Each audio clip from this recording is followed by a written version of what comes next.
Corporation, PSAM,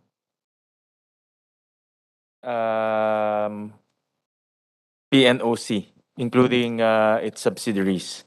And before I continue, let me acknowledge, ito po talaga pinakamasipag. Akala ko ho, mayroon pang mas masipag dati, pero ito na ho talagang pinakamasipag na senador sa buong kasaysayan ng Senado. Idol kita, Pangulo. Alam niyo ho, walang pasok po kami Friday dahil we practice 4-day work week. And a day is about 10 hours for us from Monday to Thursday. But si Senator Padilla, wala ho tong limitasyon pagdating sa araw at oras. No? At let me acknowledge presence of our distinguished Senator, Senator Padilla. And before I continue, let me direct the committee secretary to acknowledge our resource persons. Good morning, Mr. Chair. Good morning, Senator Padilla. Good morning to our resource persons. For the budget briefing of the NPC, PNOC, and PSAM, we would like to acknowledge the presence of resource persons from the National Power Corporation, or NPC. We have President Fernando Martin Nani Rojas, Vice President Melchor P. Redulme, Vice President Rene B. Baruela, and Ms. Jeneline Aurea Estinonas. Virtually present is Mr. RJ B. Manibo, Manager of the Financial Planning Division. From the Philippine National Oil Company, we would like to acknowledge the physical presence of President Jesus Cristino P. Posadas, Vice President Evangeline B. Albaitar, Manager Ms. Jennifer R. Racho, and Planning Officer Ms. Alma B. Taganas. Virtually present from PNOC are Attorney Graciela M. Barleta and Ms. Maria Belinda L. Cobelo. From the PNOC Exploration Corporation, or PNOCEC, President Franz E. Alvarez is here, Vice President Candido M. Magsumbol, Vice President Jaime A. Bacud, and Attorney Felipe Carlos C. Remolio. Also virtually present from PNOCEC are Attorney Sharina Quezaya Suarez, Ms. Maria Luzgarda M. Lacaba, and Mr. Alexis Man C. De La Torre. From the PNOC Renewables Corporation, or PNOCRC, we would like to acknowledge President John J. Arenas, Engineer or Vice President Pedro L. Lite Jr., and Mr. Arnel P. Corona, OIC Manager of the Budget Department. From the Power Sector Assets and Liabilities Management Corporation, or PSAM, we would like to acknowledge President Dennis Edward A. De La Serna, Vice President Arnold C. Francisco, Ms. Emelina S. Blanco, Mr. Giancarlo F. Abella. Also virtually present from PSAM are Ms. Jocelyn B. Carabuema, Engineer Abner B. Tolentino, and Ms. Ella T. Foliado. From the National Electrification Administration, or NEA, we would like to acknowledge the physical presence of the Administrator, Mr. Emmanuel P. Juaneza, Deputy Administrator Sonia B. Zaniego, Deputy Administrator Omar M. Mayo, and Deputy Administrator Rosan S. J. Rosero Lee. Also virtually present from the agency are Deputy Administrator Ernesto O. Silvano Jr., Department Manager Federico P. Villar Jr., Department Manager Ms. Milagros A. Robles, Department Manager Ruth S. Ramirez, Acting Department Manager Eric B. Campoto, Acting Department Manager Ms. Luisa I. Hernandez, and OIC of the Office of the Performance Assessment and Special Studies, Ms. Irene C. Martin. Although the budgets of DOE, ERC are already approved last week, we've also asked them to be present virtually. From the DOE, we have the Office of the Secretary closely monitoring the budget briefing, and Ms. Elisa B. Morales, Division Chief of the Financial Services. From the Energy Regulatory Commission, we have Attorney Mona Lisa C. De Malanta, Chairperson and CEO, and Engineer Alvin Jones M. Ortega. Thank you, Mr. Chair. Thank you, Comsec. Today, we'll be discussing the budgets of 4 agencies. NEA is also here. We'll start off with NPC, and then we'll go to PSAM, and then PNOC, and then we have some leftover questions for NEA. So we can finish early today. Let's go straight to the budget proper of your agencies. We'll just discuss the budget proposal, as well as details on your budget proposals, and of course, projects for 2023, so that we can cut a lot of time. I was going through your presentation, and some of them are quite numerous. So we'll just, so that we cut a lot of time, we'll just go straight to the budget request, and then we can just talk about the details of your budget request during the open Q&A forum. We'll do all the presentations ahead. So we'll call on all the three agencies, and then after that we'll open the floor for Q&A. All right. So we'll call on the National Power Corporation to do their presentations. Thank you, Mr. Chair. For the National Power Corporation, may I ask Ms. Jenlyn Tinonas to actually present our budget?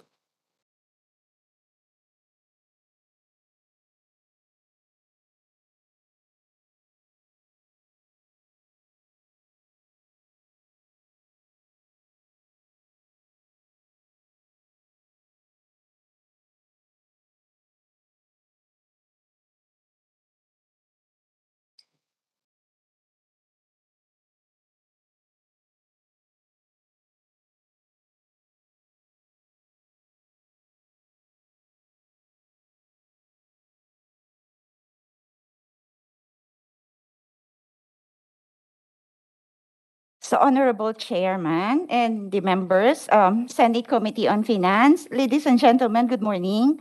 So, NPC's presentation is divided into three parts. Presenting first are the significant accomplishment of the National Power Corporation as of June 2022, followed by the corporation's current year deliverables and targets for fiscal year 2023, and lastly, the NPC's proposed corporate operating budget for the ensuing year 2023 as recommended by the Department of Budget and Management. Next slide, please. Okay. We wish to inform the Honorable Chair of the NPC significant accomplishment in the performance of its missionary electrification functions as of June 30, 2022. With respect to the power generated by the NPC Small Power Utilities Group with a total of 158 plants in 150 areas across the country, the SPAG plants have a total dependable capacity of 171.859 megawatts, while the additional power generated by the alternative electric service providers, which are authorized to serve remote and unviable areas pursuant to the EPIRA, well, these are the new power providers, the qualified third parties, and the renewable energy developer. They are serving a total of 24 plants in 21 areas with an overall dependable capacity of 307.035 megawatts. This will result to a combined total of 182 plants in 171 areas and a dependable capacity of 478.84 megawatts. So as to the transmission line and substations, we have the Masbate Island with an existing line length of 149.21 circuit kilometers for the transmission line and 20 megavolt ampere or MVA for our substations. In Mindoro, the transmission line at present totals to 449.03 circuit kilometers line length and 95 MVA for the substation. In Palawan Province, we have now a total of 358.57 circuit kilometer for the transmission line and 60 MVA for the substation. While in Catanduanes, we have now an existing 99.67 circuit kilometers transmission line and 20 MVA substation capacity. And finally, in Marinduque, at the present line length for its transmission line is 58.51 circuit kilometers and 20 MVA for the substation. All these equal to a combined total of 1,114 circuit kilometers for all of the transmission lines and 215 MVA substation installed across the missionary area. Next slide, please. So, Honorable Chair, these are NPC's deliverables for 2022 and targets for 2023. The first item is our transmission line in circuit kilometers. We commit to deliver a total of 51.1 circuit kilometers in 2022. As of June 2022, we already completed the total of 27.16 circuit kilometer, 69 kV Rojas Taytay. we expect to complete the additional 23.73 circuit kilometer until December 2022 for the same project and will include the San Miguel Viga transmission line. Expected a total accomplishment will be 50.89 at the end of the year. For 2023, we targeted 15.1 circuit kilometers transmission projects. For the substations, this is expressed in MVA. We commit to deliver a total of 25 megavoltage ampere in 2022. We expect to complete the total of 20 MVA until the end of the year, and the remaining 5 MVA is expected to be completed by 2023 in the first quarter. But for 2023, we also targeted a 20 MVA substation capacity. For the renewable energy, these are the hybrid projects expressed in kilowatt peak. We program to deliver the 85 kilowatt peak in 2022, 55 kilowatt peak from which are from Bohol, intended for Bohol, and the 30 kilowatt peak will be installed in the Bicol area. These two projects are expected for completion before the end of the year. For 2023, we targeted a total of 300 kilowatt peak. Commissioning, these are the commissioning of solar photovoltaic diesel hybrid system, a 150 kilowatt peak to be installed in Palanan, Isabela, and another 150 kilowatt peak for Maripipi Island, Biliran. For the capacity addition, we commit to deliver commissioning of 25.34 megawatt genset capacity this year. As of June 2022, Mr. Chair, we already completed a 6.2 megawatt, and we expect to complete the remaining 19.14 megawatt at the end of the year. And for 2023, we targeted to install and energize various genset with total of 39.83 megawatt. And lastly, for our distribution line, we commit to deliver the 42.55 circuit kilometer in 2023 to be installed in Luzon and Mindanao areas. Next slide, please. Honorable Chair, may we now present the NPC's fiscal year 2023 corporate operating budget. So the recommended DBM COB level amounts to 32.212 billion. This is around 12.537 billion lower compared to our original proposal of 44.749 billion. Proposed fiscal year 2023 corporate operating budget for the National Power Corporation. The resulting 12.537 billion, or equivalent to the 28% reduction, is composed of the following. For the personal services, there was no reduction for this account. However, the MOOE from the 34.047 billion, this was reduced to 22.345 billion, or 11.706 billion lower, equivalent to a 34.88% drop. Under the MOE, we have two major accounts considered here for our operations, consisting of our fuel for operations for the small power utilities group and the new power providers, or NPP, and qualified third party, or QTP subsidy. So the first is the fuel from the 9.358 billion. The recommended level is 6.886 billion, or a reduction of 2.471 billion.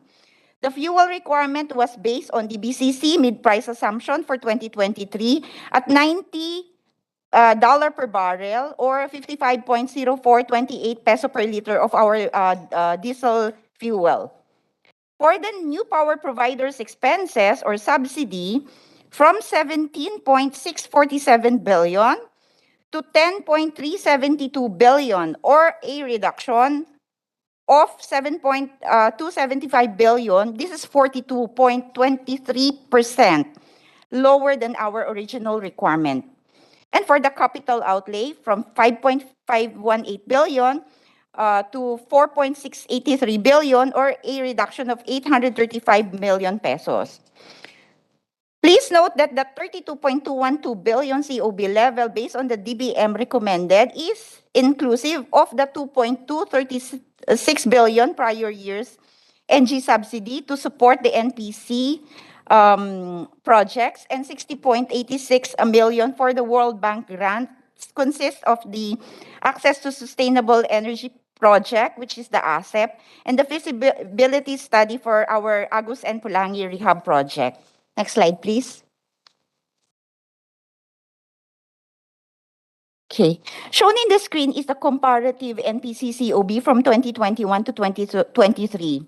So during the year 2022, the increasing price of fuel, this is brought about, of course, by the Russia-Ukraine conflict, adversely affect the operations of NPC. Hence, approved budget of the original GAA level of 32.235 billion for 2022 was no longer enough to cover the increasing price of fuel, because the GAA level approved for the fuel of SPOG of 6.385 million was based on the 37.99 peso per liter diesel fuel price.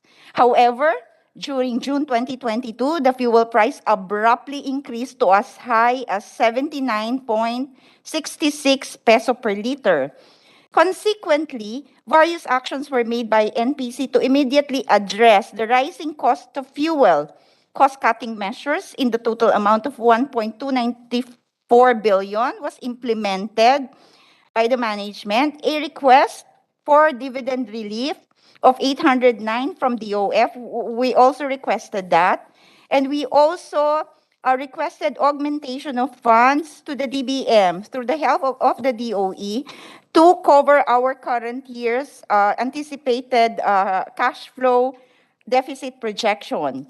And also, more importantly, we requested ERC for immediate approval of our pending UCME and true-up petitions. These actions, among others, Mr. Chair, were taken by NPC. As of to date, a total of 11.756 billion budget augmentation were made over the GAA, but we will still be needing funding support to cover all of this. For 2023, given the COB level of 32.212 billion, if the price of fuel continue to increase, NPC might face similar dilemma, that is budget shortfall for its fuel and NPP-QTP subsidy requirements. Next slide, please. Okay. Because of the 12.536 billion COB reduction from our original proposal of 49.749 billion, the 32.212 billion DBM recommended level will not be enough to cover our full-year operation requirements intended for our SPOG plants and barges, as well as the NPP-QTP subsidy requirements, considering the fuel as projected will continue to escalate based on the DBCC fuel price assumptions. So shown in the screen are the impact of the 12.537 billion reduction in the 2023 COB of the NPC. So number one, there might be a shutdown of 278 existing plants by the end of July 2023. Because the budget for our diesel fuel will only cover January to July 2023 operations. There will be a deferment of scheduled energization of 44 new unserved areas, affecting 15 areas in Luzon, 14 in Visayas, and another 15 in the Mindanao area. This will compose of a 30,940 total households in the remote islands. So number three, deferment of our procurement of some of our spare parts for the preventive maintenance schedules of SPOG power plants is expected. And number four, there will be a delay of payment to various NPPs and QTPs operating in the SPOG areas, which may result to power outages affecting 834,285 households nationwide. In line with this, we need to augment budget in 2023 upon availability of any additional funding sources and/or reinstatement of our original COB proposal amounting to 44.749 billion. Next slide, please. So these are our identified possible sources to cover and to support the reinstatement and augmentation of our NPC's COB in 2023. Of course, number one will be the full support of the ERC for approval of the various basic tariff application and true-up petitions which were already filed by the NPC. So number two, a national government provision, no? So we are requesting the provision for the BNPP preservation and maintenance expenses for fiscal year 2022 for the current year and for the ensuing year, and the reimbursement of our previous year's expenses, which we already incurred over the years from 2011 to 2021. This will, in the total amount of 404,506,000 pesos. So, and number three is a request, of course, from the national government, a support from the NG, in part or in full amount for the SPOG and NPPQTP operations from any available funding that may be extended to us by the government. And lastly, through the credit line facility, which the Department of Justice already rendered a favorable opinion to the NPC for us to obtain a borrowing facility. So, Honorable Chair, that ends our presentation. Thank you. Thank you very much, NPC. We'll open the floor later on for questions. Next will be PSAM. And again, let's just go straight to the budget proper. We can do away with the mandates and all of that. Sure. So we'll just go straight to the budget discussion. Yes, Mr. Chair. Thank you. So if we can go to slide 13, I have just 4 slides to talk about. Okay.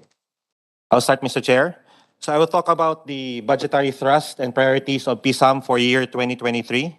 So with regards to asset privatization, we are prioritizing the privatization of the Casecnan hydroelectric power plant. We want to privatize the Caliraya-Batocan-Calayan power plant. We will continue to privatize the remaining real estates of PSAM numbering of about 857 lots, equivalent to 646.87 hectares. With regards to asset management and plant operations, we will continue to collect on the receivables on privatization and power accounts and other receivables.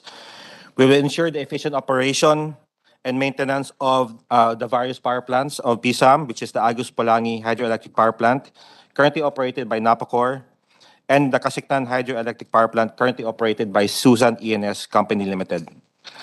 We will continue the efficient sale of energy from Agus Polangi, Casecnan Hydro, and the remaining IPP plants, namely coming from CBK, Mount Apo, and Mindanao Coal. And as part of our mandate, we continue to provide funding to Transco for their right-of-way claims and remit the Transco dividends coming from the concession and fees to the national government. With regards to cost recovery, we'll have to come up with a strategy whether or not to continue fighting for PSAM's plans true-up adjustments. We'll continue to liquidate the financial obligations of PSAM. We continue to administer the universal charge, the remaining UC, which one of them is the ME, which Napcor mentioned earlier. We plan to have a successful litigation of pending cases in the court. They are quite numerous. And with regards to the life of PSAM, the life of PSAM has a corporate life of 25 years, starting from the beginning of PIRA. It's supposed to end the corporate life in June 2026. And so we are preparing the winding down of PSAM in case the extension does not happen. Next slide, please. With regards to the proposed corporate budget of PSAM for 2023, we're proposing a total budget of 167.5 billion pesos, broken down as follows. For personal services, 976 million. For maintenance and other operating expenses, 166.5 billion pesos, and a total capital outlay of 20.6 million pesos. Next slide, please. The budget for 2023 is broken down as follows. So for personal services, it's 976 million pesos. The maintenance and other operating expenses is broken down. So we have debts, IPP lease obligations, interest, and payments for guarantee fees of about 96.5 billion, 96.5 billion pesos. We pay for purchase power costs coming from various IPPs of about 15.8 billion pesos. We pay for fuel under those IPP contracts of about 37.8 billion pesos. We have an existing MOA with NPC to fund a certain level of their operations amounting to 4.4 billion pesos. And we have other maintenance and other operating expenses for estimated at 11.9 billion pesos. And we have, again, a capital outlay, for proposed capital outlay for 2023 of about 20.6 billion pesos, for a total of 167.5 billion pesos. In comparison to our to our 2022 budget, our proposed 2023 budget is about 8.34% lower than proposed. But please note, Mr. Chair, the forex use, the assumptions in the forex use is just 50.5, and I think the Philippine peso has quite depreciated against the dollar as of today.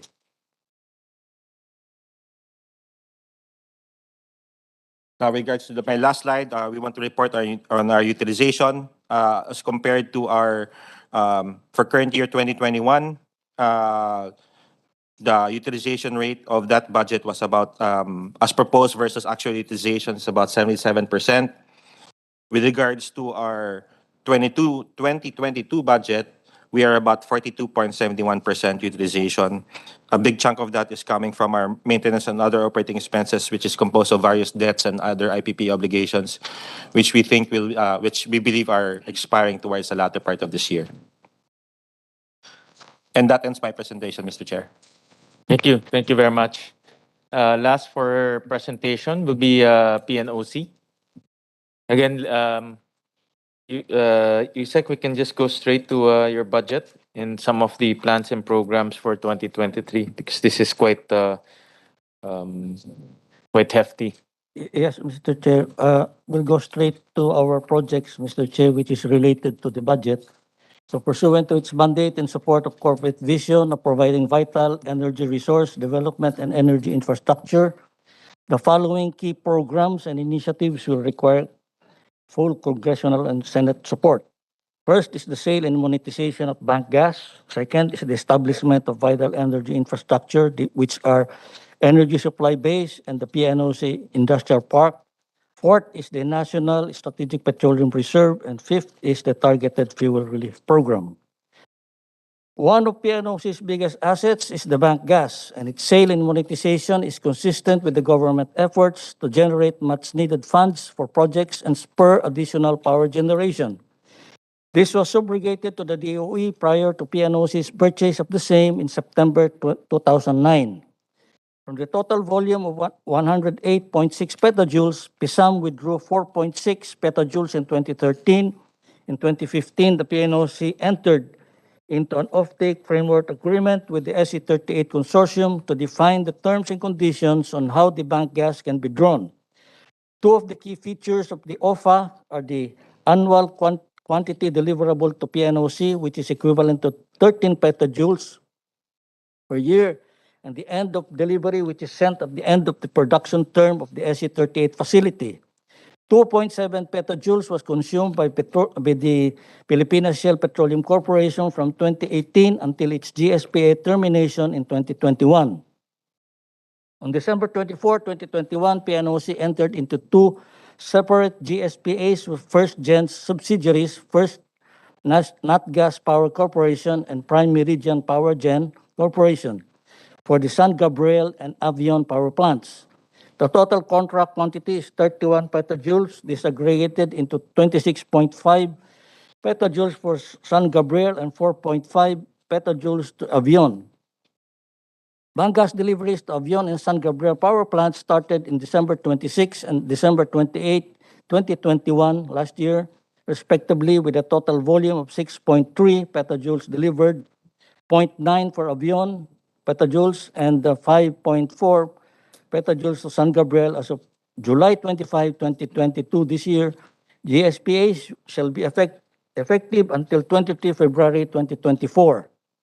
On June 23, 2022, PNOC and the South Premier Power Corporation entered into GSPA for the remaining 70.26 petajoules of bank gas. On PNOC's existing GSPA signed in December 2021, the company continued to fulfill its obligation to deliver the contracted bank gas to the gas buyers.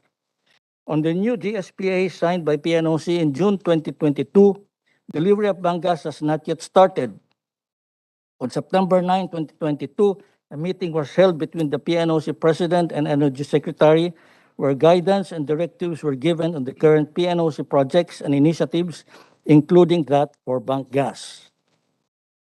On the energy supply base, it was created under Letter of Instruction number 563, series of 1977, to provide support and logistical support to onshore and offshore exploration activities in petroleum and other energy-related fields, and is located in a 19.2-hectare property in Mabini, Batangas.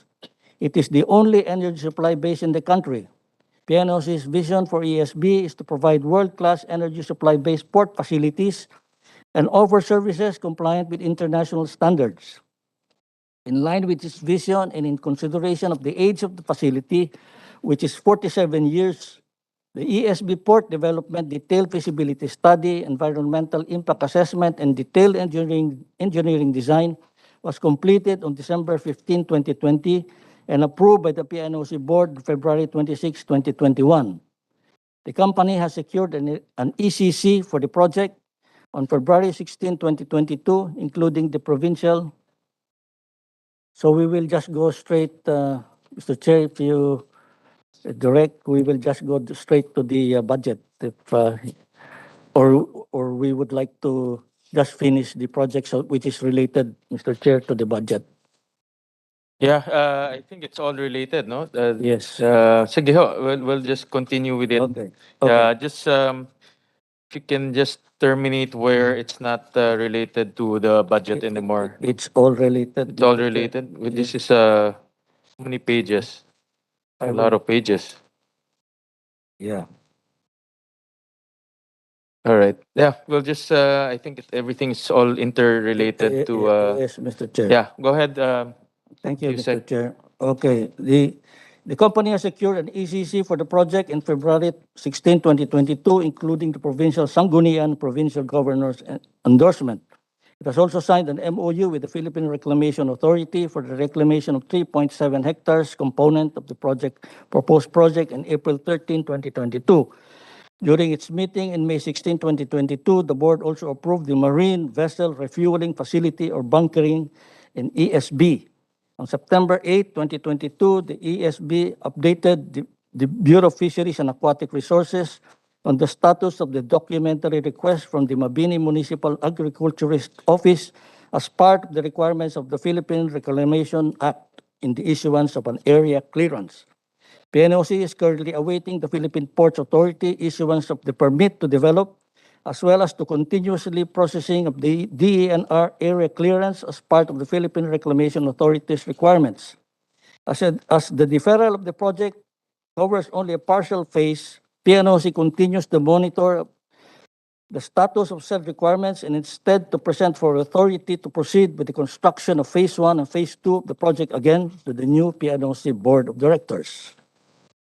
On the PNOC Industrial Park, it was created in PD 949 as amended by Republic Act 10516, and it is a 530-hectare property located in Limay and Maribeles, Bataan, servicing companies involved in the petrochemical, energy, and energy-related industries.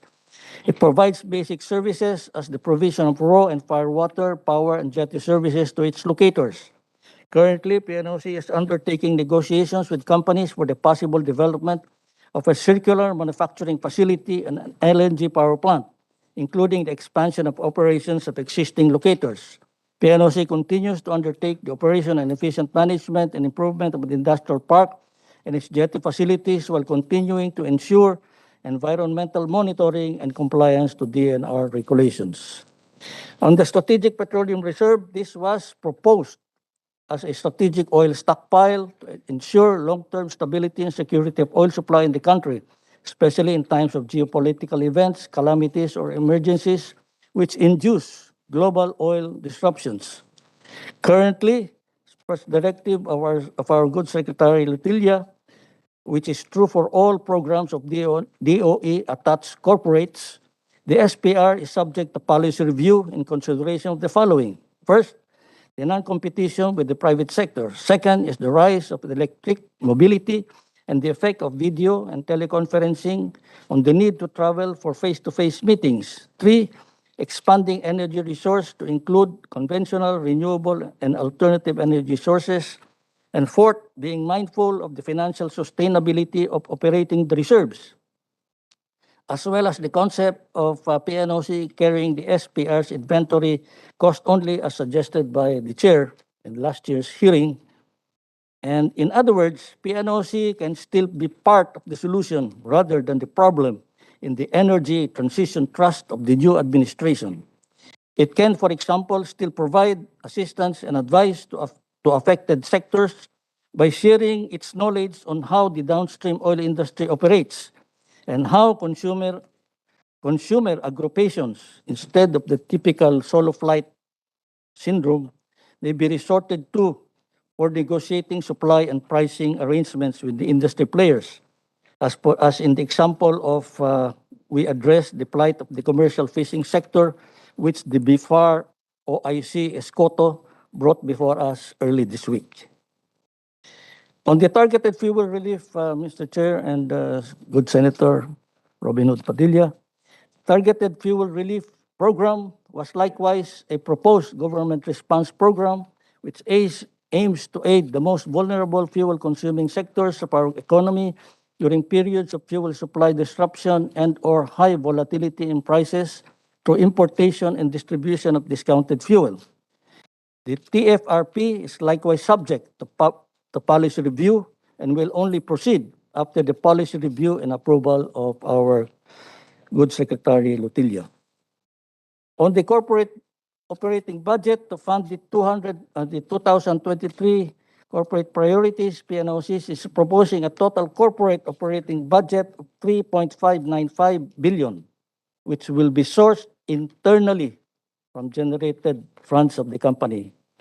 The proposed budget is broken down as follows: 6.4% or 229.4 million for personnel services, 10.2% or 365.7 million for the maintenance and operating expenses, and 83.4% or 2.999 billion for the capital outlay.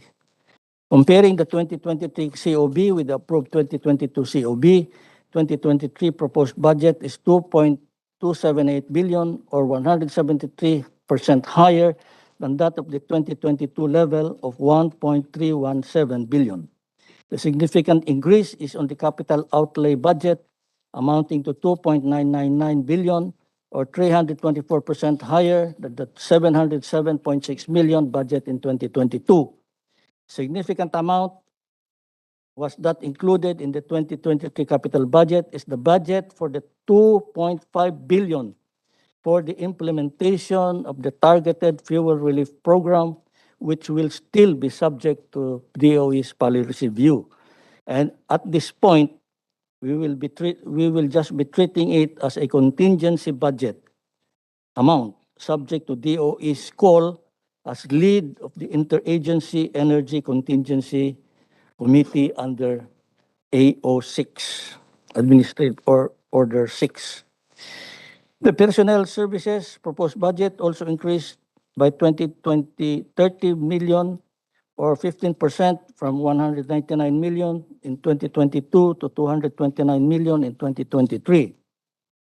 While the MOOE decreased by 44 million or 11% from 409 million in 2022 to 365 million in 2023. PNOC's financial highlights are shown in the screen.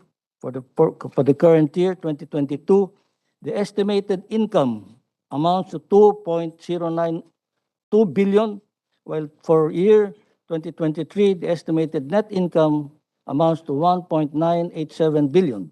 A slight decrease of 1.6% is due to lower projection of the sale of bank gas in 2023 by 129 million or 5.19%. The decrease is due to lower price of bank gas per gigajoule in 2023, where in 2022 it was 7.85 per gigajoule to $7.57 per gigajoule in 2023. As of year 2023, total assets amount to 39.5 billion, total liabilities amounts to 4.7 billion, and total equity amounts to 34.7 billion. PNOC's major accomplishments of 2021 are as follows. First, generated a net income of 1.0912 billion, achieved an overall rating of 98% or very satisfactory based on consumer customer satisfaction survey of 2021 conducted by the third-party consultant. Number 3, leased 28,000 square meters of ESB's warehouse facility. Fourth, conducted 100% declaration of security within 18 hours upon berth of foreign vessel as ESB peer. Annual average response time for the declaration of security was 2 hours 26 minutes. Fifth, completed 100% of construction of new fence at ESB's main gate. Number 6, disposed of additional PDMC assets with the sale of 7 Costa Verde and El Pueblo properties in Cavite and Manila, respectively. 7, secured board approval term sheet for the negotiation of the sale of bank gas with First Gen.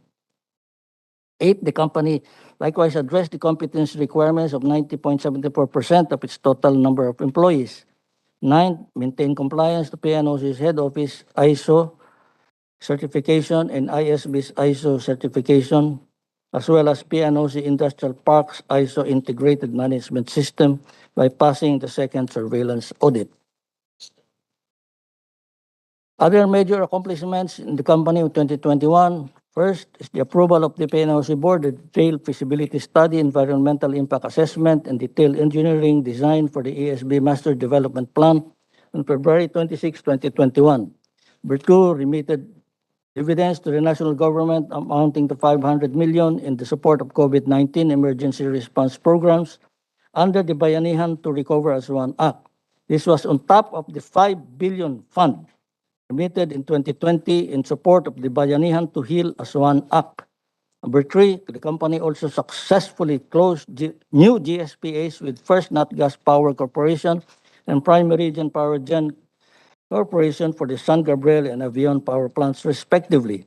Fourth, observed minimum health standards, implemented alternative arrangements, provided PPEs, facilitated COVID-19 vaccination, RT-PCR tests for employees in contracted services.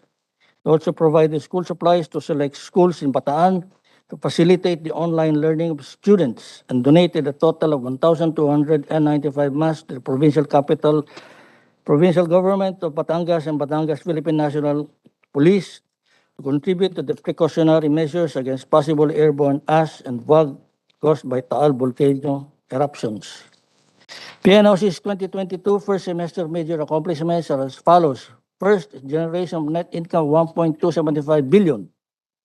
2, completed the study of concept paper of the proposed DES or Decentralized Energy System project using ONU solar PV system.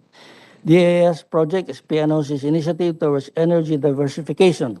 Concept paper was approved by the PNOC President last March 16, 2022. 3 is the 100% repair of damaged riprap at ESB. 4 is completion of construction of the ingress-egress ramp, ESB's main gate. 5, conducted 100% declaration of security on foreign vessels berthed at ESB port. 6 is disposed of PDMC assets with the sale of 6 Costa Verde and 1 El Pueblo properties in Cavite and Manila, respectively. 7, disposed to sale 8 lots under socialized housing program in Cavite. 8, the company also disposed of 3 of its properties and leased office spaces located in Bonifacio Global City to Philippine Reclamation Authority. On the continued sale of bank gas, the company also sold and delivered 5.26 petajoules to First Nat Gas Corporation and Prime Meridian Power Gen Corporation. 10, On the budget utilization rate, the company has achieved 9.21 rate of utilization for its capital outlay and maintenance and other operating expenses for the period. The budget utilization rate monitoring is an additional target included by GCG and GOCC's annual performance targets. Low utilization are due to the following. So for MOOE, the budget is 4.409 million, of which 22.5% is the recorded actual utilization as of June 30, 2022. For capital outlay, the budget is 707 million and its actual utilization is 10 million or 1.5% utilized. Most of the items under capital outlay are undergoing procurement process for public bidding towards the remaining months of the year. Other major accomplishments of the company in the first semester of 2022 are as follows. First, PNOC has successfully executed a new GSPA with South Premier Power Corporation on June 23, 2022 for the sale of bank gas. The new project has been initiated by PNOC's energy supply base in Batangas. This is the Marine Vessel Refueling Facility or bunkering project. Number 3, observed minimum health standards, implemented alternative arrangement, provided PPAs, facilitated COVID-19 vaccination for employees. Fourth, additional update, PNOC's continued compliance to SISO standards. In 2021, the approved budget of PNOC amounts to 613 million, of which 277 million, or 45% of the approved budget was utilized. So it's for personal services, the approved budget of 199 million is for 175 plantilla positions, while the utilization of 69% is for the actual field positions of 159 in 2021. For maintenance and operating expenses, utilization is 37.6%. For capital outlay, the approved budget is 73 million, of which 11.5 million or 15.8% was utilized. The purchase of fire truck was an approved budget of 27 million for the industrial park, did not push through in 2021 because of the PNOC Board of Directors was not able to convene and take up the recommendation on the Bids and Awards Committee toward the project due to lack of quorum to conduct business as a result of some of directors filing their certificates of candidacy. Port development, ESB, including flattening of the hill, did not push through to 2021 since the PNOC Board of Directors exercised its option under the reservation clause of RA 9184 not to award the construction project due to the current economic condition of the country as a result of the pandemic. For year 2022, PNOC's approved corporating budget amounted to 1.3 billion. As of June 30, 2022, actual disbursement or utilization is 173 million or 13.2%. Personal services, the budget is 199 million, of which 35% or 70 million is utilized. For MOOE, the budget is 409 million, of which 22% or 92 million is the recorded actual utilization as of June 30, 2022. For capital outlay, the budget is 707 million. Its actual utilization is 10.9 million or 2% utilized. Low utilization of capital budget was due to the 563 million provision for the second year budget under the multi-year budget for port development of ESB. Port development was deferred to 2023 due to the non-award of contract in 2021 as the PNOC Board exercised its right under reservation clause of RA 9184. Some items are undergoing procurement process to the public bidding towards the remaining months of the year. On the COA observations, COA issued 14 audit observation memoranda for the year 2021. 9 of 14 AOM are fully implemented as of September 30, 2022, as shared on the screen. On the remaining 5 out of 14 audit recommendations, action plans are ongoing. That would end our presentation, Mr. Chair. Thank you. Yusek Posadas. We call on PNOCEC and then PNOCRC. Again, if you can abbreviate the presentation and just go straight to your budget, we'll be more than happy to hear those. So, yep, PNOCEC. Mr. Chair, for PNOs Easy, wala po kaming request for budget.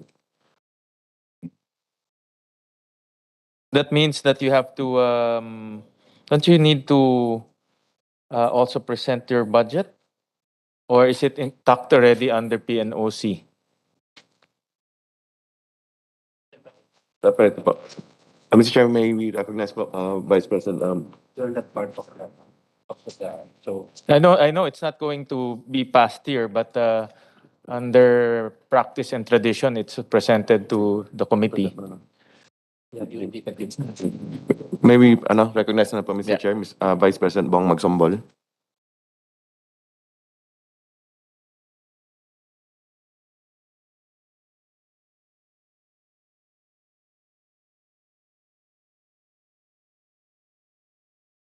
Go to PNOCRC first, no? While waiting for PNOCEC. Thank you, Mr. Chair. Thank you. May we start, Mr. Chair, by our accomplishments in 2021.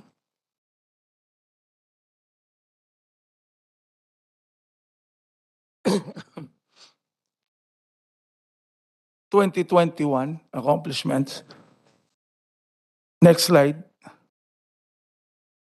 Next po. Okay, as you can see, Mr. Chair, our accomplishments for 2021 and operation and maintenance of our existing RE and EE projects. Excuse me. House of Representative Technical Service for RE and EE development, of which we were able to facilitate the installation of the 200 kilowatt peak solar rooftop and a pending delivery of acquisition of e-vehicles and charging stations for the House of Representatives. Another accomplishment for 2021 is the NIA Aris Hydropower Plant Joint Venture Project.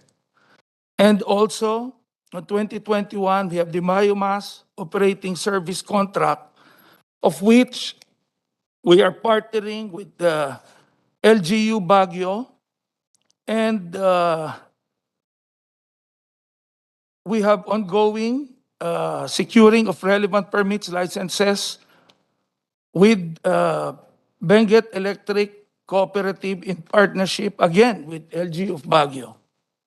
Next slide, please. As you can see, our existing 10 partner agencies, we have generated 1.73558 kilowatt peak hour generated, 13 million revenue, 750 metric tons of CO2 reduction in solar rooftop, and in our 1 megawatt hydropower plant, we have generated 493,44365 kilowatt generated, 2 million revenue, and 890 metric tons of CO2 reduction.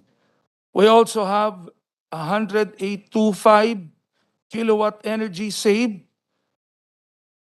and 65 kilowatt energy saved for phase 1, 2, and 3, and with the revenue of 500,000, almost 600,000. This is for the EEL. And for the Maibarara, we have a 10% equity, of which we have 24,130 kilowatt generated, 8 million dividends to date. Next slide, please. For 2022, Mr. Chair, we have the same, almost the same, operating and maintenance of our existing RE and EE projects, government energy management program. We have the technical services for RE and EE development. We have the ongoing NIA Aris Hydropower Plant project and research and new emerging technologies, of which we have a 600 megawatt offshore wind contract with the company of, with the Cagayan Wind Power Project with Jan Aglipay's company, Mr. Chair. Next slide, please. Next slide. As you can see, Mr. Chair, this was what I was discussing with you earlier. From a losing of 40 million in 2021, ngayon po, by June, we were able to go positive by 12.4 million, of which we will continue to submit further explanation para po makita po na at maintindihan niyo po paano po yung way forward, bakit po namin na-achieve yung pag-positive po ng 12.5 million at 12.4 million. At the same time, Mr. Chair, we will also be submitting our financial position in 2022. And also, next slide.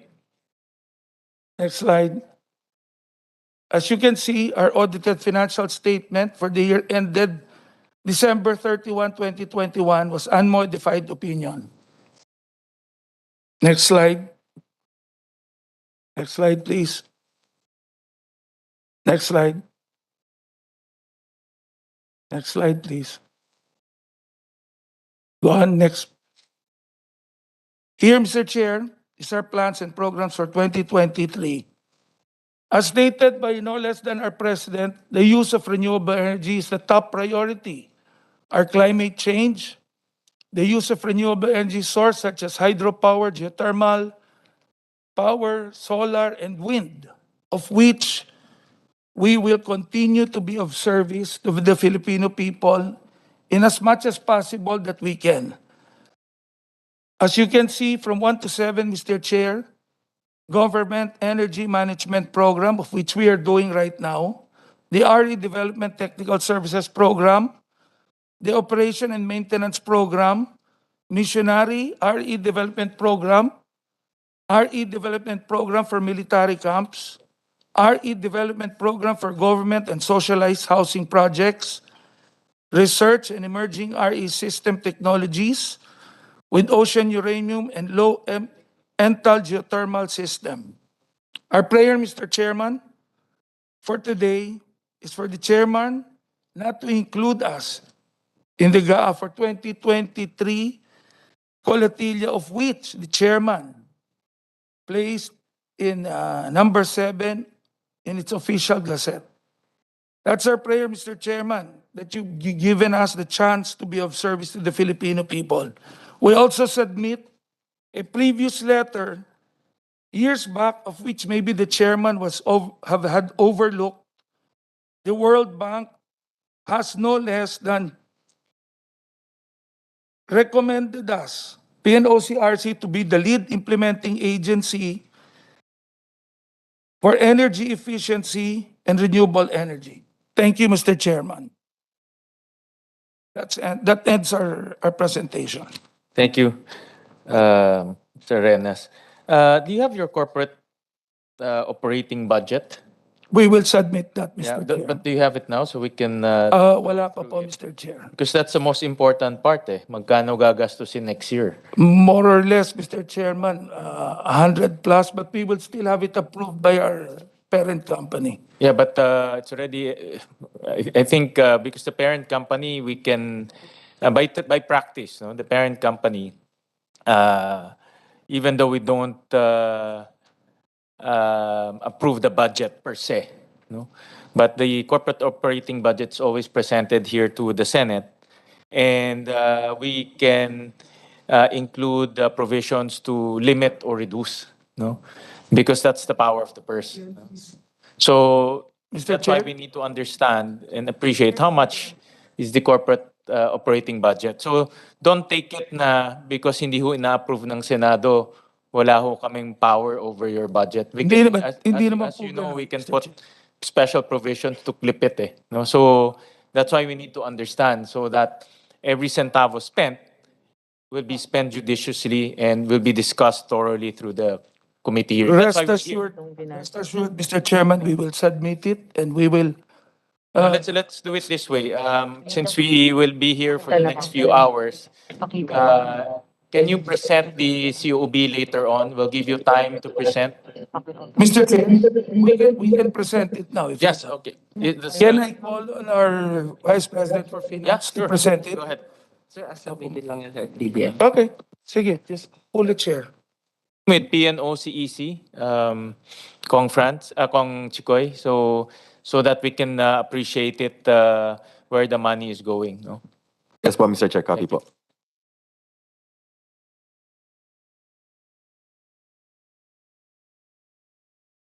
I think alam nyo naman yan. We've been doing this for the last 6 years. No? By practice, alam na natin yan. Yeah.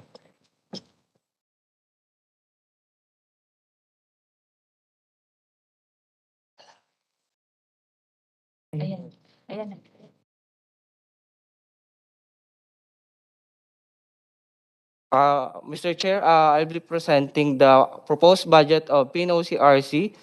This is submitted to DBM last March 2022. So this is still up for approval of PNOC as our parent company. So for employee cost, we have a proposed budget of 48 million. For maintenance and other operating expenses, we have 32 million. So we have a total operating expenses of 81 million. For project outlay, we have a proposed budget of 2,088,604,500. So we have a total proposed budget of 2,169,875,890. So for the employee cost for versus FY 2023 and FY 2022, we have an increased budget because of the implementation of the CPCS. And for MOE, we have an increased budget of 39%. This is due to the operation and maintenance of our existing power plants. And for the CAPEX, we have no CAPEX for FY 2022. So for 2023, we have allotted CAPEX budget of 2,088,604,500. So this will be allotted for the following projects. Next slide.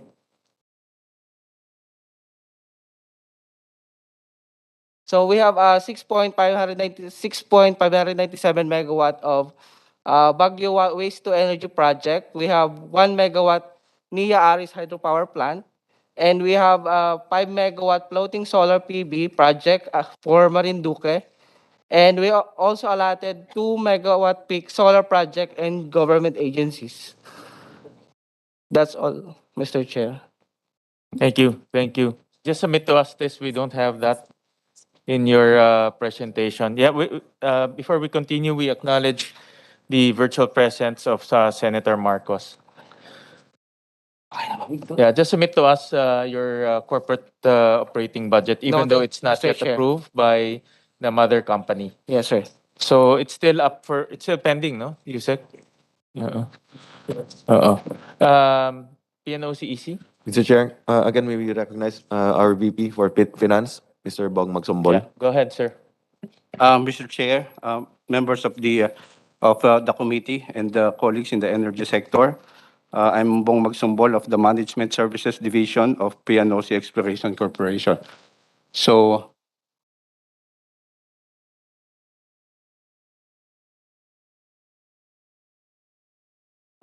okay. So for PNOC EC, next slide, please.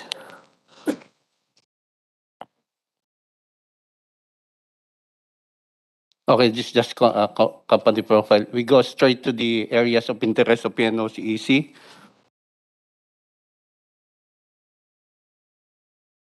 So PNOC EC holds interest in 7 petroleum service contracts and 3 coal operating contracts. Out of the 7 service contracts, PNOC EC holds operatorship and 100% interest in 3. Service contract 37 Cagayan, 57 Calamian, 59 West Balabac. On the other hand, the company is an active partner in Malampaya, SC 58 West Calamian, SC 74 Linapacan, SC75, Northwest Palawan.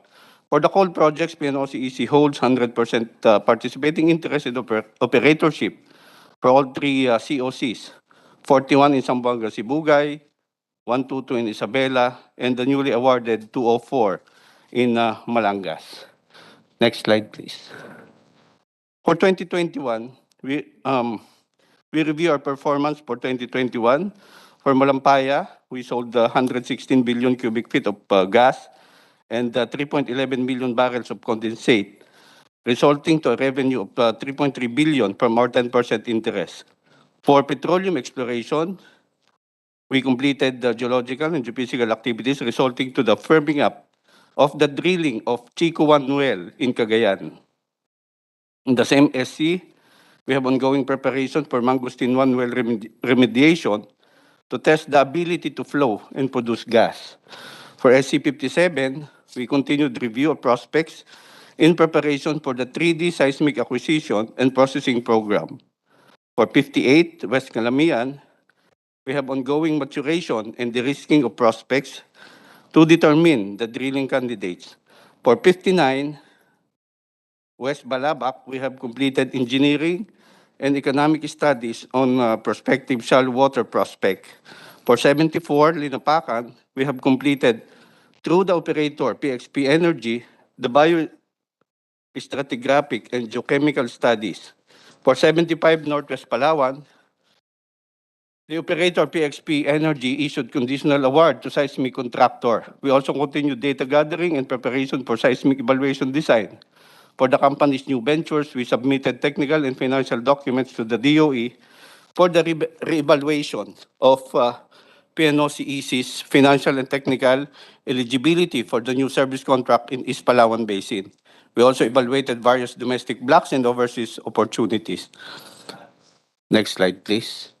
For coal, we continue development works in Mine 3 in preparation for eventual coal production. We also continued pre-development works in Mine 4 and continued development studies for other potential mines. We also continue to pursue evaluation for coal bed methane. These are all in COC 41, Zamboanga, Sibugay. For COC 186 in Malangas, Imelda, Malangas, the company conducted exploration drilling and logging, but it was not completed since the COC was deemed expired by the DOE. For COC 122 Isabela, we continued coordination with LGUs and the DOE in pursuing development of mine and power plant. Finally, the DOE also awarded a new COC 204 Malangas to PNOCEC in September of 2021. For other accomplishments, we generated 661 million net income. In 2021, we remitted 1 billion dividends to the government in April of 2021 to help fight against the pandemic. We supported LGUs and frontliners by donating PPEs and other medical supplies and implemented various CSR activities in project areas. Finally, we successfully passed the certification audit for ISO 9001-2015 certification. Next slide, please. For the first half of 2022 in petroleum, we now, for Malampaya, we sold 58 billion cubic feet of natural gas and 1.45 million barrels of condensate. For petroleum exploration, we continued preparation for Chico 1 well drilling and Mangosteen 1 well remediation in SC37. For 57, we continued preparation for the 3D seismic acquisition and processing program and conducted farm-out activities. For SC58, we have ongoing high grading of potential leads and prospects in identifying alternative play types. For 59, we continued geological and geophysical activities with focus on Golok prospect and continued preparation for the farm-out. SC74, the company continued conducting development studies on the Linapacan discovery wells. For 75 Northwest Palawan, the operator PXP Energy started the 3D seismic. However, the activity was discontinued and further activities were put on hold pending clearance from the Security, Justice, Peace Coordinating Cluster, or SJPCC. For the company's new ventures, we commenced regional geological and geophysical studies in preparation for the awarding of the SC and East Palawan Basin. We also evaluated various domestic blocks and overseas opportunities. For coal, in the first half of 2022, we continued the development works in Mine 3 in preparation for the production, which we expect by next year. We also continued pre-development works in Mine 4 and continued development studies for other potential mines. For 122 Isabela, the company continued coordination with the LGUs and DOE in pursuing development of mine and power plant. For COC 204, we have ongoing permitting activities, including acquiring necessary clearances from the National Commission and Indigenous Peoples. For other accomplishments, we generated 923 million net income as of the first half of 2022, and we successfully passed the surveillance audit for ISO 9001:2015 certification, and we implemented various CSR activities in project areas. Next slide, please. For 2023, the following are the 2023 major indicative work program for our projects. For Malampaya, our target volume is 76 billion cubic feet and 2.1 million barrels of condensate. For petroleum exploration, we will conduct well drilling and well testing in service contract 37, seismic processing in 57, and farm out efforts in 57, 58, and 59, and continue evaluating new domestic and overseas petroleum prospects. We also have contingent well drilling in 59 and 74, as well as geological and geophysical programs in new service contract areas. For our coal projects, we will produce 36,000 metric tons of coal from Mine 3 in Zamboanga, Sibugay. Likewise, we will continue development of Mine 4, also within the same COC 41, and we will conduct detailed engineering design in Santa Barbara, Malongon, or the Mine 3 extension area. We will develop mine and conduct front-end engineering design and EPC in COC 122, where we plan to conduct mining and power plant operation. For our new COC 204, we will perform exploration drilling. Finally, we will continue evaluation of new domestic and overseas areas. We also have contingent activities such as farm into overseas coal and mine assets, development in COC and in the development in COC 41 Lalat. Next. So this is the indicative budget of P&OCEC for 2023, where we have a 3.8 billion firm budget comprised by our budget in Malampaya of 1.1 billion, 965 million for petroleum exploration, coal exploration and development of 1 billion. And then for CapEx and OpEx of 129 and 499 million respectively.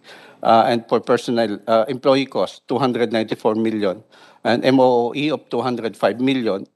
So that's the firm of 3.8 billion pesos. For contingent budget, these are activities like drilling and seismic acquisition, which are subject to certain conditions for implementation. So we have a total of 10.6 billion indicative budget for 2023. This still has to be approved by the PNOC board towards the end of the year. And also, we have to firm this up together with our other partners in service contracts where we have joint venture partners, which is normally firmed up by fourth quarter of the year. That's all, Mr. Chair. Thank you. Thank you for that presentation. We also want to recognize the minority leader, Senator Pimentel, who's here with us virtually, no? Virtually. All right. So with that, thank you very much for your presentation. We now open the floor to questions. We'll start off with Senator Padilla, who's a staunch advocate of energy security. He's been pushing various government agencies to do more exploration so that we won't import fuel anymore. So that's a very important advocacy, especially at this time. So Senator Padilla. Maraming salamat po, mahal na tagapangulo. Ikaw ang iniidolo natin sa sipag dito sa Senado, kaya pareho tayo ng kapalaran, pareho tayo nagkaroon ng high blood. Pareho din tayo ng doktor. Isang magandang umaga po sa lahat po ng ating mga bisita at sa lahat po ng mga idol senators din po namin na mga kasama po natin sa online. Ako po ay nagpapasalamat sa araw na ito at ako po ay makakaharap ko po ang masasabi nating pag-asa ng ating inang bayan dito po sa pinagdaraanan natin na kakulangan ng langis. At sa matagal na panahon po tayo po'y pinahihirapan ng OPEC at ng kung ano-ano man mga bansa na naghahari patungkol sa langis. At kanina narinig po natin yung presentasyon ng Napocor ay muntik po akong nahimatay dito dahil po sabi niyo magkakaroon ng mapuputol ang kuryente sa mga lugar sa kalahatian ng taon next year. At nakakalungkot po ito. At gusto ko pong malaman kung paano niyo po kukunin. Nagbigay po kayo doon ng mga kung saan kukunin ng pangtustos doon.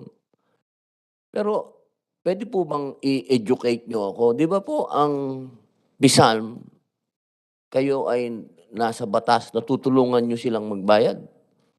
Ano po ba ang sinasabi ng diyan? Di ba po, una, ang Napocor po, ilan na po utang niyo? Di ba? May malaki po ang... Yes, Mr. Senator, wala pong utang sa ngayon si Napocor. Instead, the borrowings or the debt service was already passed to the PISAM due to the IPIRA. So sa Opo. ngayon po, wala po kaming utang as the Sige, national house. i-rephrase ko. Magkano minanan yung utang? Pinasa sa iyo. Ikaw na ngayon ang may utang. Yes, sir. Mr. Chair, Senator Padilla, thank you for the question. So, we inherited total debt obligations of Napocor, including IPPs, in the year 2000 of about 830 million. It reached a high of 1.2 trillion pesos. And the total obligations now for PISAM is the remaining is 355.9 billion pesos, sir. Yun po ang minanan yung utang. Yes, sir. 300. Yung remaining lang po as of Oo. June 2022 is 355.9 billion pesos. Ayun na lang po. Opo. Kasama na po doon yung mga utang natin sa Bataan Nuclear Plant pa. Ganun ba? Di ba may utang po tayo doon? Kasama din po yun. So 300, ano na lang po yun? 355.9 billion pesos. Ayun, opo. So magmula po nung IPIRA law na magte-25 years na po, no? Yes, sir. Yung high as of 2003 was 1.2 trillion pesos. Apo, tapos nabawasan nyo na ng Nabawasan na po. bawasan. So, okay. Sa ngayon po, sino po ang may mga utang naman sa inyo?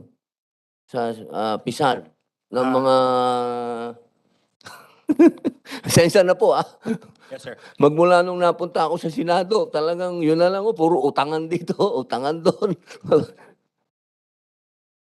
Masarap din makarinig ng nagbabayad Yan.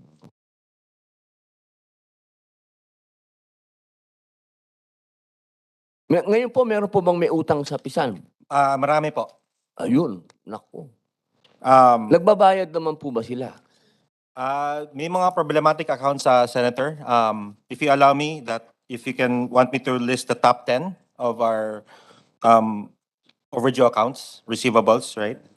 Pag sinabi pong receivable, may pag-asa pong magbayad. O kinasuhan nyo na? Yung iba dito, sir, medyo problematic talaga, Senator. Sige nga po, sino po yung mga problematic na yan at pagsasampalin natin yan? Sino po ba yan? Yung number one, Senator, is Lanao del Sur Electric Cooperative, about 13 million. Aray ko po, hindi ko masasampal yata yun. Opo, sorry. Sorry po for starting with the number one. Kanina pa ako gusto malaglag sa upuan ko. Magkano utang ng del Sur? 13 billion po. 13 billion? Opo. Paano sila nagkautang ng 13 billion? From what I understand, Senator, they've refused to pay the electric. Refuse? Well, they refuse to pay the electric energy that they consume coming from the Pisam Napocor power plants in Mindanao. They actually have a direct connection to one of our plants, which is Agus 1. And based on their consumption, they have refused to pay. The reasons for that leads to are numerous. There's a lack of installation of kilowatt-hour meters in the area. Hindi sila nakabayad, puputulan yung kuryente.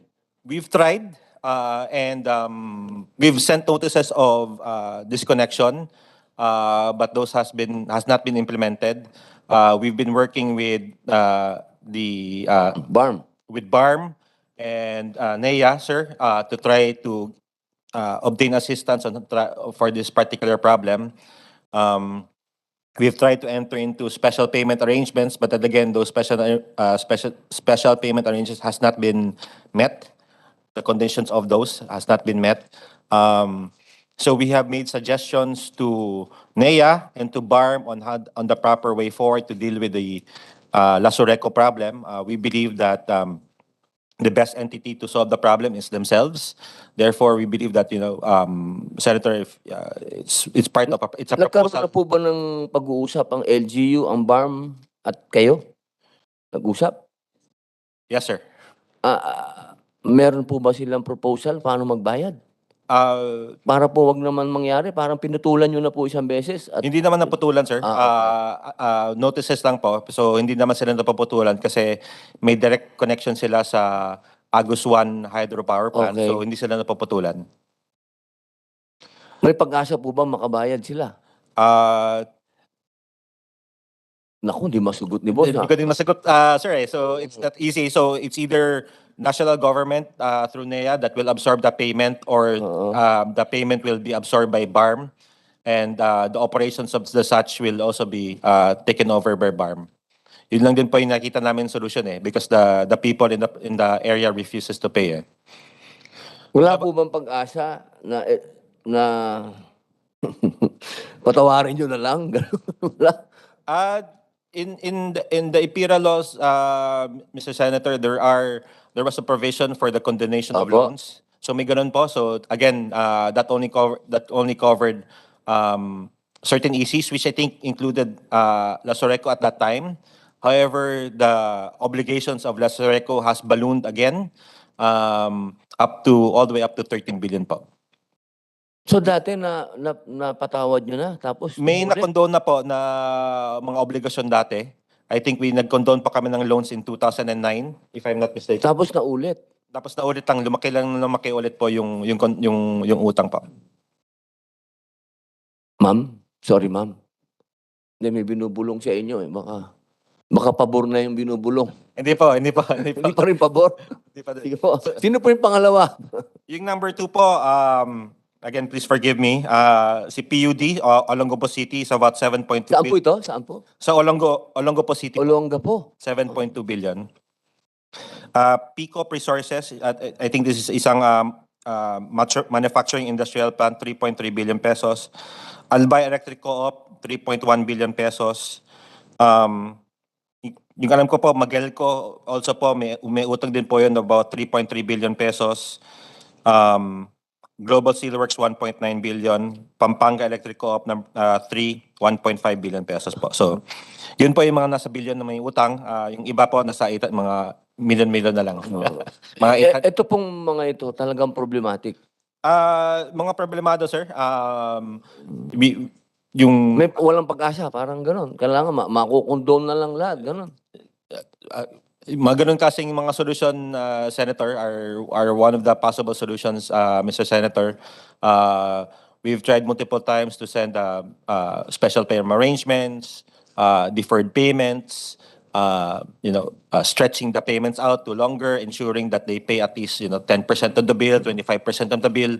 Pero hindi po kasi sustainable kahit sabihin nila na makapagbayad sila today ng 25%, tapos sa sunod na buwan naman Hindi naman nasusunod. hindi consistent po yung nababayad po nila sa Ano pwedeng mangyari dyan sa mga yan pagka ganyan? Hindi nyo nabibigyan ng pagkakataon na o ano? Yung based sa experience po namin, yun, lumalaki lang, yung palaki ng palaki yung utang. Yung isang malaking porsyento dito sa mga utang, sir, is interest. So part of the discussion also that we're having with national government, kung pwede ba itong interest na lang, tanggalin na lang. So again, hindi ko pa alam kung act of Congress ba yun or act of national government, kung pwede din po yun gawin. Sige po. Pag-usapan na lang po na, hindi tayo matatapos dyan. Yes, sir. Oo, Yes, sir. pag-usapan po natin mamaya. Pagka balik sir. na po ako doon sa solusyon. Yes, sir. Baka So, sakali- we welcome any invite from your officer to discuss Yes, the sir. project, sir. Thank Opo, you. imbitahin po namin kayo, Mr. Dennis Edward A. de la Serna. Salamat po. Opo, salamat po. Senator Padilla, if you may, pasubmit na lang po sa amin yung list so that we'll be guided also. Yes, sir. Yes, sir, Mr. Chair. Mahal na Pangulo, lipat lang po ako, baka may solusyon sa exploration. Medyo sumikip ang dibdib. Dito tayo sa exploration. Nawala. Mag-i-explore na. Wag muna. Opo. Pwede po ako magtanong kay Sir? Opo. Noong pong last year, wala pa po ako sa Senado, ngunit ako po ay merong ugnayan sa Iran. At nag-usap po kami noon, ang sabi nila, handa silang tumulong sa atin, handa sila na mag-supply ng langis. Nagkataon naman, ang sabi sa akin, bawal. Bawal, hindi pwedeng makipag-usap ang Pilipinas sa Iran. Ano po ba ang talagang ganap dyan? Well, ganito po ang nangyari. Actually, tinawagan po ako ni Secretary Dominguez kasi nga may Iranian delegation na pumisita sa kanya. So ako po pumunta sa kanya, tinatanong niya nga po ako noon kung okay ba. Ang sagot ko po sa kanya basta't yung physical goods dalhin dito, iba na ang usapan yung bayaran. Kasi ang issue at that time was that they cannot use the SWIFT system. Yung sistemang bayaran ng other countries by which meron akong platform yan na bayaran for international payments. So ang naging suggestion at that time was that they can have a alternate payment system that can be made. So dun ho nagtapos yung usapan.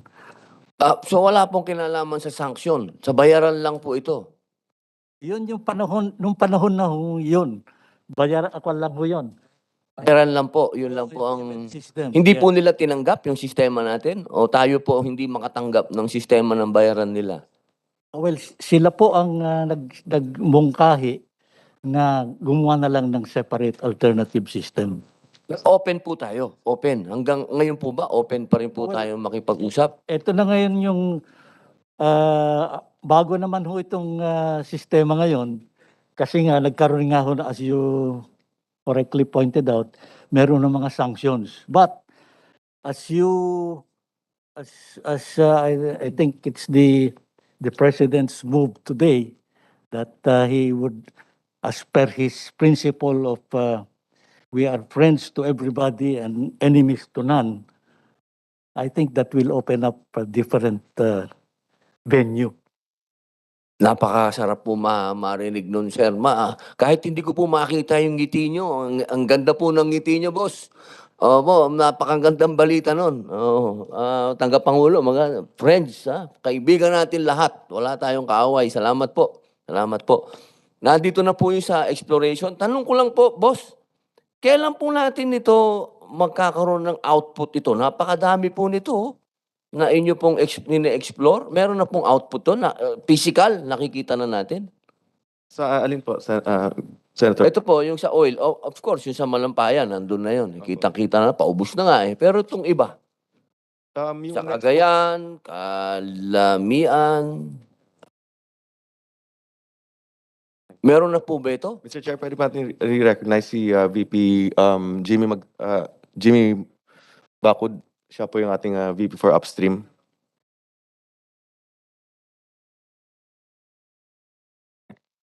Mr. Chair, with regard to the questions on the exploration po, isa sa mga potential areas po natin na pinag-aaralan ngayon is yung Cagayan, yung binanggit nyo. Opo, gaano na po katagal ito na inyo pong ine-explore? Hindi pa ba natin ito ma-exploit? Kung madidrill po natin yan by next year and we have a discovery, mas mga 2-3 years pwede na po nating i-develop into another gas field. Meron po kami isang gas discovery dun sa area. We'd like to check din kung kayang i-produce kasi ang problema namin is merong tubig na lumalabas when we were trying to test it. So yun po yung dalawang potential areas natin sa Cagayan. And then, yung sa mga areas natin sa Palawan, we have some areas na potential for gas. Nagkaroon lang po tayo ng constraint when we were trying to do some seismic survey last April. Na-hold po yun due to security issues dun sa West Philippine Sea. Maganda po yung nabuksan nyo na yan. Kasi po, may nabasa po akong artikulo at nagpunta din po ako doon. Sinasabi, ilan ba yun? $26 trillion ba ang deposito doon sa West Philippine Sea?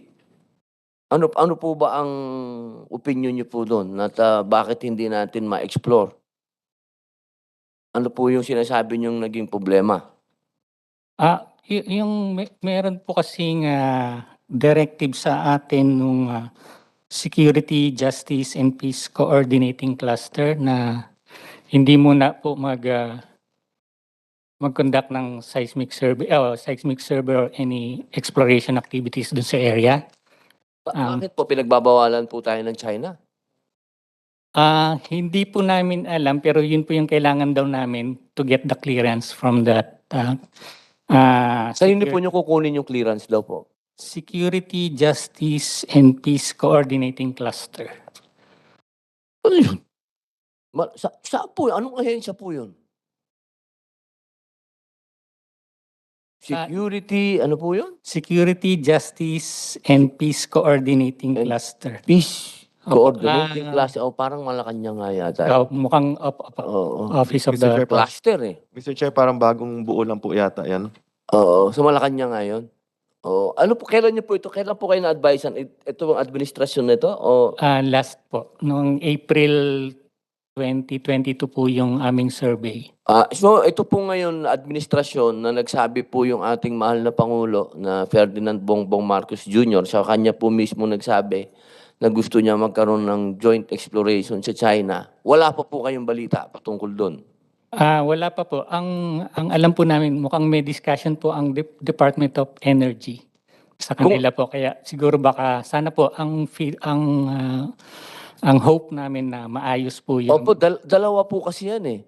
Yung isa, wala naman tayong problema kasi nagkaroon na ng BARM, yung Ligwasan Mars.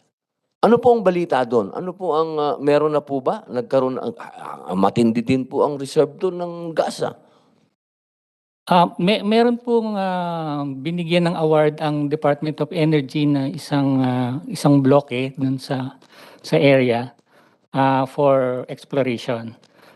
Kamusta po? Hindi ko po nakita kasi dito yung Ligwasan Mars. Hindi po kasi kami kasama doon sa... Bakit po? Dahil sa BARM yun? Hindi po. Kasi ang kailangan po yung merong ina-awardan ang DOE ng mga... Hindi po kayo kasama doon? Hindi po. Pwede pong pakipaliwanag para maintindihan po ng ating kababayan. Ibig niyo pong sabihin, ang PNOC Exploration Corporation, hindi kasama sa Ligwasan Mars? Mr. Chair, sa iba po na award yung service contract po na yun. Ha? Pero gobyerno rin yun? Private po. Sige po. Yeah, Mr. Chair, just wanted to give the input. Sa service contracts po, yung 60-40 stays. Opo. In other words, kasi ang total revenue is 100%.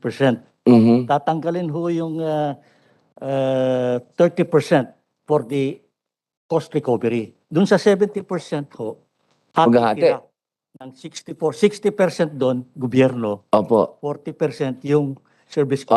contractor. Pero if PNOCEC would like to join the consortium, separate ho yun. Nandoon ho sila doon sa 40. Kagaya ho ng ngayon, PNOCEC is 10% share siya doon sa 40. So meron siyang 4%. So in other words, government, kung merong PNOCEC, is really 64%. 64%. 60, kasi may 60 doon sa Gobyerno. matanggal na yung Oo. 30, 60% siya doon. Tapos meron pa siyang 4%. So 64% to. So in other words, kahit na wala hong participation ang PNOCEC, Meron pa rin. 60 tayo. Opo. Opo. Sino po yung private ano na yun? Ano po, meron na po bang balita doon? Pero nag-report naman po sa inyo yun. Kung ho yun, nagre-report ho doon sa ERDB ng DOE. ERDB means Ng DOE. Energy Resource Development Bureau. Opo. May balita na po doon. Siguro naman na marites din naman kayo doon. Kung meron na silang Supposed to be meron po silang parang 7 years to explore the area. So nung inaward siya and then meron siyang initial year to prepare for any study doon sa potential targets niya for drilling. So yun po yung ang alam po namin sa kanilang work program. So 7 years pa po. Kailan po sila nag-umpisa mag-explore? Na-sign po yung kontrata po nila this year. Naku, naloko na. Bilihira. 7 taon pa.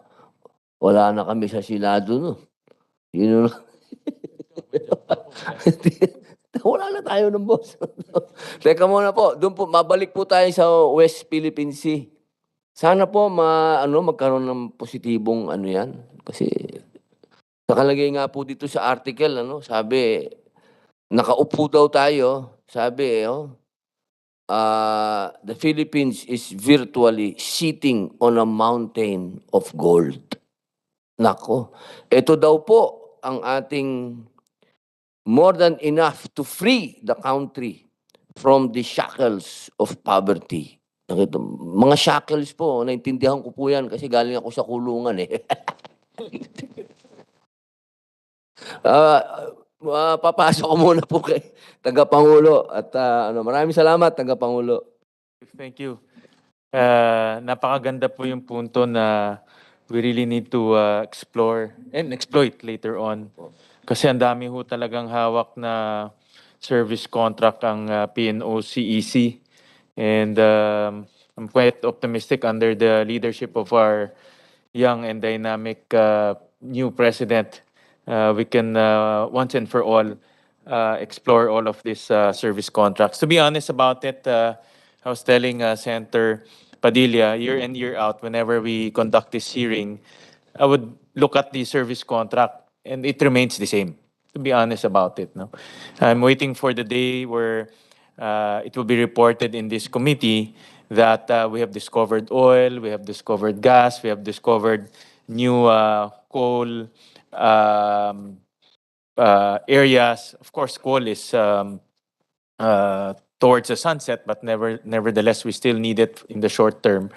So, but we're not seeing that, to be honest about it. No. So, but we have a new president right now, and this is really important. One of the most important subsidiaries of government is PNOCEC, because it is the driver towards self-sufficiency. No? So, so hopefully in the next few years, we'll see some light at the end of the tunnel. So with that, let me call on the minority leader. I think he's here, Senator Pimentel. I saw his video earlier. Thank you, Mr. Chairman. Go ahead, sir.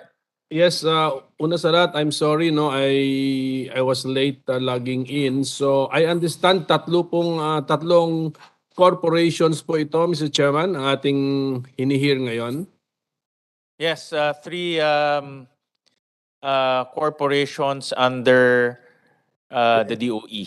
The energy sector, yes. Okay, so can I ask the different, the respective heads of the corporations, just to summarize, for example, PISAM, how much are you asking from the national government through the GAA as, ang tawag natin dito, corporate subsidy po, if I'm not mistaken?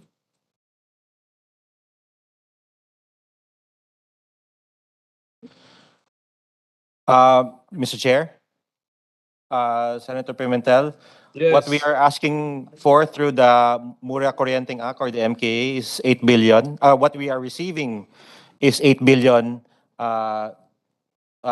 from DBM, Mr. Senator. Correct, but for next year, the national government through the budget law will be allotting under the proposal, no, 8 billion for PISAM so that Yes.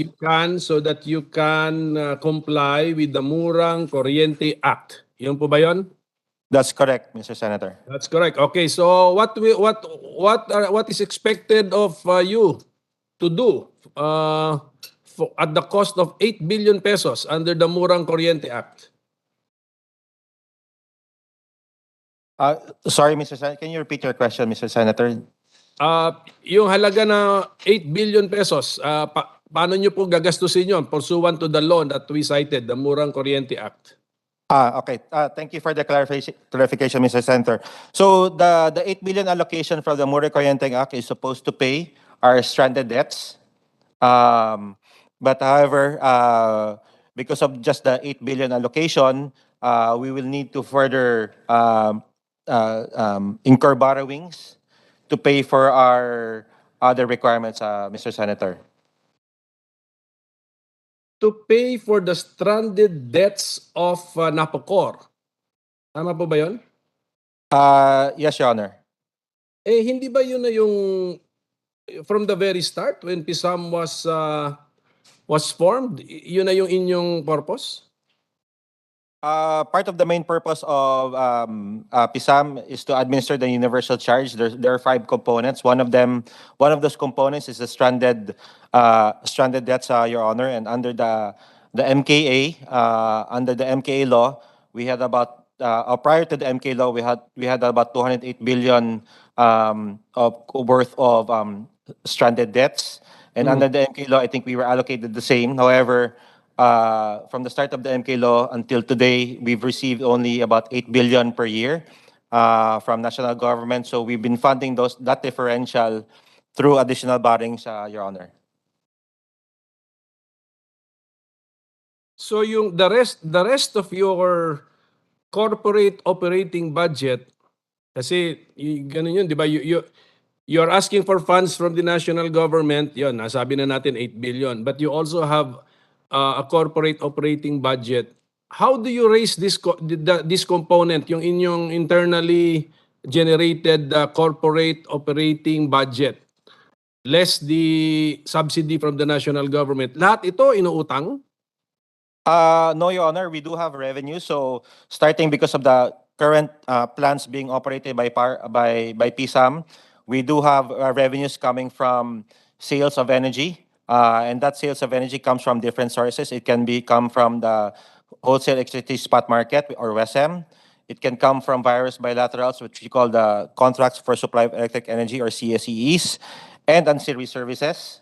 So from those revenues, on top of those revenues, we also have privatization proceeds. If we are able to sell those power plants, if we also have privatization proceeds coming from the sale of real estate assets. We also have privatization proceeds coming from the previous assets that we've already sold, which are the deferred payments, whether they're monthly or on yearly deferred payments. Most especially, these are coming from, I guess the biggest ones, Your Honor, is coming from the sale of the concessionaire of the transmission business to NGCP and other IPP contracts. Those, I think, would be the general sense, the Plus, we have UC collections also, Your Honor. Yes, oo nga, may yung universal charge pala sa inyo. Okay, so for 2023, how much are your projected revenues?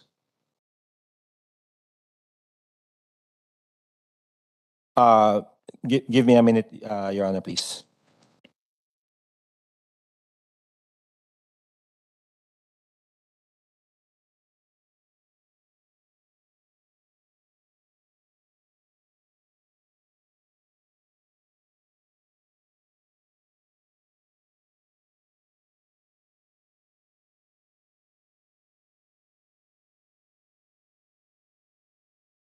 Your Honor, the projected yearly revenues, the projected 2023 revenue is estimated at about 72.2 billion pesos, Your Honor. Okay. And then for 2023, how much are your expected expenses? Per the budget that you have prepared, di ba? Meron kayong prepared budget. Yes, Your Honor. So for our 2023 budget, we are proposing 167.5 billion pesos, Your Honor. Wala pa dyan yung yung 167.5, kasama na ba dyan yung expenses nyo because of the Murang Kuryente Act na 8B o hindi pa? Nandito po na po lahat ito. So the part of the biggest component of our proposed budget, Your Honor, is the maintenance and other operating expenses. And then the component of those maintenance and other operating expenses, Your Honor, are the debts, IPP lease obligations, interest, and guarantee fees, which amounts to about 96.5 billion pesos. Purchase power cost of about 15.8 billion pesos. Fuel for power plants of about 37.8 billion pesos, Your Honor. Okay, sige. Mag-simple mathematics tayo. Yeah, rounding off numbers, sir. Rounding off numbers. So our projected expenses for 2023 is, lagyan na natin sa 167 billion. Your projected revenues, you use this, di ba? You use this. I-minus natin sa 167 minus 72. And then the balance, you borrow? The balance, we would be borrowing those, Your Honor. Yun na nga. So,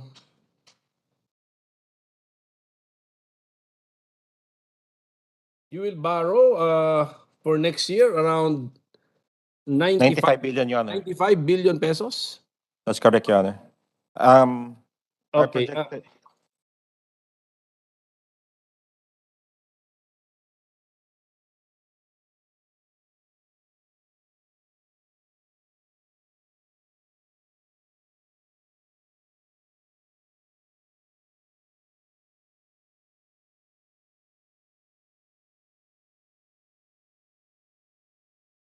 So, Your Honor, just getting additional information for my staff. So the projected borrowings, or as approved by the DOF, is about 43 billion. 43. So on top of So that, we paano- expect to receive... Yes, Your Honor. How will it work, sir? How will it work that you have projected expenses at rounding off 167, your projected revenues at 72, di para kayong may shortfall na 95 and that you will borrow 40 plus? So what will So happen, 40, sir? tama, sir. So we have the 43 plus the 8 billion that we expect to receive because of the Murray Ending Act. And I think part of that differential will also be funded by, hopefully by privatization proceeds coming from the assets and from the real estate assets, Your Honor. How come hindi mo sinali yun sa projected revenues kung if you're hoping for proceeds? Well, in our slides, Your Honor,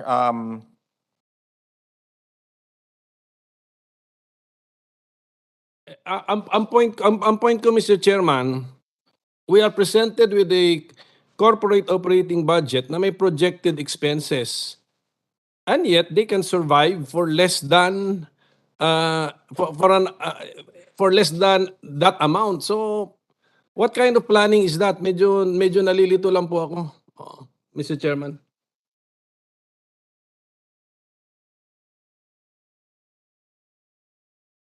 Mr. Chair, if the good senator will allow me, what we can do is present or submit our income statement, Your Honor, and our cash flow statement so that it will provide a better story to the good senator on based on the financial condition of PSAM, Mr. Chair, Mr. Senator.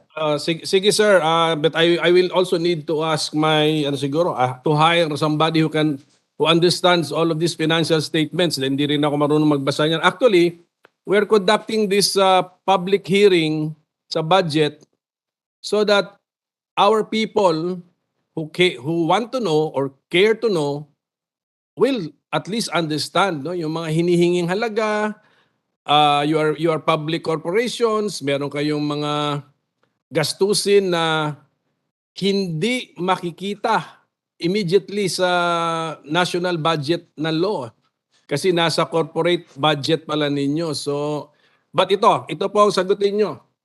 Yung inuutang sa taon-taon kasi siyempre less than yung revenue ninyo sa expenses ninyo eh. Yung inuutang ninyo taon-taon, yun po ba ay counted sa national debt na rinireport ng Bureau of Treasury?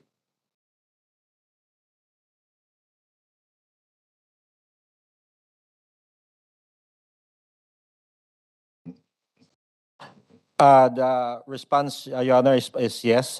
It forms part of the BTR under the GOCC's, Your Honor.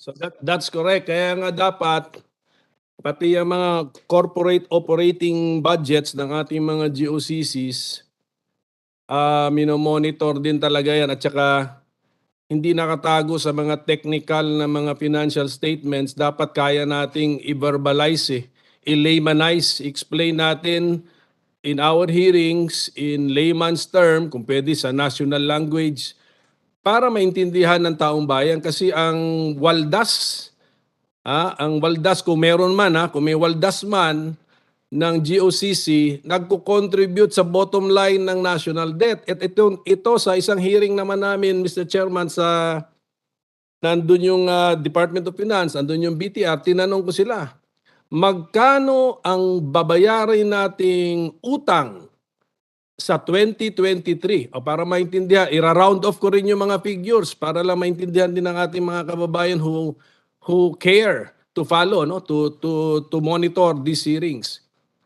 Sa 2023, tayo po ay magbabayad ng 1 trillion pesos, rounded off 1 trillion pesos para sa mga principal ng utang natin.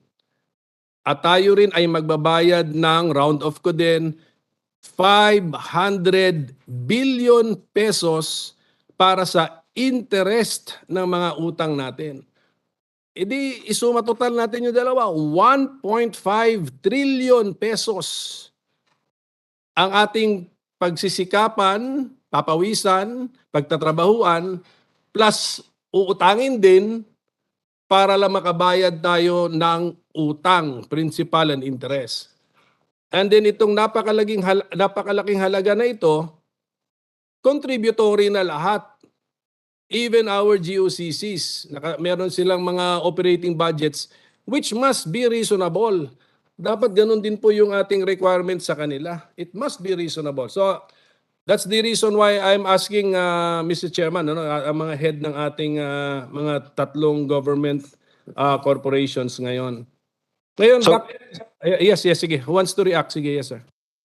Mr. Chair, Mr. Senator, so again, if you allow me to respond to Senator Pimentel's question on our cash position or inflows or outflows without referring to the revenue side. So the projected for 2023, Mr. Chair, the total projected inflow is 100.96 billion. This is mainly composed of privatization proceeds, power sales, which I've already mentioned earlier. Now, out of that 100.6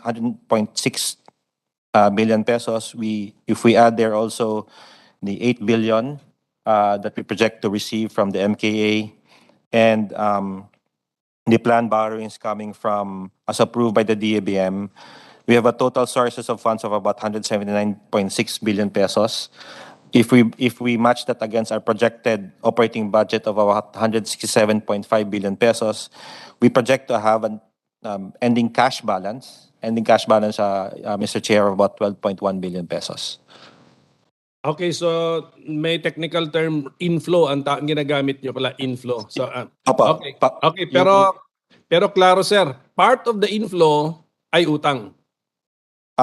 Meron pong utang.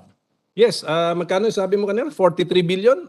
Magkano yung ang plano nyo utang next year? 43 billion po. Yes, 43 billion. Uutangin para maging part ng inflow, para maging part ng expenditure na magbayad din ng utang. So anyway, Yes, Your Honor. yes, I've noticed that PSAM has two main purposes. Kumusta na po itong can we state our two main purposes at kumusta na tayo dito in fulfilling our purposes? Mandates, purposes or mandates. Yes, Your Honor, thank you. We have 3 mandates.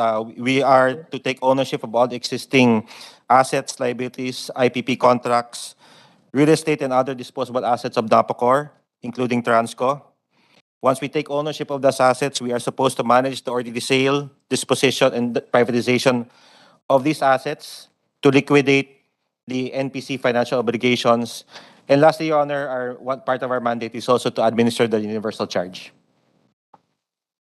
For the purpose of yung universal charge, administer it for the purpose of? For the purpose of underprovided by PIRA, there are 5 different purposes of the universal charge, Your Honor. There's the universal charge for ME, universal charge for electric environmental charge, universal charge for stranded contract costs, universal charge for stranded debt, Your Honor. Okay, meron dito sa briefer ko, is it part of your mandate to strengthen the financial viability of electric co-ops? And then PSAM assumed outstanding financial obligations to the NEA and other government agencies? O yan ba yung nabanggit mo kanina na at the start of the IPIRA law? So, Your Honor, it's partially correct. We are supposed to condone, which we have done already, the certain loan obligations of the electric cooperatives. I don't think it's under my mandate to strengthen the electric cooperatives per se, Your Honor. Correct. So, condonation, which you have done, and the power to do so no longer exists today? We fully condone the loans as of a particular date already, Your Honor. If I recall correctly, 2009. 2009? Tapos na yung condonation. We finished our loan condonation in 2015, Your Honor. Oo nga, the law provides that deadline. You cannot implement again a loan condonation program. So, what I was informed, Your Honor, is that we're supposed to condone these loans over a 10-year period, Your Honor. Okay, so may 10 years. Pero even the corporation, PSAM has a lifetime din, di ba? That's correct, Your Honor. Per PIRA, we have a 25-year corporate life, and the life of this corporation is supposed to end in June 2026, Your Honor. Okay, so ano na? Oo, so if you follow the 10-year cycle, okay, you have one more 10-year cycle yata from 2015. At any rate, sir, ito na lang ito kasi you volunteered the biggest receivables of PSAM. And I've noticed, although hindi ko nakuha lahat ng names, I've noticed that some of those you mentioned are private companies. Tama po ba yun?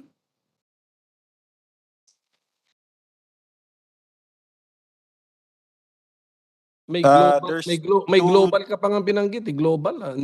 Is that a private company? Opo, I've mentioned 2 as part of the top 10, Your Honor. It's Picop Resources Incorporated and Global Steelworks International Incorporated, Your Honor. Steelworks pala itong global. Okay, so kumusta? Bakit ganoon?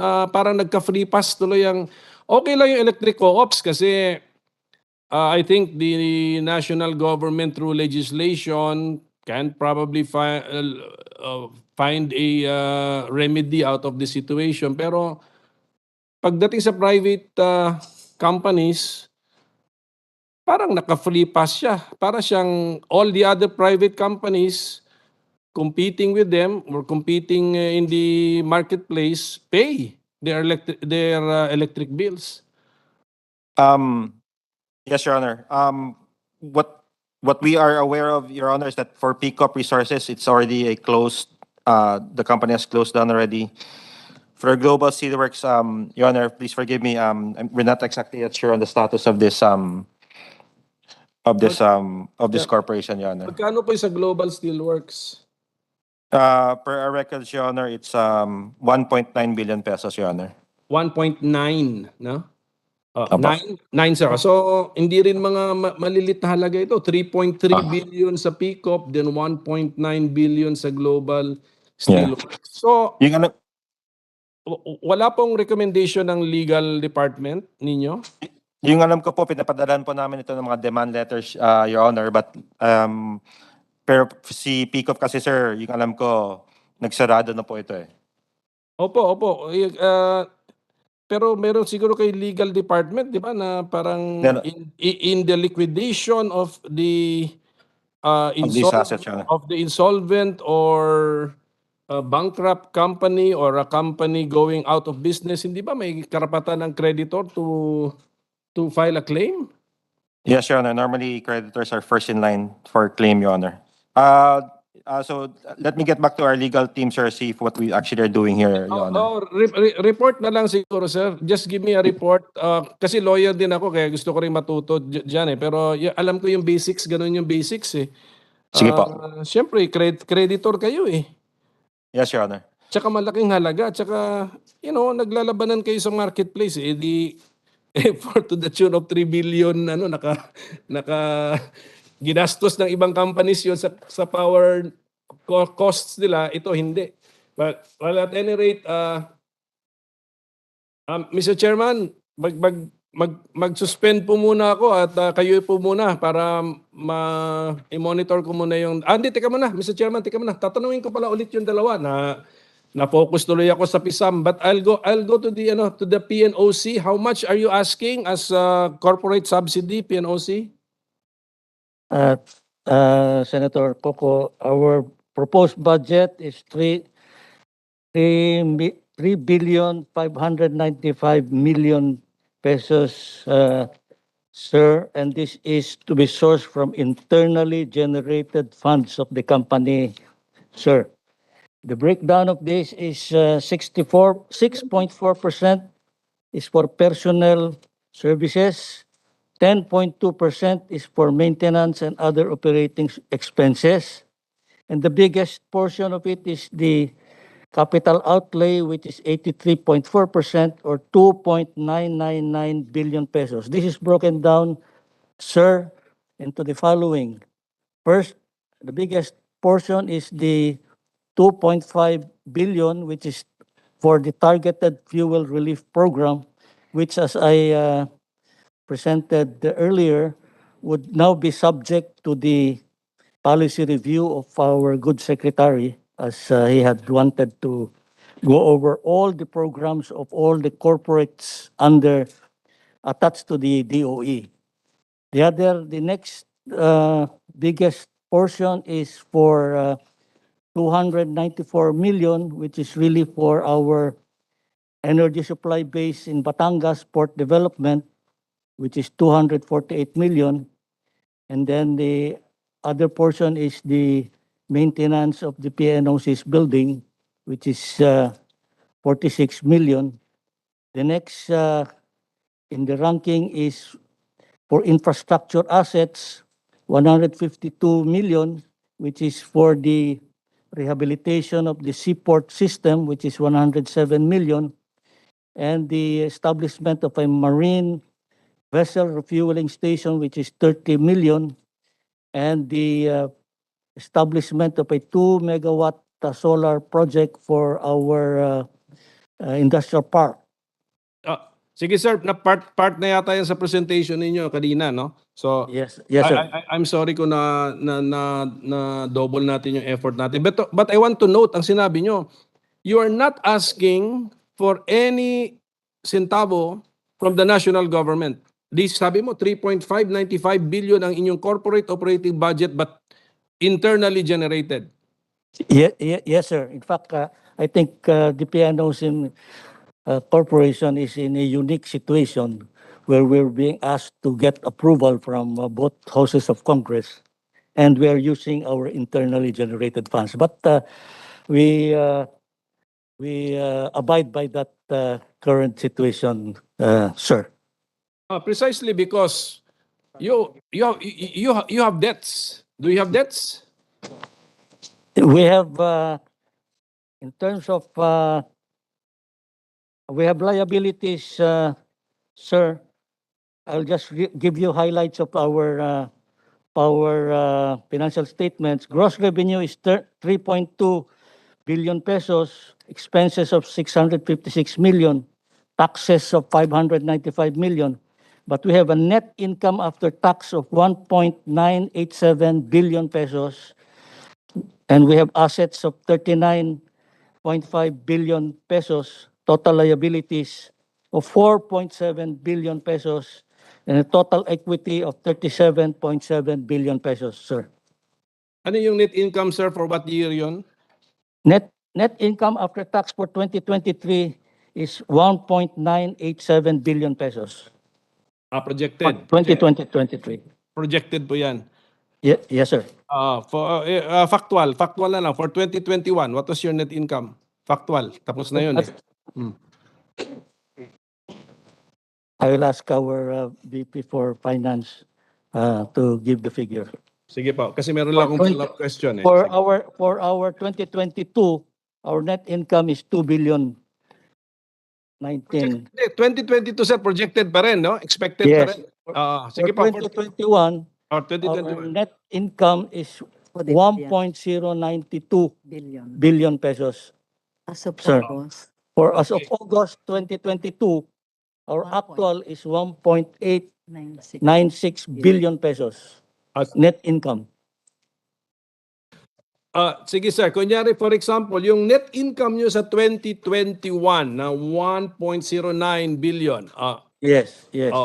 What happened to this? Para malaman lang ng taong bayan. Yung 1.09, retained by the corporation or Yes, sir. remitted to the national government for use in our budget? Ano pong nangyari dito? Well, we give dividends to our national treasury, which is 50% of the net income for any given year. So for 2021, so we declared a cash dividend to the national treasury of 500 million pesos, more or less? Yes, sir. Sige, good. Okay. So para at least nalaman ng taong bayan natin na you are an income generator. Yes, sir. In fact, I think we will be... Yes, but of course, tignan ko na lang yung financial statement ninyo, pero you have contributed to the national debt also.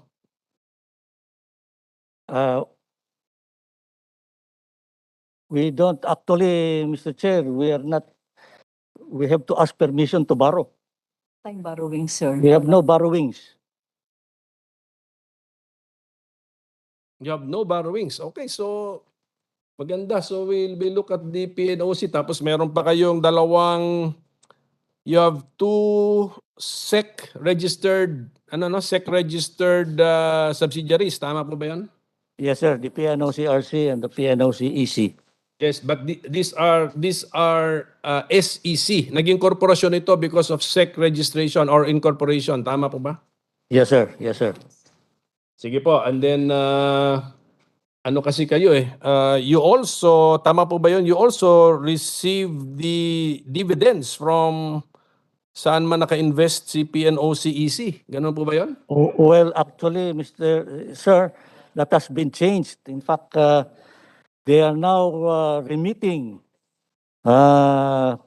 directly to the Treasury, and supposed to be the mother company, does not get any more returns from the original investments made to our subsidiaries. So therefore, although we are asked to oversee our subsidiaries, there is no financial gain as far as the mother company is concerned. But it's still okay. But that is what the government asked us to do, and we will follow.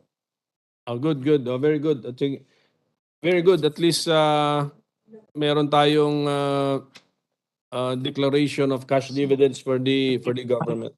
Mr. Chairman, can I now ask the NAPOCOR and the ano naman yung what are they asking for in the 2023 national budget? Are they asking for a subsidy and how much? Yes, Your Honor. We originally submitted a budget of 44.75 billion, but DBM has cut that by 12.54 billion, so that the outstanding budget is about 32.2 billion. In terms of government support, there's a 1.3 billion that we're asking for 2023, and we're also asking for the carryover from the previous year of 1.5 because of the inflated fuel prices that we have to buy in order to support our missionary electrification in the small islands, Your Honor. How does that carryover work, sir? Saan galing yung 1.5 billion? It's earmarked from the government from previous year So for the hindi capital outlay. hindi na-release? Meron na pong saro, pero There's already SARO, but obligated. unobligated. Okay, but teka, you are expecting to receive 1.5 billion pesos as this subsidy provided in the past budget acts. Ganun po ba 'yon? As For CapEx. Yes, sir. Yes, Mr. Chair. Yes. Capital expenditure sa language ng gobyerno, CO ba 'yan? Yes po. Yes. Oo. Okay, so para lang maintindihan ko, for next year, para klaro, for next year, you are asking as corporate subsidy 1.31 billion pesos. Tama ba yung figures ko? Current year, yes. For the current year, yes, 1.3. Hindi, for For 2023. 2023. Yes, Yes. the current budget we're talking about. Yes. Okay, and then you expect that you can use around 1.5 billion as From your, the prior year. yes, from the prior years. Naintindihan ko po 'yun. Okay, pero approved na kasi 'yun eh. Approved na 'yun. Wala na tayong Yes. hindi na namin gagalawin po 'yun. Yes. So, Yes, Your Honor. So you have a corporate budget of around 32 billion, and kung i-minus ko yung subsidy namin, lagyan na natin, so mga 30 billion will be so-called internally generated funds. Yes, Your Honor. And how is your 30 billion more or less yung 30 billion amount generated? This is from sales of electricity from the plants that we still operate, plus a large portion of it is from the universal charge for machinery electrification to support our operations in the small grids. Borrowings? We have none so far, although the DOJ has already expressed an opinion that NPC can borrow to support its operations. Okay. But for 2023, you need not borrow from your projections. We may need, Your Honor. Okay, how much for your per your projections, how much may you possibly need for 2023 to borrow? We are looking at a 5 billion credit line for fuel purchases and subsidies, whatever subsidies is available. You're giving subsidy to what? The subsidies for the operations of the new power providers who are also in the missionary areas. These are private companies. Oo. Ilan ba how many areas are considered missionary pala?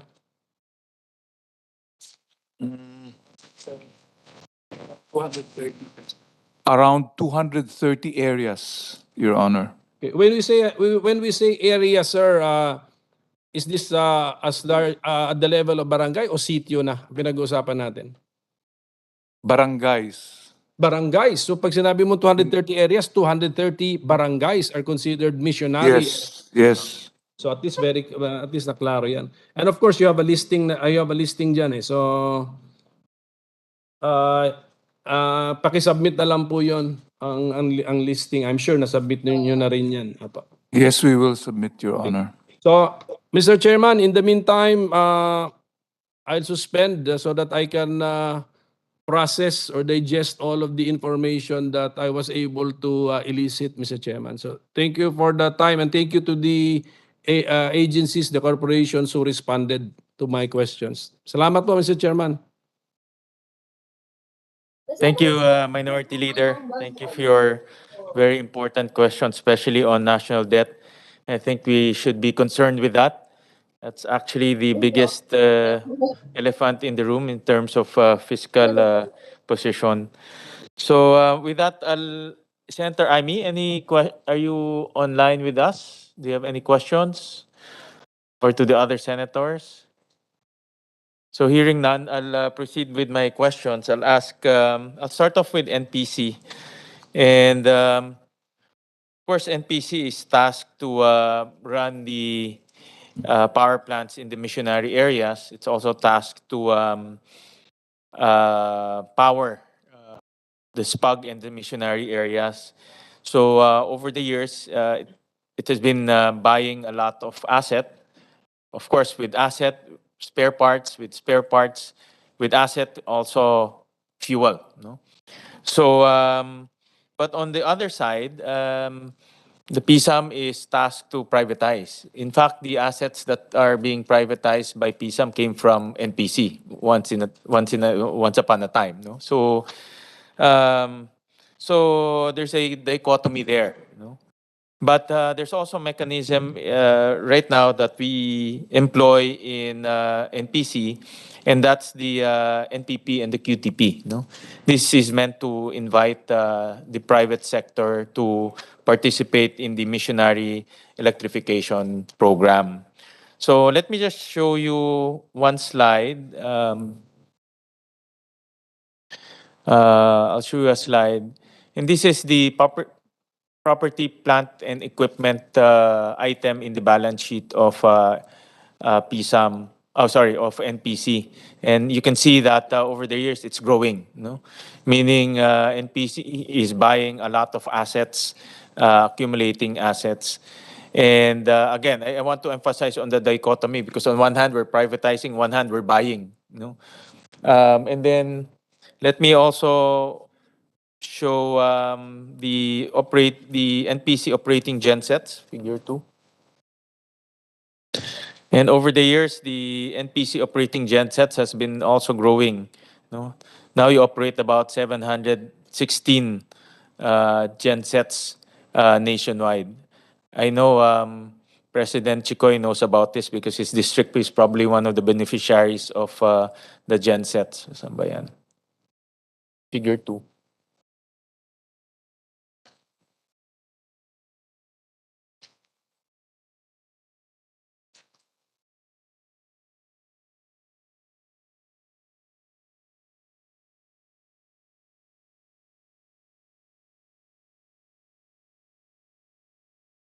Show the body that the gensets has also been growing. Of course, with that, spare parts purchase is also growing, fuel is also growing. So I know in the short term that we need to energize. We need to make sure that we have 24/7 electricity in the missionary areas. But from a strategy point of view, what is also being done to slowly get out of the concept of government operating the gensets, of government buying the fuel and spare parts, because at one point we might also again sell that later on. No? So what is now the strategy of government to balance that policy of allowing the private sector to come in, no? And instead of buying assets, it becomes an expense, no? So that government will just pay the private sector in terms of use of those assets, because we want now overburden our balance sheet, because right now everything is now in the balance sheet. No, nasa balance sheet siya, and it's heavy because at one point it's either we sell that or we dispose that, or a lot of that gets depreciated. This is the number of gensets, and over the years it's been growing, no, from 500 gensets now to 716 gensets. So what is now the strategy to lessen the burden in our balance sheet and to invite the private sector? Yes, Your Honor. Thus, the mechanism that exists today is that NPC comes into, let's say, to a new area, sets up the generating plant, and operates it. At a certain point, when the economy of the area has improved, the load factor has become better, we invite the NPPs or the QTPs to take over.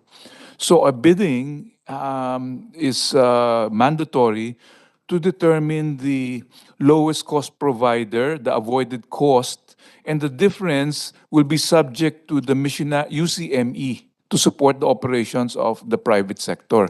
So now, although we are in more areas than they are in terms of sales of kilowatt hours, the NPPs now account for more than around 70+%, whereas NPC generation is down to about 28%.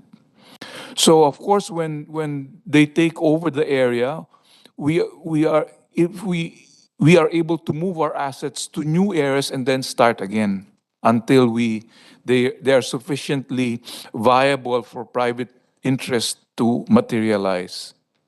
In other words, over the years, the NPC generation has gone down to 28%. How come the property, plant, and equipment is still growing? The explanation for that is that when we start off, we basically start with maybe 8 hours of operation. But in many areas now, we have 24-hour operations. So of course, that means that we have to buy more equipment to provide 24-hour service as compared to the original maybe 8 hours of service lang.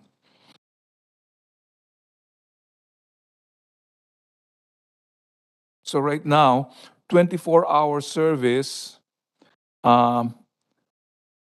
total areas is 79, 18 areas, 12 to 23, and less than 12 hours is just 53. So that is also part of the burden of increasing the generation units and the fuel. This remaining 28% of NPC generation, do you see a scenario later on, President Rojas, that this will also go down to a level that more private sector will come in? We are hoping, Mr. Senator. Is Mr. that Chair. part of the strategy under the new DOE administration? I think the more, if you look at before this fuel price hikes happen, diesel was a convenient way of, energizing areas. But at this current prices, and I mentioned this because at this current prices, the strategic shift should move to renewables. Right? We should start thinking about decreasing delivering fuel to these far-flung areas because it's an environmental risk. Carrying fuel to small islands, you have to bring it by sea. Right? It's always exposed to theft. So my own agenda is to start looking at ways of minimizing diesel generation, either through hybrids or even using offshore solar and wind in the small islands. That's good to hear, President Rojas. In fact, there's so many studies conducted by ASAP, by other uh, foreign NGOs. And the study, in fact, I think one of the models was NPC participated in one of the models. And in their study, a hybrid model can save up to 1 peso per kilowatt hour at that model, using a hybrid system, meaning you have solar, you have diesel, and it can save almost a peso per kilowatt hour. But in your budget, I only saw two hybrid systems that will be undertaken next year. And it's not so big, 150 kilowatt peak of project. So when do we see substantial movement in terms of RE, hybridization, any way to save money? Because how much right now is UCME in our electricity bill?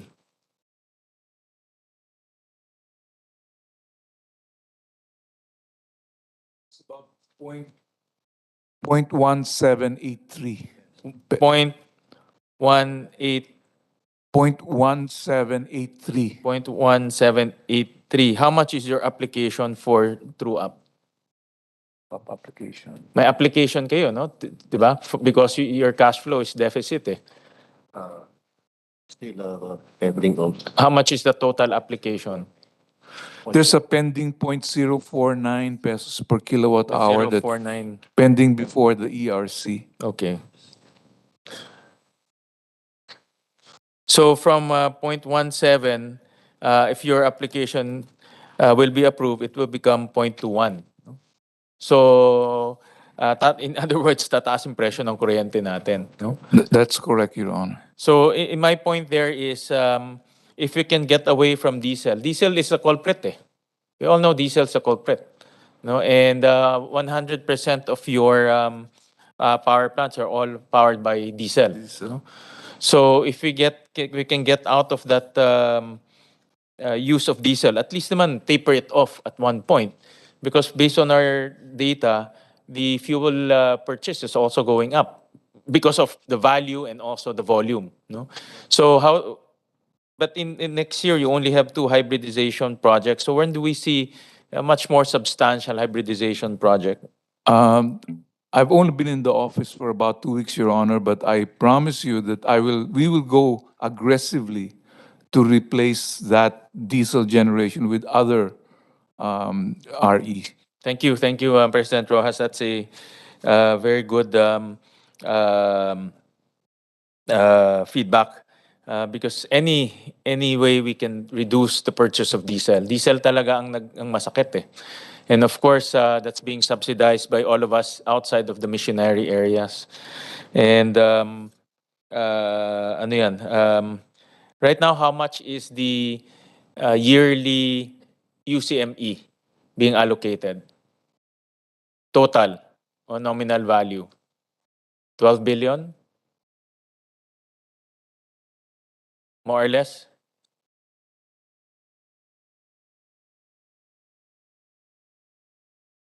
Mr. Chair. Right now, we're receiving an average of about 1.2 billion a month for the UCME. Yeah. Sir? Our total remittance for UCME in 2021 is 13.9 billion. Mga 12 to, 12 And to 13 yan. in 2022 first half, 6.8 billion. Yeah. So let's peg it around 13. So in other words, the consumers outside of the missionary areas, we shell out 13 billion to electrify the other areas. But the other areas is very expensive in terms of true cost eh. 16, maybe 20 pesos pa nga yata yan. I think in Palawan, some of the areas is 20 pesos, 21 pesos. No? Because of diesel. No? So I'm really happy to hear that under the new leadership, there's moves now to lower down the consumption of diesel. Next year also, I saw a allocation in capital outlay of 7 billion. How many gensets are we planning to buy with the 7 billion?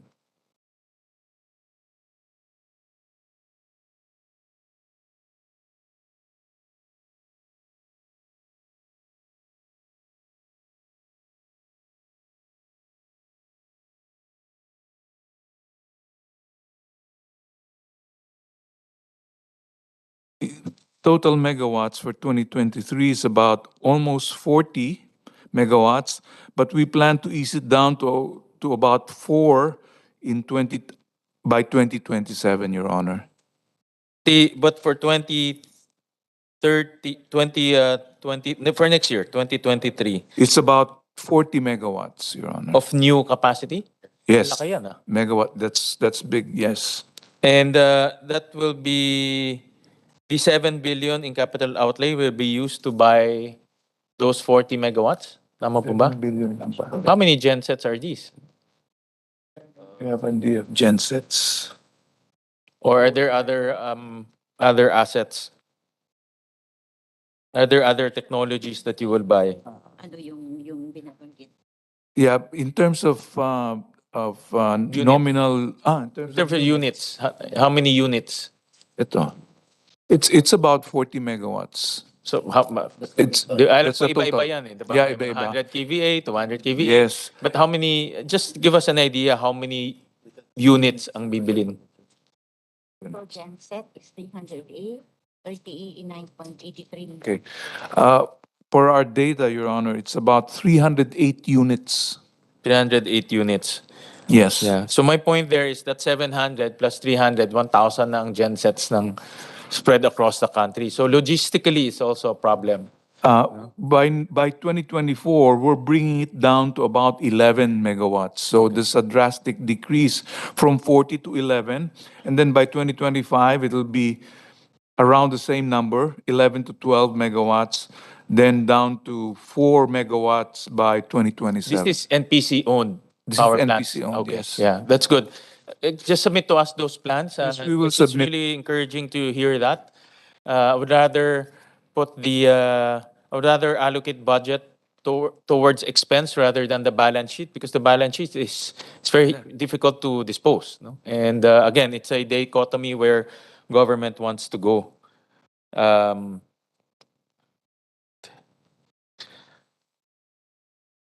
Let's talk about a more pressing issue with NPC. I know we had a meeting before, and I just want to put that on record on your cash flow. No, I think because of the abrupt increase in oil prices, the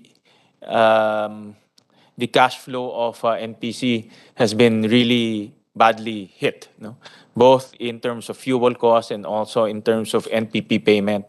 In fact, si Mayor Byron of Puerto Princesa called me because I think some of their NPPs there are threatening not to supply or had also had problems with their own cash flow.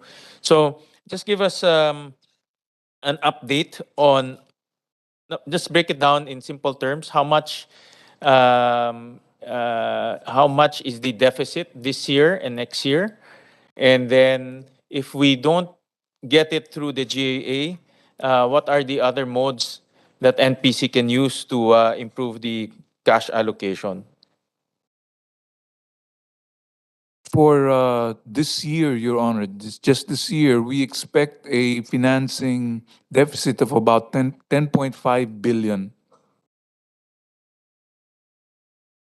And this is inclusive of our own SPAG and NPPs. How much for next year? We're projecting about 2 billion shortfall by next year, Your Honor. Okay. And this 12 billion is quite hefty, no? We'll try to source it internally, but it's not as easy as it's not easy because of the huge amount. So, what are the contingency measures that NPC is thinking to improve its cash position?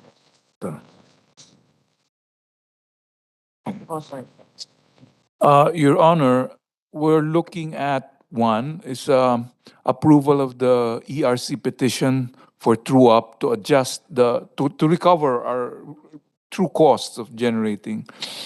Number two is a request for the reimbursement of the BNPP advances that we have incurred since 2011.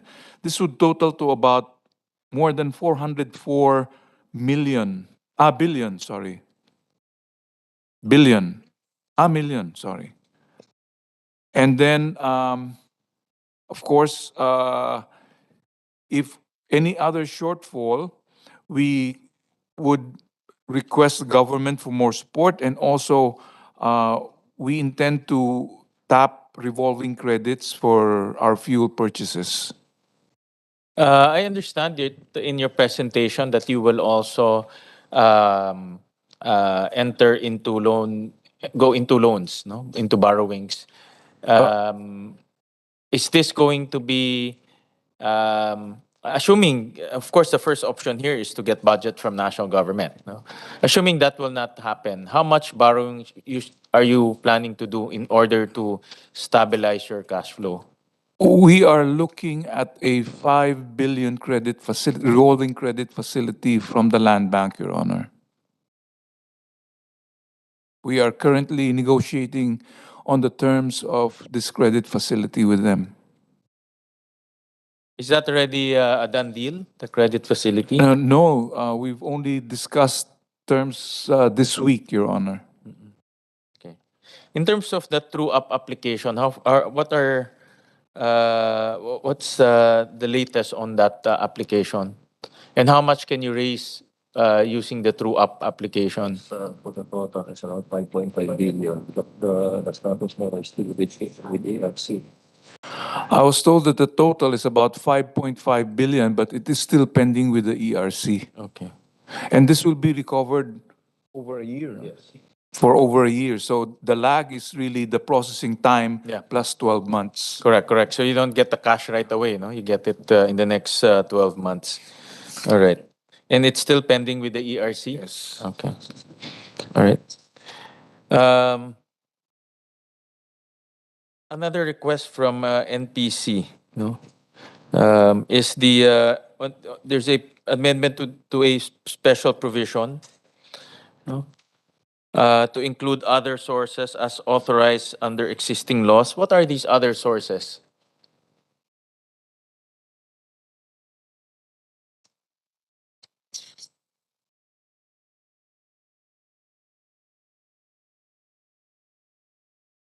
We're looking, Your Honor, at the IRR, which allows other sources beyond the sales of electricity and the UCME.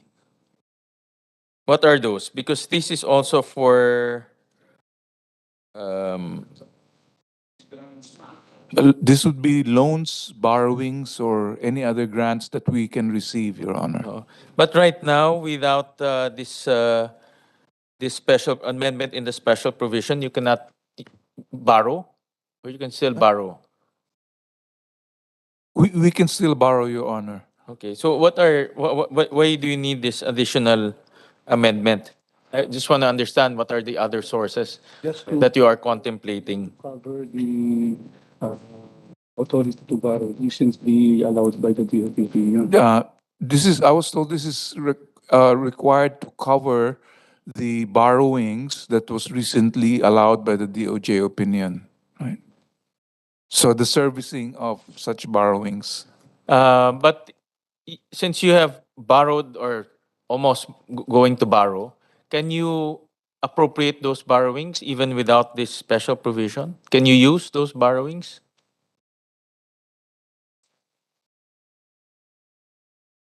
No, we can only we can borrow.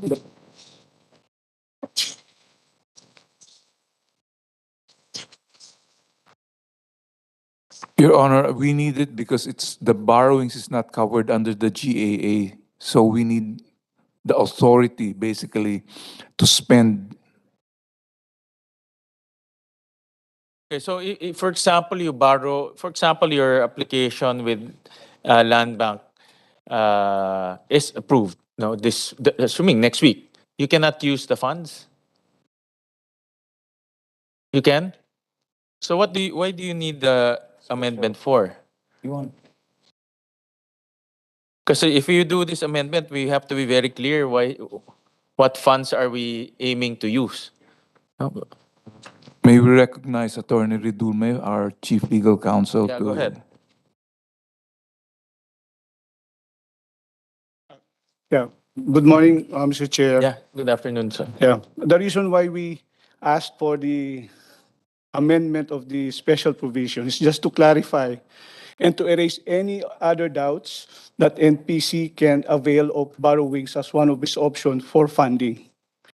And that, as explained in the DOJ opinion, Mr. Chair, the IRR is also a basis for NPC to come up with other sources.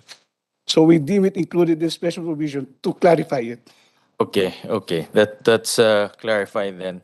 Because I know there's a DOJ opinion. I thought that's already enough as a legal basis, or at least as legal cover for NPC. Yes, Mr. Chair.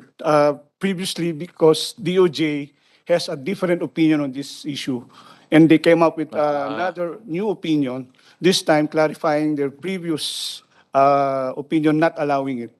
But this time they allowed it because they interpreted the provision of PIRA, including the IRR, to be other sources of funding for the UCME.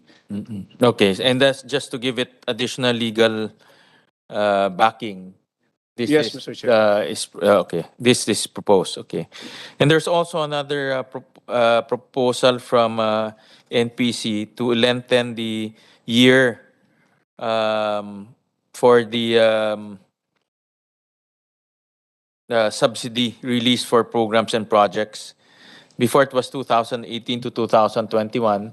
Now it's 2014. So in other words, there are leftover funds, no? Magkano yung leftover funds na yun? This is about 300 million. Malaki rin. Yeah. It's big. So it's just there, sitting. Yes. Okay.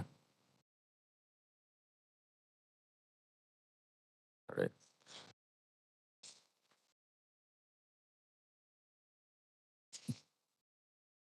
All right. Well, I think that's all for NPC. I just need just submit to us yours. I am hearing very good comments from the new leadership under President Rojas on RE hybridization, reducing the ratio between private and the public sector. Just submit to us your proposed 6-year strategic plan on doing that, no? On a later date na, on a later date, so we can be guided also. Yes, Your Honor. Thank you. Next budget, at least we have some basis on analyzing your budget. Next will be, I'll ask my questions to PSAM. And I'll follow up where the minority leader left off on Murang Kuryente. I know.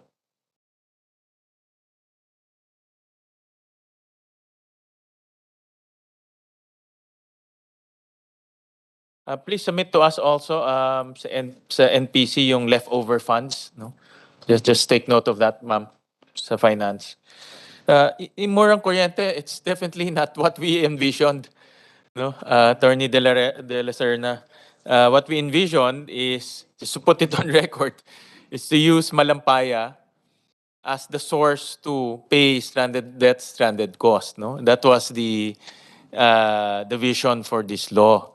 And I know for a fact that the funds being remitted to government is duly booked, but it's commingled with other funds, no? So in terms of the real funds, no, that's commingled with other funds. So it's not as it's not on a one-to-one basis when it comes to giving the subsidy. However, there is one provision there in the law that prevents the increase of stranded costs and stranded debts, and that's good for the consumers, no?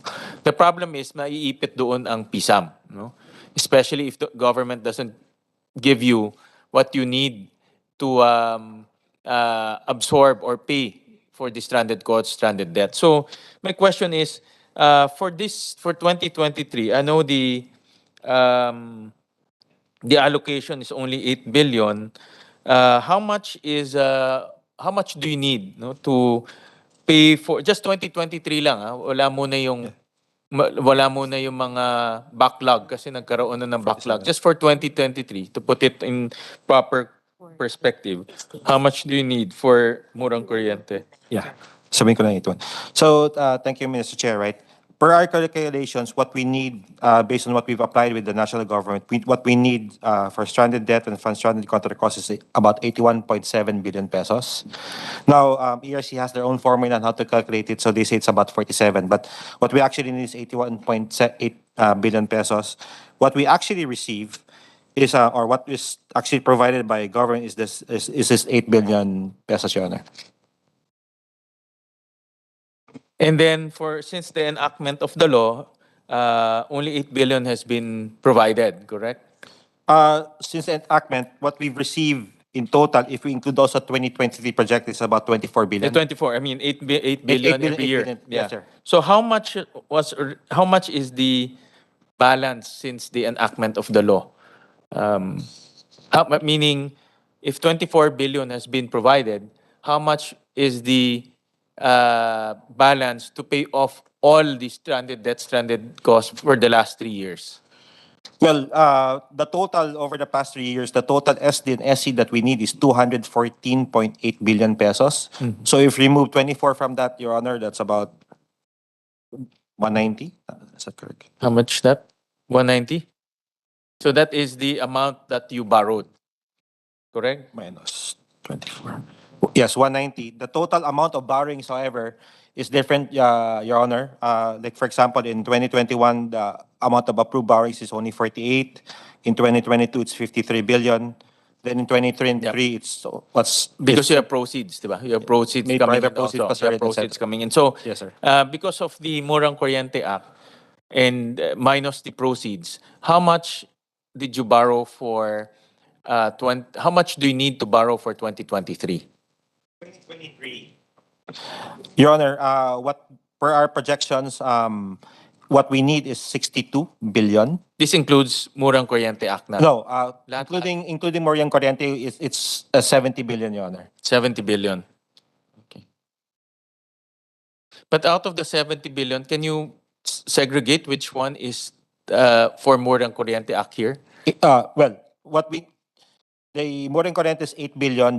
The borrowings for the shortfall is 62, so for a total of 70. 62 for Murang Kuryente. This is for Murang Kuryente. To fulfill the requirement under the law for Murang Kuryente is 62 billion. Is Yes, yes. okay. You can just submit to us later on, attorney, because of course that's not the spirit of the law. And since you're borrowing to fulfill Murang Kuryente Act, you're also incurring interest.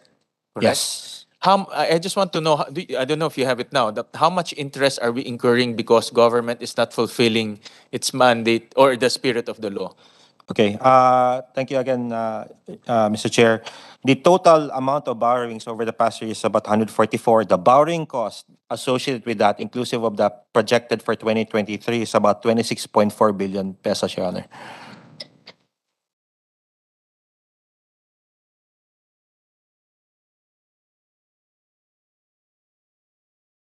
This is the borrowing cost. For 2021, 2022, and projected 2023, Your Okay. Honor. And this is only because of Murang Kuryente Act. Yes, Your Honor. Okay, so I just want to put on record that because the intention wasn't fulfilled, we incurred additional 26 billion in terms of borrowing costs. No, the intention really is to do away with that borrowing cost, because what's happening in the past is you have, of course, you collect from consumers, and the shortfall you borrow. No? But the intention was really not to collect from consumers. Instead, malampayo will come in so that you will not borrow anymore. But I just want to put on record that 26 billion has already been incurred because of borrowings to fulfill the Murang Kuryente Act. No? And then there's still leftover, no, for stranded cost, stranded debt in the bills of the consumers. Yes, Your Honor, we are 0.4, I think. 0.0543 centavos, Your Honor. But the collections is what I've been made aware of. We've stopped charging this. The collections for the stranded contract cost is those na lang na bill na namin, Yeah, okay. Your Honor, tapos yung kinakollect, yung those back billings na lang na dapat i-remit sa amin. Yeah, but in the bill of the consumers, there's still stranded cost, stranded debt, no? Stranded contract cost wala na po. Stranded debt na lang. Stranded debt meron pa po for 0.0428 centavos. 0.04, right? Until how long is that? That's projected until the end of the life of PSAM, Your Honor. Until end of the life na ito. Yes, sir.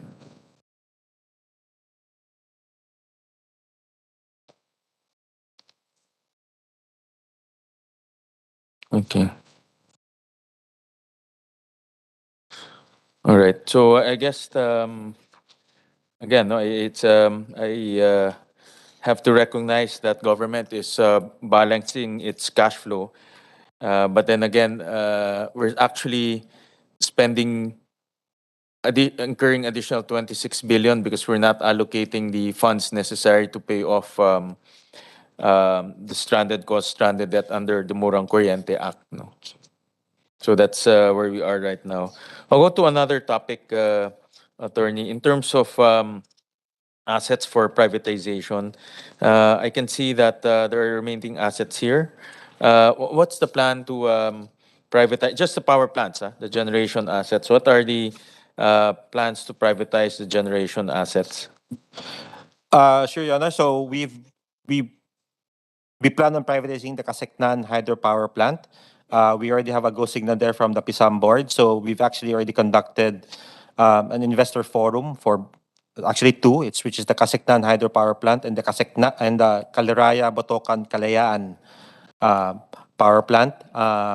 So for Kaseknan, we are hoping to have a successful privatization and turnover of the asset by August of 2023. For CBK, we are hoping that we will have again a successful privatization and turnover by, if not late 2023, 2024, Your Honor.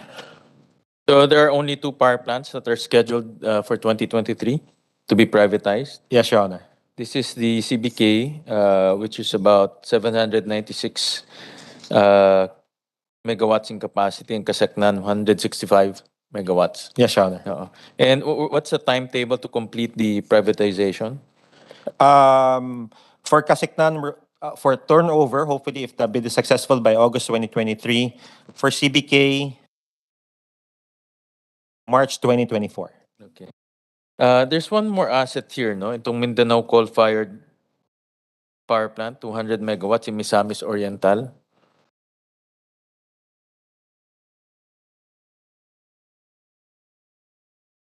For the Mindanao coal-fired thermal power plant, that formerly formed part of our privatization plans through an IPPA. However, based on the conversations with the national government, particularly DOF and DOE, there's plans to include this power plant into an energy transition mechanism or ETM. So we're currently in talks with DOF, DOE, and a potential consultant to help us go through an ETM process for this particular power plant, Your Honor. An ETM, I have never...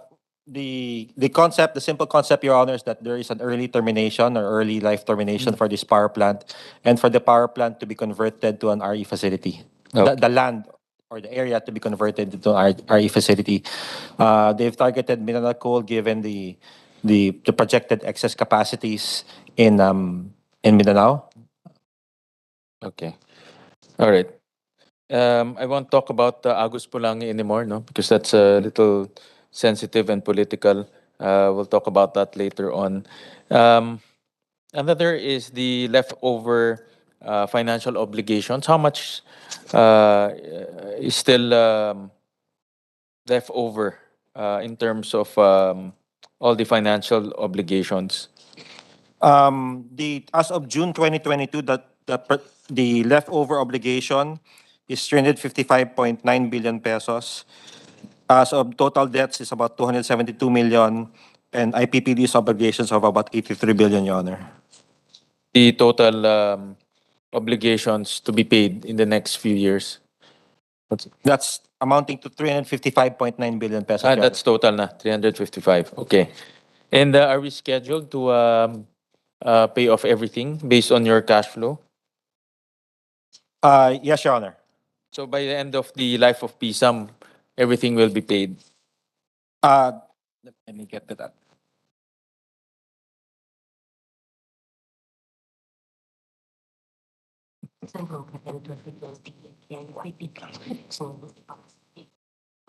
Beyond RE. Right. So, sorry, I'll qualify the response, Your Honor. We do have certain IPP contracts that are expiring beyond the life of PSAM. There's the San Roque Power Plant, there's the Mindanao Coal Power Plant. So there will be some existing obligations to that. With regards to the borrowings, if I recall correctly, we're hoping to pay off all that and transfer a little bit of that to national government. As part of the borrowings, kasi, Your Honors, there's some guarantee fees that we owe to national government. Yeah, but based on your cash flow, I know that some of the contracts will go beyond the life of PSAM, but based on your cash flow, no, cash flow meaning your collections, basically collections from this is disposal of assets. Right. Are you scheduled to pay off 355 billion until 20? When's the life? 2020. June 2026, Your Honor. 2026. If I recall correctly, 4 sir. years from now. Yeah. If I recall correctly, Your Honor, we hope to pay off all of that and have assuming that we have a successful privatization, assuming that we're able to fully collect on all the receivables that I mentioned earlier. We hope to have a positive cash flow, but of about 9 billion, less other potential obligations to the government of about 45 billion. So we will be a negative cash position when we turn over the PSAM to national government about 36 billion, Your Honor. Okay. Negative. 36 billion na lang negative. Up. So 36 billion is the leftover, in Yes, other sir. words. All right. That's the projected, Your Honor, assuming, Sure, yeah. certain events being 100% occurring, Your Honor. Yeah. Just submit to us those cash flows, attorney, your projection until 2026. Yes, Your Honor. So we'll be guided also on the in the remaining lives of PSAM. All right. So thank you, attorney. That's it for my PSAM questions. Last is PNOC. And let me just start off with Yusek Posadas. I saw some interesting projects. No, PNOC wants to undertake. I'll start off with the targeted fuel relief program. So I'll start off with this because right now there's Pantawid Pasada. No, so what's the difference between this and Pantawid Pasada? Well, Mr. Chair, truly the difference is instead of money being given a subsidy, the idea is to give a discounted fuel, Mr. Chair. But our secretary, our chairman of the NOC would like to review this program to make it more relevant in terms of energy transition, the concept that we should not be competing with the private sector, and as well the sustainability, the financial sustainability of doing this program, Mr. Chair. So we will just park this first in terms as a contingency fund, just in case the secretary agrees to go ahead with this concept. Of course, with your input last year that we should only be paying for carrying cost of any reserves that we would like to implement. So that's also part of the whole review of the program. Thank you, Yusek, I just noticed you guys are not having lunch. Please have your lunch. This is a working, this is a working hearing, so that we can save time. So feel free to take your snack or have your lunch. We'll just go through this quickly na lang. So itong targeted fuel relief program is unsure. In other words, Yes, because Mr. we're Chair. just to put on record, assuming you will pursue, how many vehicles do you intend to supply with this 2.5 billion pesos? Well, actually, the target, Mr. Chair, before was really for public transport and only for PUJs. So that's basically how it was being targeted, Mr. Chair. Do you have any idea, Yusek, on how many vehicles do you intend to supply? Do you have any Actually, study? the idea at that time was a jump off from from the Pantawid Pasada, which is about, if I'm not mistaken, 3,200 pesos per jeepney driver or jeepney operator. No. That's on the pesos, Oo. basically. And if we are looking at our computation at that time was, we're looking at 67 pesos per liter conversion of that, Mr. Chair. But is this going to be the same as Pantawid Pasada? You have you will issue cards. Is that your idea? I know it's unsure, no. But let me just. I want to understand the logic of this program. Are you contemplating to give cards also to? Yes, Mr. Chair, we're actually looking at two modes. One is PNOC doing the importation itself, and then the distribution portion to be done by the industry players. The other option is for the industry players to take the whole package by themselves, and PNOC will just be doing supervisory work. Okay. So I've been given the number of vehicles, 51,000 Okay. PUV, Mr. Chair. Okay. Now the reason why I ask, because in the latest numbers that LTO submitted to us, there are about 152,000 PUVs, no?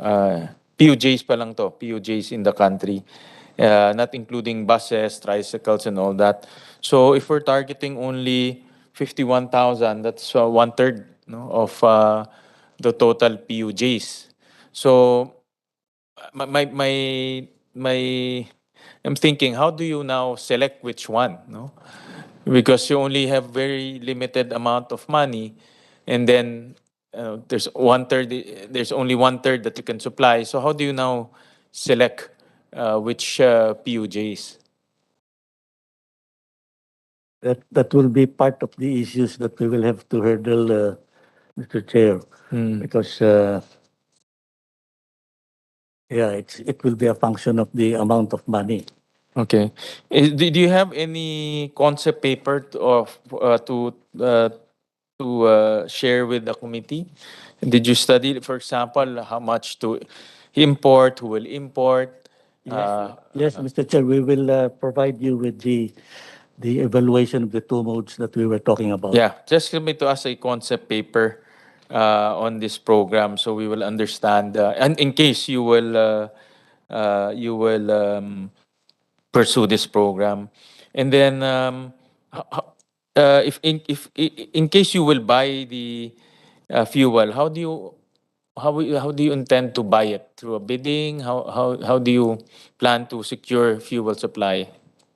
Certainly, Mr. Chair, it will have to be done on a open competitive bidding. Okay. Looking at the two modes, if it will be with co-loading with an industry player, then we will have to do it with them using their own competitive bidding process. Okay. If it will be PNOC doing the importation, then we will really have to do the competitive bidding. Okay. But based on your study, will it be much cheaper in terms of oil allocation to the PUJs, to the PUVs?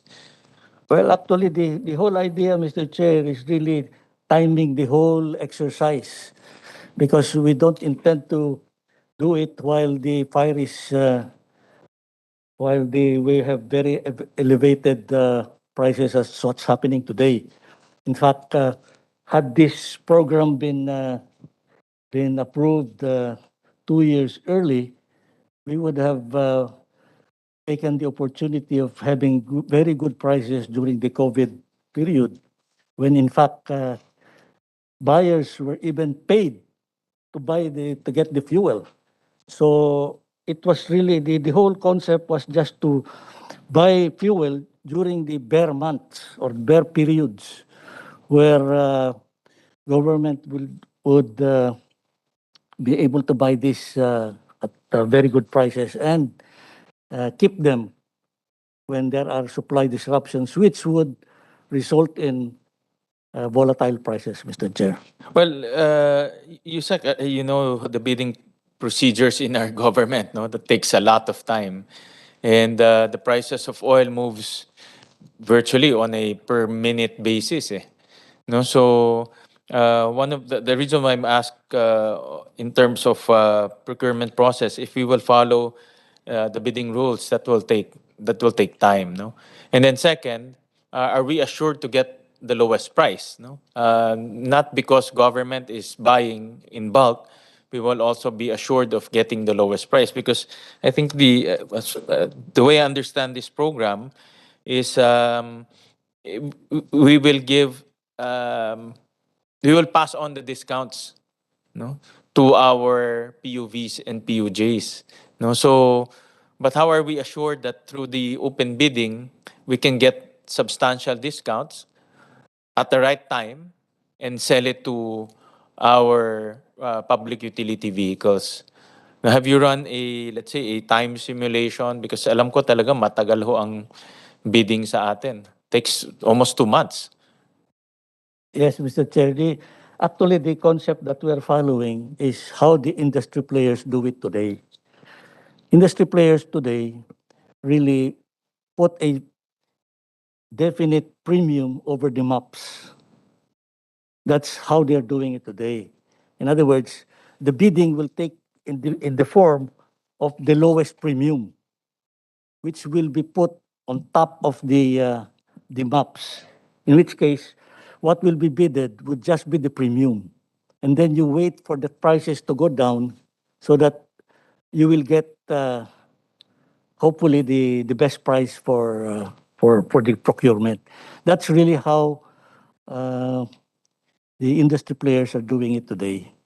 Is that allowed under our bidding rules? That's actually, Mr. Chair, that's already incorporated, as I found out, already incorporated in the DBM procurement for fuel, Mr. Chair. Okay. And that was what was done by NPC when they bought their fuel, Okay. Mr. Chair. And then, are we assured that we can get competitive prices? Because the whole point is to help diba? To help the PUVs. No, yung po the whole point of this exercise. And I'm not sure if your studies pointed to substantial discount to our PUVs. Ganun po ba ang makukuha? How much per liter cost will our PUVs get in terms of discount? Well, actually, Mr. Chair, we cannot give a figure today because it's just the concept now that we're following that as being done by the industry players today, it's basically the premium that we're talking about. And it's a function now of timing it so that you will get the competitive pricing, just like what has happened in the NPC fuel procurement, Mr. Chair. Yeah. Well, my thoughts on this, no, I just have very basic information about the targeted fuel relief program. And my thoughts on this is, number one is there's already Pantawid Pasada, no? And we've been pushing to increase the budget of Pantawid Pasada. Right now, it's about 3 billion. Hopefully, double it to 6. And the mechanisms there are already set, no? Not perfect, but set na siya, no? Meaning, the database there, the card is there, and no, government will just remit the money, no, to the PUVs. So in other words, the infrastructure is already there.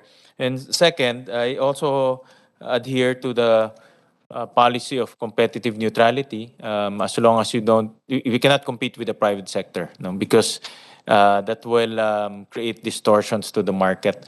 And that's why I want to understand that if this program will directly compete, because if you go to the gas stations, in effect, you're competing with the private sector, no? And my policy is always, grow the private sector, make them compete with one another, not government competing with them. So that's why I'm asking all of these questions so that I understand the concept. But since it's I am made to understand it's still under study, just submit to us the concept paper, including the pricing, USEC, so we will understand.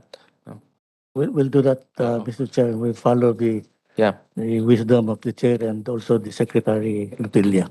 And then another concept here, Sec, is the strategic petroleum reserves. I know we've talked about this on several occasions. And in the past, we have already allocated 150 million in terms of funding for, I think this is to study the feasibility. And then now there's also another 45 million being allocated. So number one is what happened to the 150 million study?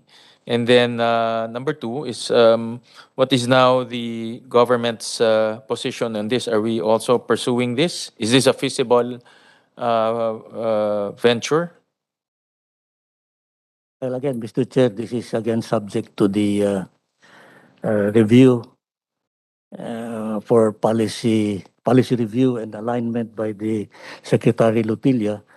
And we have not pursued that study because there has been problems in terms of procuring the transaction advisor. So this is again in the same spirit as the targeted fuel relief. It will just be parked as contingency, Mr. Chair. I hear in my notes the 150 million was never used.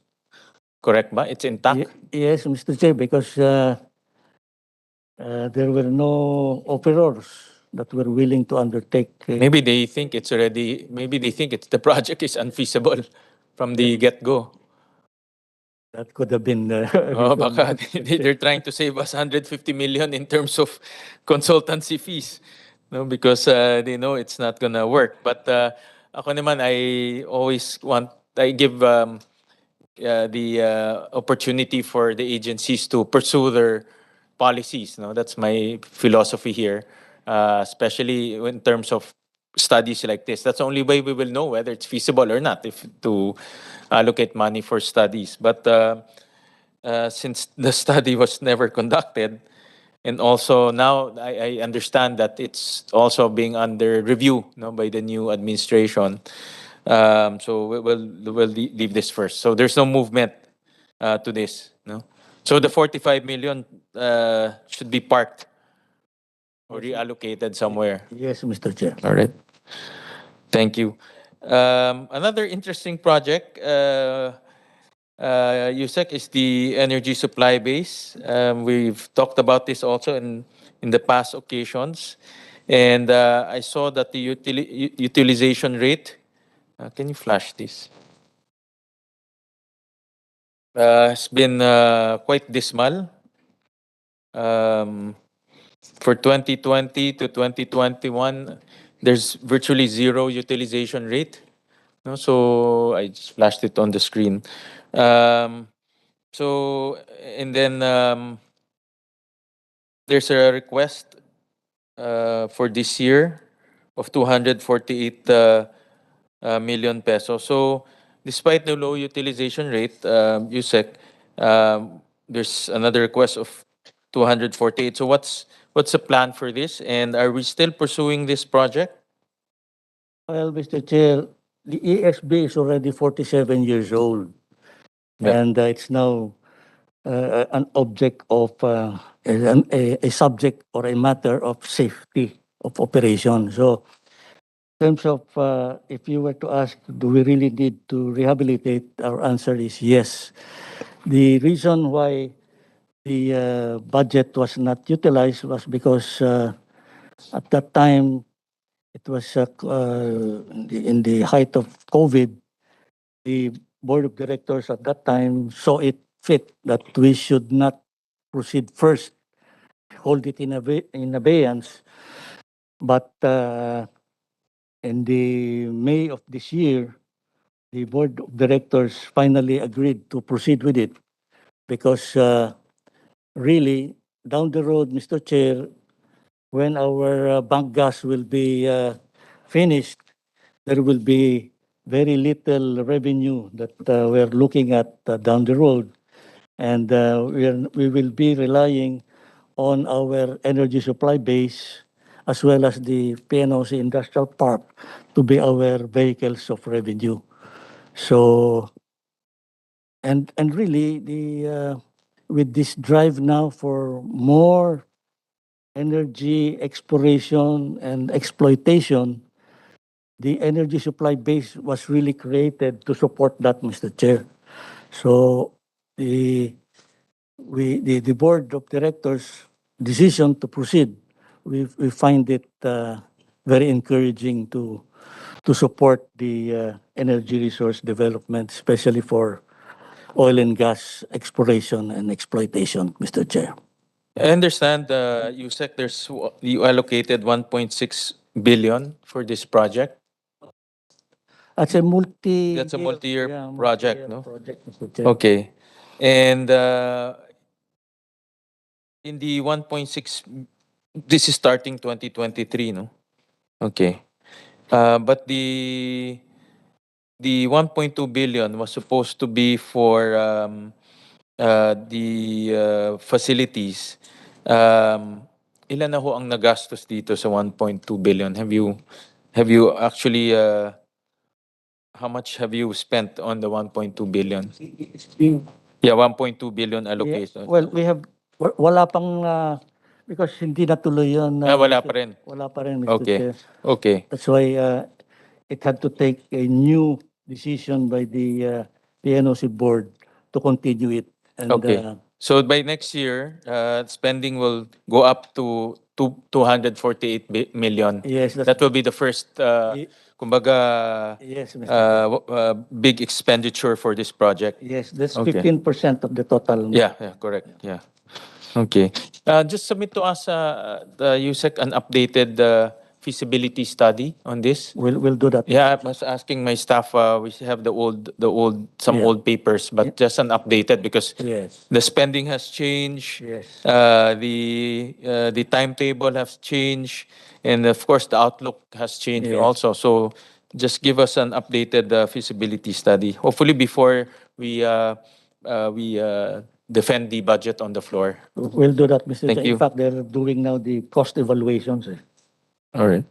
Thank you, Yusek. I'll go to PNOCEC.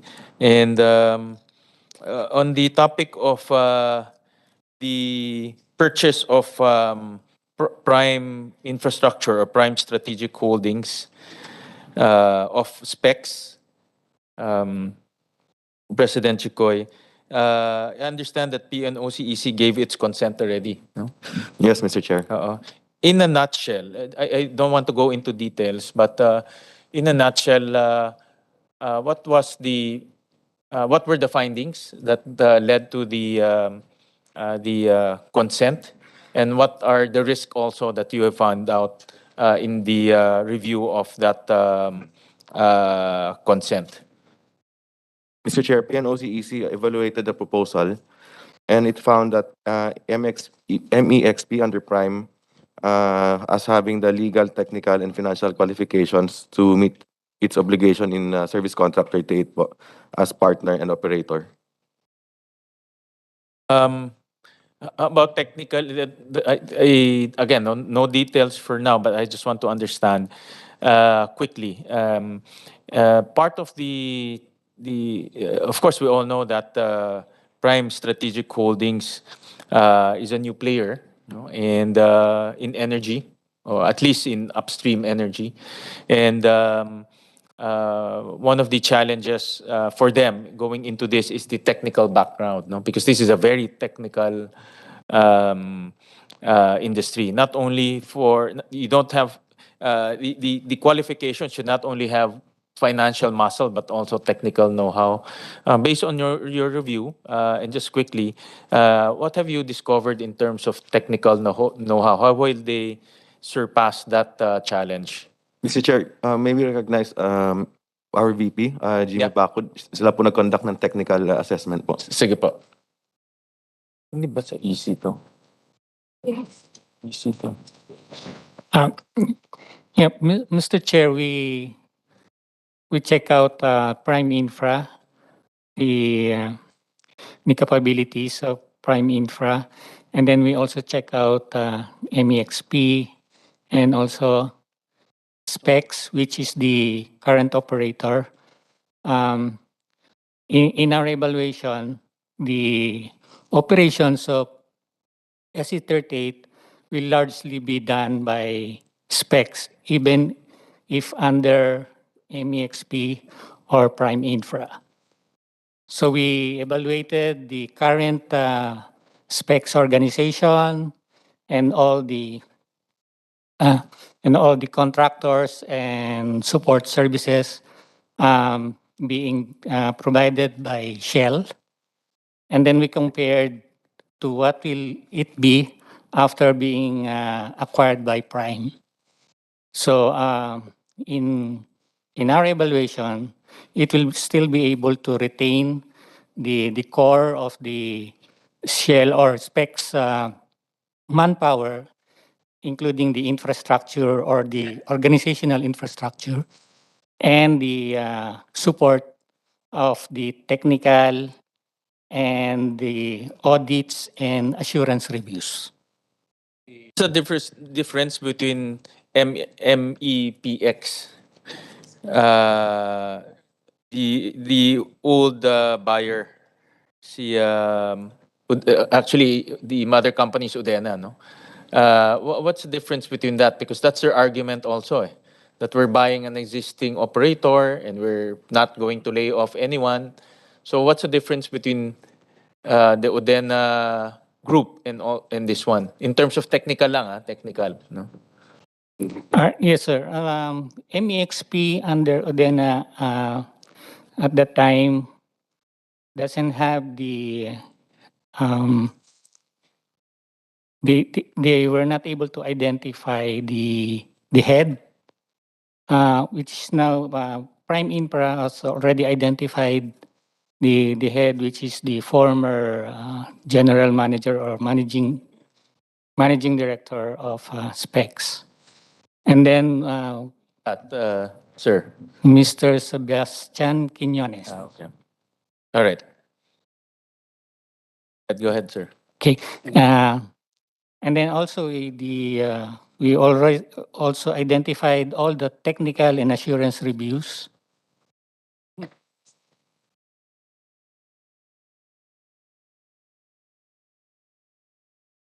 Nagkatalo lang dun sa head. In that review, when we had the review before, that's one of the factors. Okay.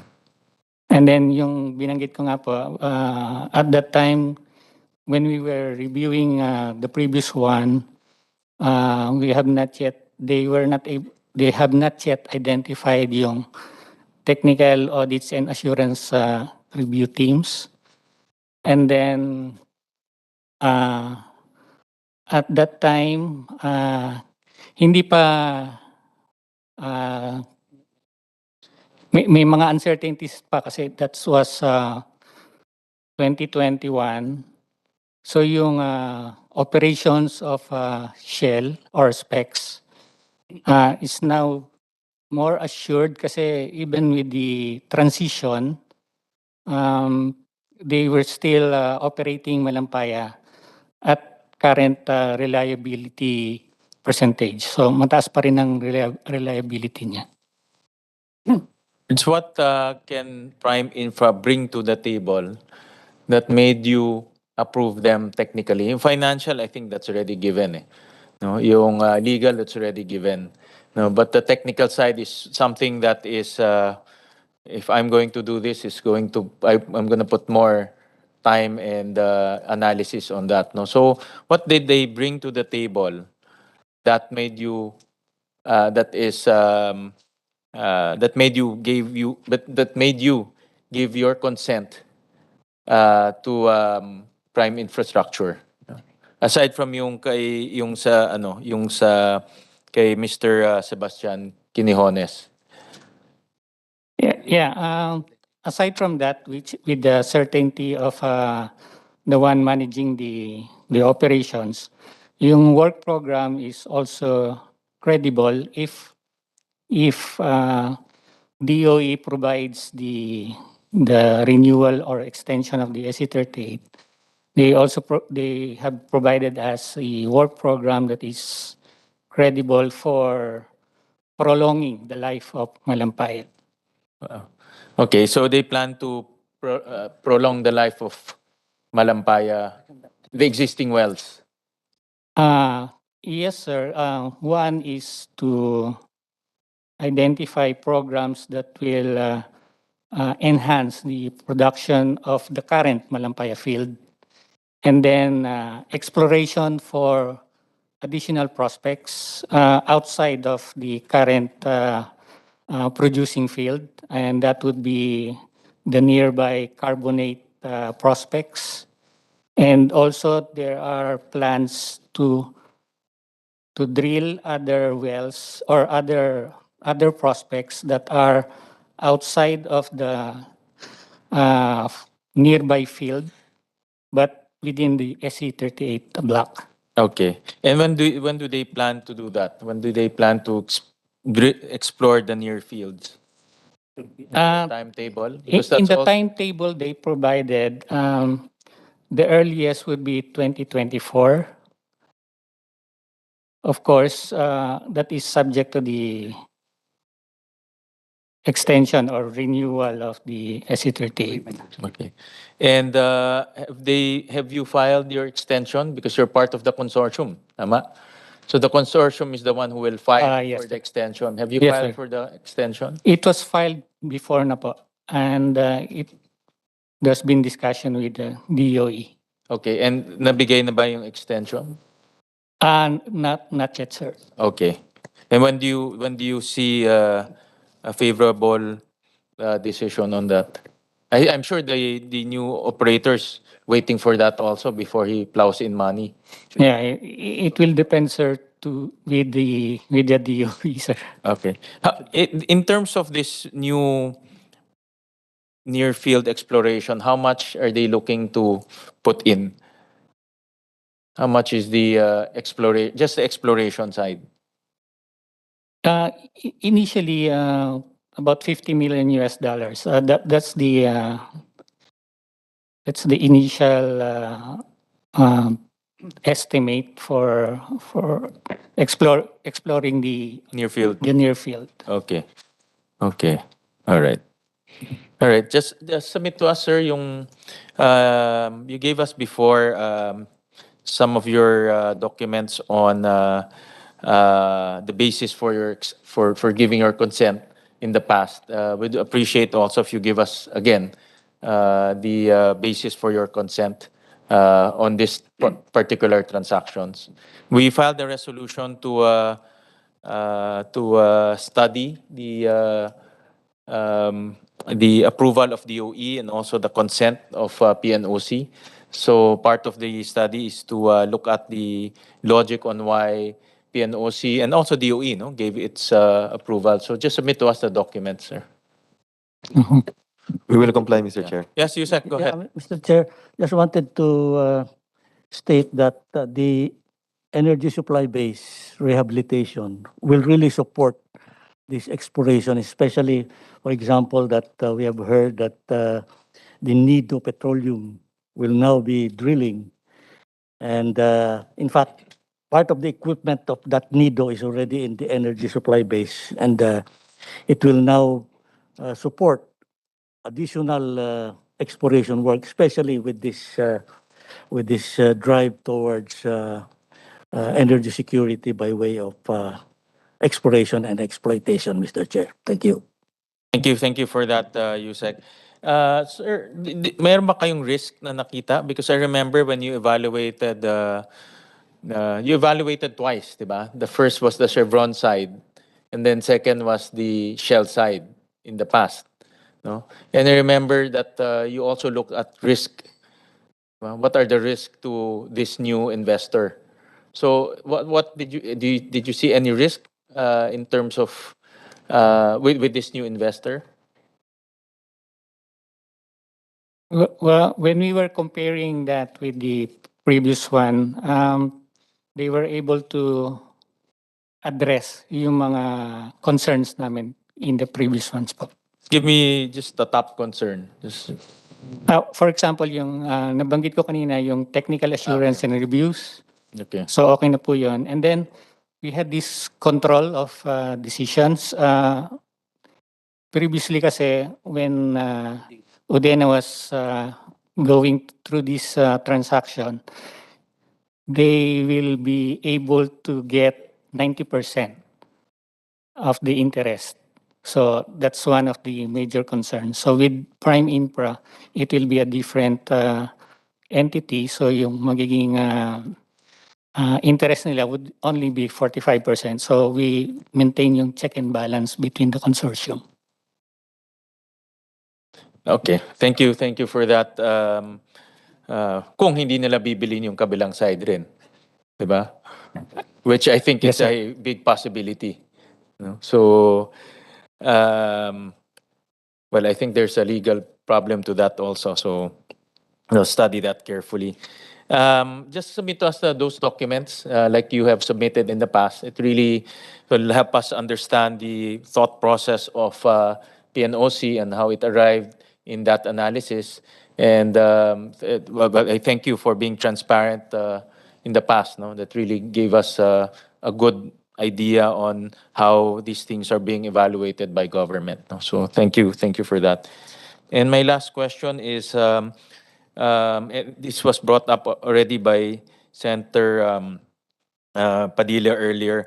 There are 6 petroleum service contracts under PNOC.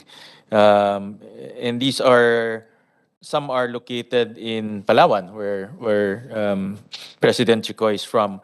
Kanina may nabanggit kayong issue with security issue. Which service contract was that? Is it SC75 po. SC75, and this is with PXP Energy. Yeah, they are our operator for that block. Okay.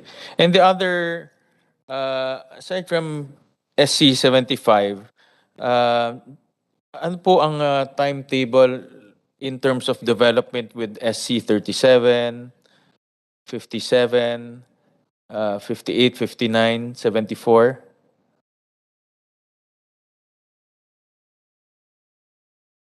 Um, 37, hopefully we can get the drilling started by late 2023 or early 2024.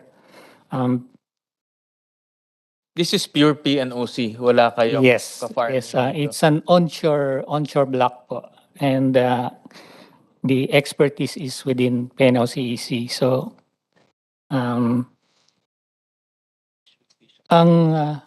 if the well becomes a gas discovery, then we can develop that within 3 to 5 years for production of gas. Yung 57, that would require another seismic survey. We need to conduct a 3D seismic survey. This is to mature a drilling target for eventual first exploration well. It's the same with 58 and 59. So these are more exploration programs, and we need at least kung oil siya, that would be about 3 to 4 years to develop kung meron tayong gas discovery. It would take longer kung gas. Of course, with the transition to renewable or clean energy, mas preferred natin na gas. Yung SE74, we are looking at developing a marginal oil discovery. Meron na pong oil discovery dun sa 74. Kailangan lang namin siyang to look into potential joint development with the nearby field. Ito yung the bigger Wesley Napakan field. Since marginal siya, pag stand-alone medyo mababa ang economic. So we need to get a joint development done sana. And then yung 75, as I said earlier, we need to do the 3D seismic para ma-firm up natin yung drilling target. Yeah, but ang lead sa SC75 is PXP. Yes. Correct? Yes. They're the ones leading that. Yes. What's your share? 35%. Well, it's good that there's some movement. I am hoping that it can be faster. And We were also hoping, sir, kung ma-clear out yung West Philippine Sea issue, that would... but the other ones, wala namang West Philippine issue. Diba? Yung Si SC57. Linapaka- Yes, Linapakan, SC57 and Linapakan. Yes, correct. And we're moving into that, yung nabanggit ko pong mga programs. Si 58 and 59, meron bang West Philippine issue yan? Yes, sir. Yung 58, nasa ano kasi po siya eh. Tinamaan po nung dating yung ating 9-dash line and also yung 59. Well, those that are not contested, I am hoping that we can do some faster development. And I think under the leadership of President Chikoy, we can see some major push, lalo na taga Palawan siya. No, it's to his interest also to see some action here. No, and we're also waiting kasi nga I was telling us si Senator Robin that every year whenever we talk about this, to be honest, pare-pareho na lang yung aming naririnig. But I really want to see some concrete action. And this administration is quite aggressive in terms of exploration. I've heard the president talk about pushing for exploration under his administration, pushing for more exploration under his administration. So hopefully itong mga wala namang issue like SC57, SC74, we can already start major action in that area. Yeah, we're also hoping to get all the clearances din po para we can pursue po yung exploration. The 10 billion that you requested in your COB, enough na ba yan for all of this? No, 10 billion, it sounds big, pero pag inisa-isa mo yan sa yan... Currently po for the program for next year, it is enough. Of course, yung for the long term po, kasi that would require all the yung mga drilling natin, development, we will need more. Yeah. Well, one concept there is the farm out, no? If we can farm... Yes, sir. That's part of also our programs to farm out some of the blocks. Yeah. Just submit to us yung, kanina ko lang nakita yung COB ho ninyo. Just submit to us na lang the details. No? Will do, sir. Like I said, it's, I know that your COB doesn't need to be approved by Congress, but under the laws of DOE, yung mother company ang dadaan dito. So, because you're a subsidiary, in effect, we will also scrutinize, we should also scrutinize the subsidiaries. No? So just submit to us the detail of the 10 billion. Kasi ay, kanina ko lang nakita eh. We will comply. We will submit, Mr. Thank Chair. you, thank you. And lastly, on RC, and I congratulate President Arenas for finally going into the black or getting a positive. Where's that presentation? Here, pala. For making the first positive net income this year after quite some time. So, can you, President Arenas, can you break down to us how did you achieve this positive results this 2020? Yes, Mr. Chair, if you will allow me to call on our Yes, VP for Finance to explain.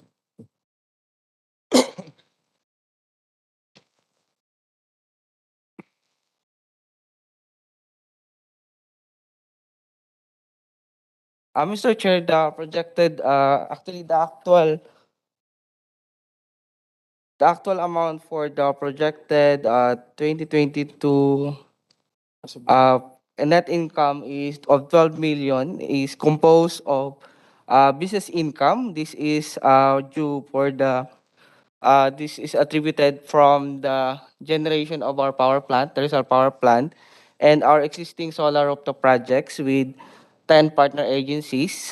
And for other non-operating income, we are also able to sell a portion of our idle assets, the San Roque, Bawan, Batangas, sir. So in addition, sir, for the business income this year, we're also able to sign a memorandum of agreement with private RE developers. So in connection with our partnership with these RE developers, in return we are able to receive at least 6 million, sir, from these technical services. So the role of PNOCRC will be an industrial partner for these RE developers. Yeah, okay, let's break it down. Doon sa business income, So for the business, how much is that? How much did you make out of the business income? so for the business income, sir, Out of the 12 million na generated nyo in terms of net income yun, no? Tama? yes, sir. How much is the business income? So for the business Attributable to business income. so 56%, sir, of the total revenue of PNOCRC, which is about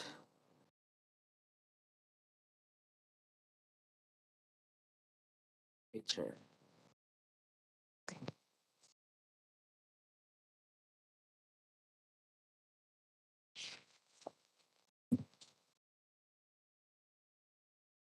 Magkano?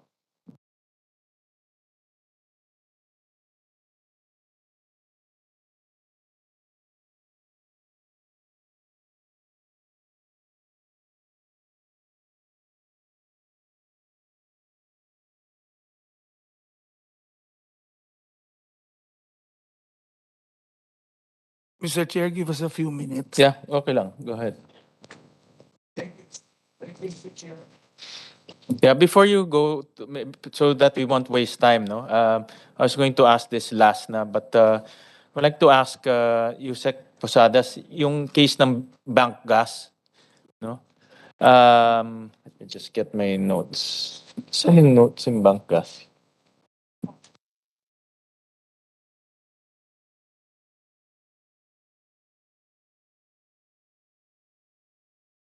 Ito na lahat, di ba? Yes, yes, Mr. Chair. Oo. Ang problema is, nabayaran na ba?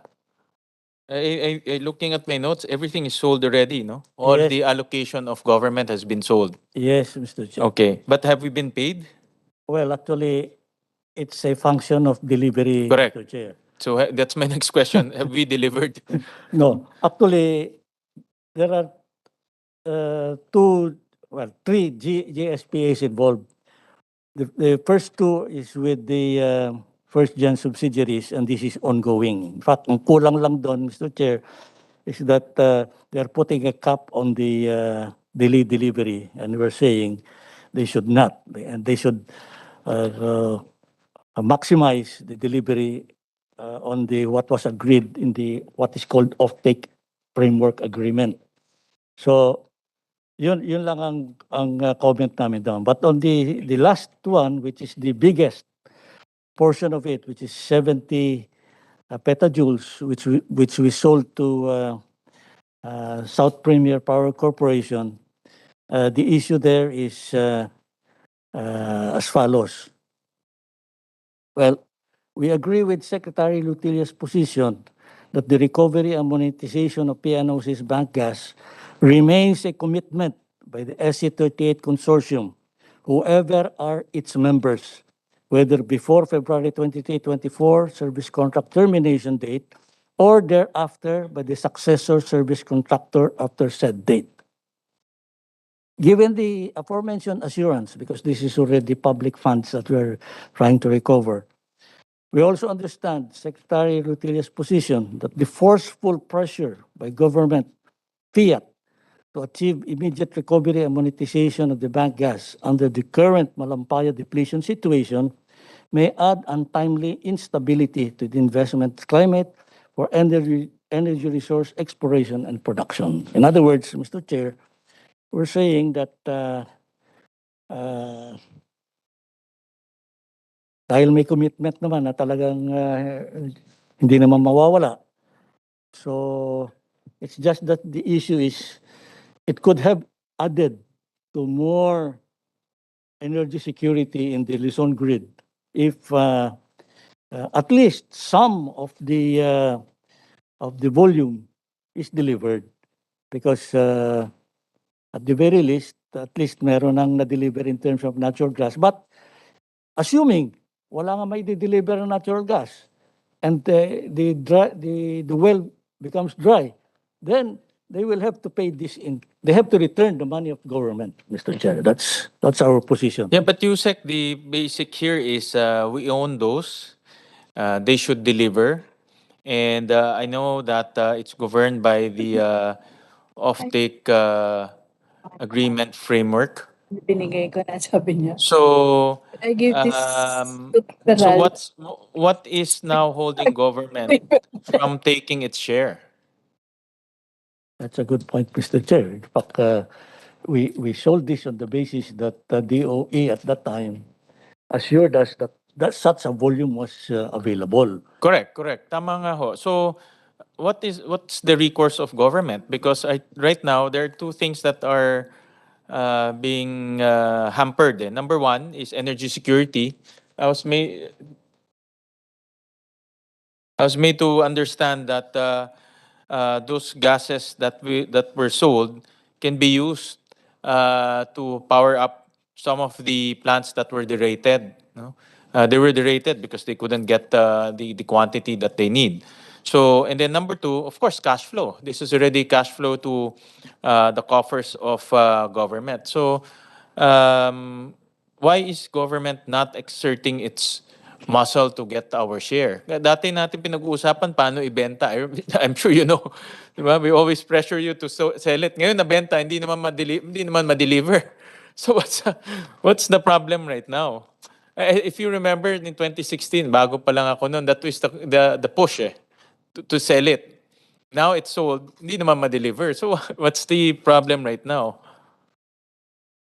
That's really the issue, Mr. Chair, because SC38 keeps on telling us, because exchange, so balikan kami ng mga, well, actually it's DOE that's communicating with them.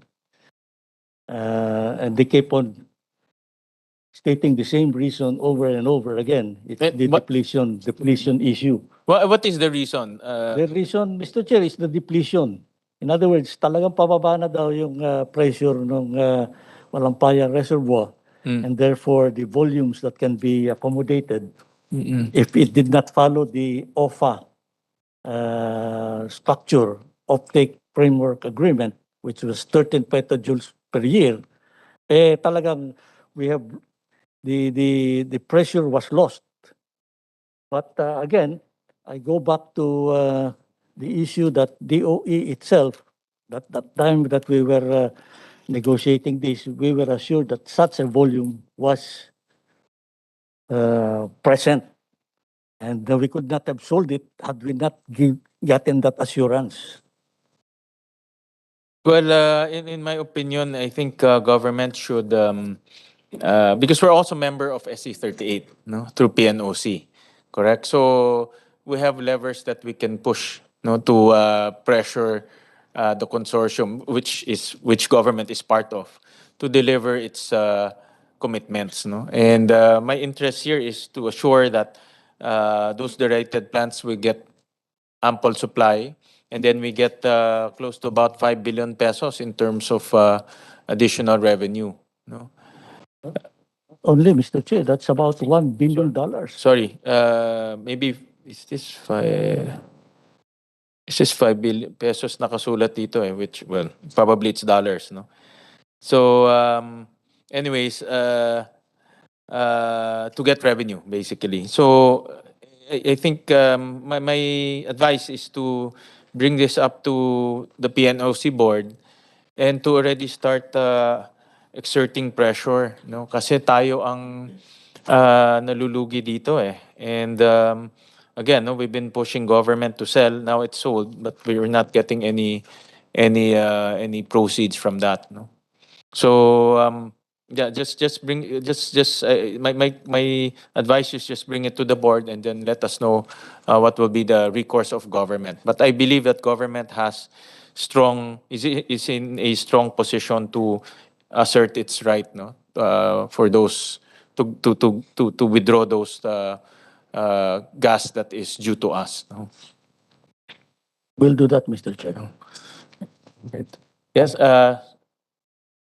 Mr. Chair, to give you the breakdown of our revenue for the period for the first semester ending June 30, 2022. So the breakdown of our business income first of 23,915,621 is first 8 million from our existing renewable energy and energy efficiency projects. We earned 14 million or almost 15 million from our technical services and interest income of 541,000. For the breakdown of other non-operating income, we have a gain on sale of property, plant, equipment of 360,000 and another or most the other non-operating income is composed of the gain on sale of investment property, which amounts to 18 million. So we have a total income of 42,337,360 for that period, sir. Can you repeat that again? Sir, 360 on sale of property, tama? yes, Thousand? unserviceable property, sir. Okay, and then 18 million on 18 million on gain on sale of investment property. investment property. Yes, sir. Again. Yes. And then We have also gain on redemption of preferred shares, which is only minimal of 5,000. okay. And other income of direct charges or credits of 91,000, sir. And then the others before that. For the business income, sir, for our existing RE and EE projects, Yeah. we earned 8.4 million. For our project income from technical services, we earned 14.9 million. Itong 8 million is ito ba yung dividends? No, sir, this is from our existing solar rooftop projects, sir. This is the revenue generated from the solar rooftop projects. Okay. Next, sir, is the interest income of 541,000, sir. So to have a total business income of 23 million, sir. Okay. Ano yung isa? Ano yung interest? How much is interest? 541, sir. 1,000. Yeah. Okay. How much is How much is total of this? 24? The total, sir, for business income, we No. have 23.9 million or 24 million for business income. For other non-operating income, we have 18.4 million. So we have a total income of 42.3 million. So for our expenses, we have 29.9 or almost 30 million to arrive at our net income or loss of 12 million, sir. How much is expense? Expense is Sorry, wala kasi ako dito. 29.9 million. 29.9. Okay.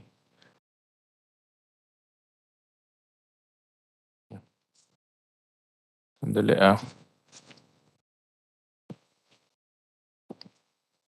But nakita ko dito kasi there's a there's a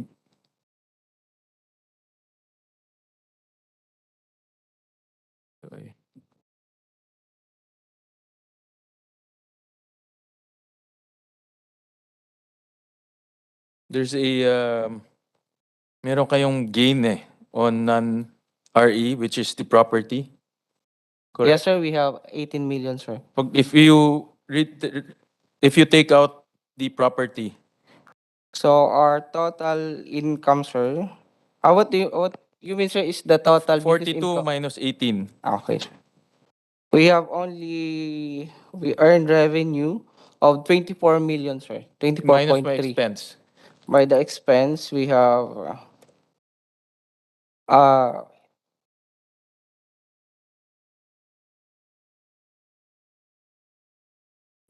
negative 5 million, sir. Negative 5 million. Yes. So maging property company na lang tayo. Di ba? Benta na lang tayo ng lupa para kumita tayo. Hindi naman gano'n, Mr. Chair. If you will look at it in the past 2 years, because of the pandemic, this would have drastically changed, Mr. Chair. Point of the matter there is the profit kasi came from a non-renewable source which is a one-time gain. No, of property. Partial lang po yun. But if you will look at what we made on our solar rooftops, 8 million po yun, but could have been bigger.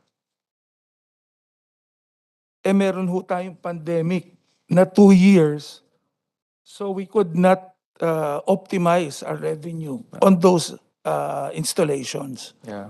Because if I look at the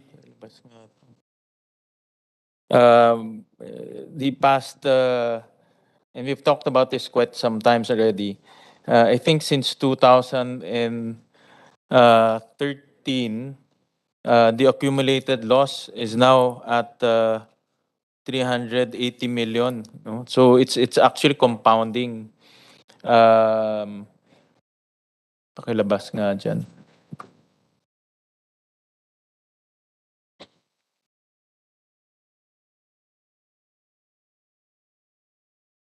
So it's about 380 million. And since 2013, when was PNOCRC created? 2008, Mr. Chair, 2008. So with a 700 capital. yeah, so since 2013, it has never made money, no, until now, and it accumulated about 380 million in losses. Of course, I acknowledge that you are now in the black, making money this year, but the income came from a one-time gain of property sales. So baka next year, I think in 2024 or next year actually, no, but without that one-time sale, mabalik na naman tayo. Hindi naman po, Mr. Chair. We will be sending you yung additional projects namin of which income will be coming in. Okay. You submitted to us in the past a sort of a strategy to turn around, no? Has that changed? Yes, Mr. Chair. So you have updated that turnaround? Yes, Mr. Chair. And we will resubmit again, Mr. Just Chair. submit to us, no? With the additional. But try to remove the one-time gain. Hindi kasi like for example, interest income, property sale. Siyempre these are not core businesses of RC. It's a renewable energy company. No, so property should not be part of it. No, or else it will not be an accurate picture. Okay, Mr. Chair. Yeah. Well, my position has not changed, and with all due respect to Mr. Arenas, that government should not compete with the private sector. That's my philosophy. In fact, my philosophy is always pushing the private sector into industries that government cannot go into, risky industries, industries that government should not spend on, and that's my position. No? But with all due respect, and the RE space has been quite. Quite the RE space is littered with a lot of private sector participants. No? It's composed of many investors from the private sector. So we should just leave them to compete and to develop this RE sector. No? I think government can go into some sectors that are high risk or developmental, like exploration. Yan, exploration talaga. Maraming private sector are not not so enticed with that because of the risk. But with RE, I think ang daming participants na dyan. No? And lastly, I saw in your COB that you'll be requesting 2.1 billion. Yes, Mr. Chair. Correct. Where will this come from?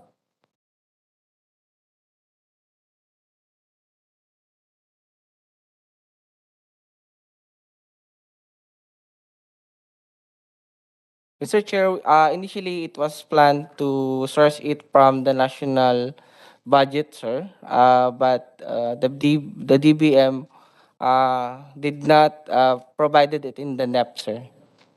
Last year, how much is your COB? Our COB for last year's.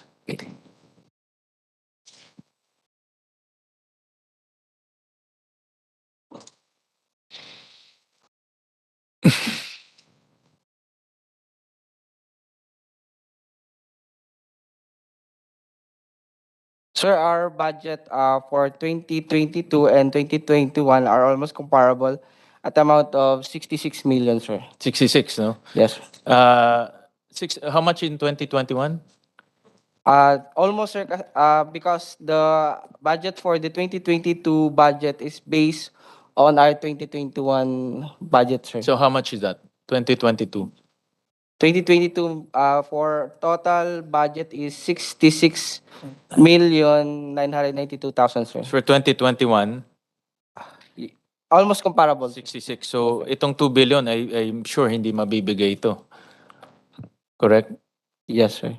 So no, I just want to manage expectations because of course I know that the agencies normally ask 3, 4, 5 times higher than they require, but realistically, it's not gonna. They're not gonna approve that requirement. No, my point there is we should plan according to realistic numbers, because that will also affect the revenue and the business of your GOCC. Mr. Chair, you have to also consider that in the past, we have never gotten any support from Mother or from DOE. So we are left alone to fend for ourselves. So we have been going through joint venture to be able to survive and give the service to the Filipino people, of which, I repeat again, we do not go into competition with the private sector. As you earlier said, we do not do that po. And in our previous hearings, I've been saying that we will never compete with the private sector. We only do it for government and government agencies. Well, anyways, itong 66 nyo will be purely internally generated, correct? Yes, sir. Okay. And you have enough cash to sustain that 66 million? So we have enough financial assets for that, sir. Okay. You'll be going to the bank? No, sir. Okay, so purely on a collection. Okay. Yes, sir. No subsidies, no? No subsidies. All right. Okay, sige. All right, thank you. Just submit to us the detail of the COB This is the first time that I've seen it, even though it's not approved yet by the board of Mother. Just submit to us so that we'll have a copy of it. Sir, I already forwarded a advance copy, though soft copy to Miss Hazel and Miss Judith. All right. With that, I have a few more questions to Nea. And Administrator Vanessa, thank you very much for coming back. No? I have just a few very important questions that I want to ask directly. And I thank you for coming over again. This is on the issue of the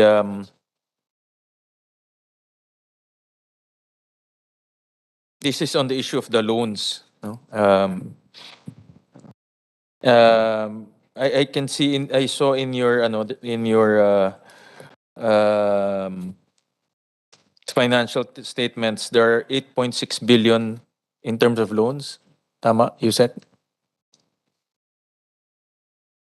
Good afternoon, Mr. Chair.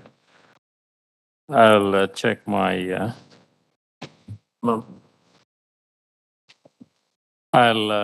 With your permission, Mr. Yeah, Chair. yes, go ahead. Deputy Administrator Sonia of Finance. Yes, go ahead. Yes. Admin. Thank you, Mr. Chair. Thank you, Mr. Chair. Yes, it's true that we have a loans receivable from the cooperatives because we have different loan windows intended for the Correct. requirements of the electric cooperatives. So that's 8.6, correct?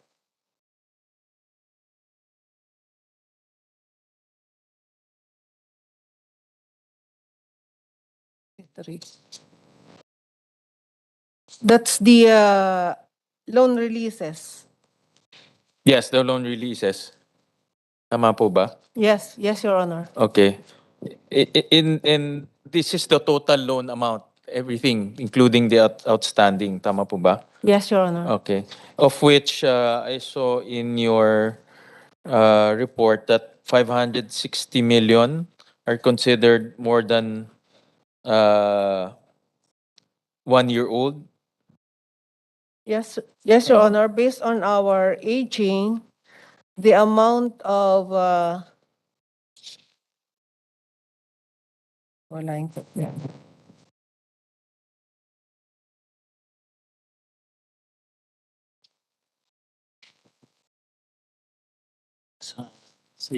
Nothing. no, let's say dito sa A. Sa age. Sige.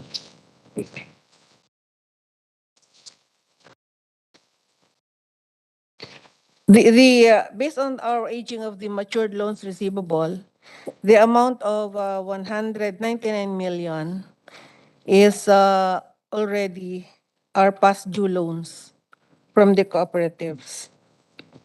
Out of the 8 billion, 8.6 billion, 568 is considered 1 year and above, 1 year old, 1 year and older. So these are past due na, correct? Yes, Your Honor. Okay. What do you consider past due in your Those more than one quarter. more than 1 quarter? Pero if you add yung mga Interest and surcharges. yeah, if you add I can see here kasi meron pang more than 180 days, 181 days, 271 days. So ilan po ang past due based on your definition? The amount of the total amount of past due Based on your definition, is what was recorded in our books is 199 million. Not recorded is the amount of 393 million because this represents interest and surcharges which we cannot record if based on BSP circular. We only record this if the cooperative will pay. But what's this 568 million?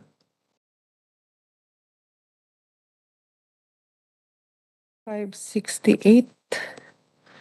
Based on our report, the amount of matured loans receivable, which means arrears, 592 million. But there is an amount of, as I have said, 393 million not recorded because we just record it based on our collection. Yeah, I just want to focus on, sige, I'll just flash it on slide so we won't, we will be on the same page. Ito po. So, this is, ito po yung, tama po ba ito? Ito yung aging of loans. Yes, Your Honor. So all of this is considered past due. Past due. Correct? Yes, Your Tama Honor. ho. All right. Sige, we'll establish that. And we also found out that some ECs, despite having past due, received additional loans. This is Aleco, Lasoreco, Beneco, ito po. Yes, Your Honor. That's only few electric cooperatives because in the case of La Soreco, we need to lend some money due to the Marawi seeds that occur in the past year. It's like Beneco. Beneco is a very... Beneco is already current. It had paid its amortization due for the last quarter in August. Okay. Paid na po siya. Yeah. Well, my point there is, in terms of giving loans, how do you, some of the, for example, Moresco 1, Beneco, these are AAA cooperatives. Tama po ba? Yes, Your Honor. But how they can go to the banks, correct? Majority of our electric cooperatives are bankable already. Correct. So why are we lending to those who are financially very strong? There are only few electric cooperatives now are borrowing from NEA because they can access Yes. the banks. Correct. Only those ailing and critically challenged electric cooperatives which we finance their capital requirements. No, but for example, Moresco 1, Moresco 2, Casoreco 1, these are very strong In the case of Moresco 1, capex eh. My point here is, why are we giving, I understand giving loans to those who are critical, no? But there are also ECs that we saw that are very financially strong. So what's the criteria for giving loans? in the case of Moresco 1, maybe that's a loan of several years ago because our repayment period for loan windows of NEA it's either 5, 10, or 15 years that extends to up to 15 years. So maybe that's the balance of the loan. Do we have a study wherein the total loan of all cooperatives versus NEA loan? How much is that? Maybe not now, kung meron ba kayo ngayon? Yes, sir. Yes, sir. Okay, what's the total outstanding loans? I know they also get loans from the banks, eh. No? And what we finance for say 2023, only 12% of the capital requirement of the electric cooperatives will be financed by NEA. All the rest will be sourced from the banks and From the other banks, financing institutions. because my point here is I understand the social responsibility of NEA, but we also need to balance it with the amounts being given as subsidies to NEA. So if my thoughts kasi is if we just limit it to those who are in dire need, then we can maximize our limited resource because they can go naman to the banks, no? That's my whole point of analyzing the loan portfolio. With our lending, limited lending lang po kami because we have limited funds. Correct. Opo. But meron pa kasi dito mga strong ECs eh. Mr. Chair, if I may. We are actually in the process as well of, firstly, we encourage our electric cooperatives who are financially sound to go to either DVP or LB or Land Bank. And based on your comments, we'll be looking at such and will formulate a policy to make it unofficial. Yeah. Of course, on the other side of that, administrator is those are also high risk loans, diba? Those who are in dire need are also high risk, no. So that's on the other side. So I'm not really, pushing that very hard because that needs a lot of study. No? But my thoughts lang is, we go back to our social responsibility mandate to help out those who are in dire need, no. But we balance also with risk. Kasi in dire need also probably will not pay on time. No? So we need to just balance that. Because I'm trying to analyze where we can maximize funds. No? I'm looking at the entire energy group and how to maximize funds. These are the things that we can shuffle around. No? So, but moving forward, I would like to encourage the department or the administration, NEA, to look at how we can maximize the loan portfolio and minimize also lending to those who can go to the banks, and because the banks that's their job to lend. No? Our job is to promote social service or to achieve our social mandate. No? So let's study that angle also.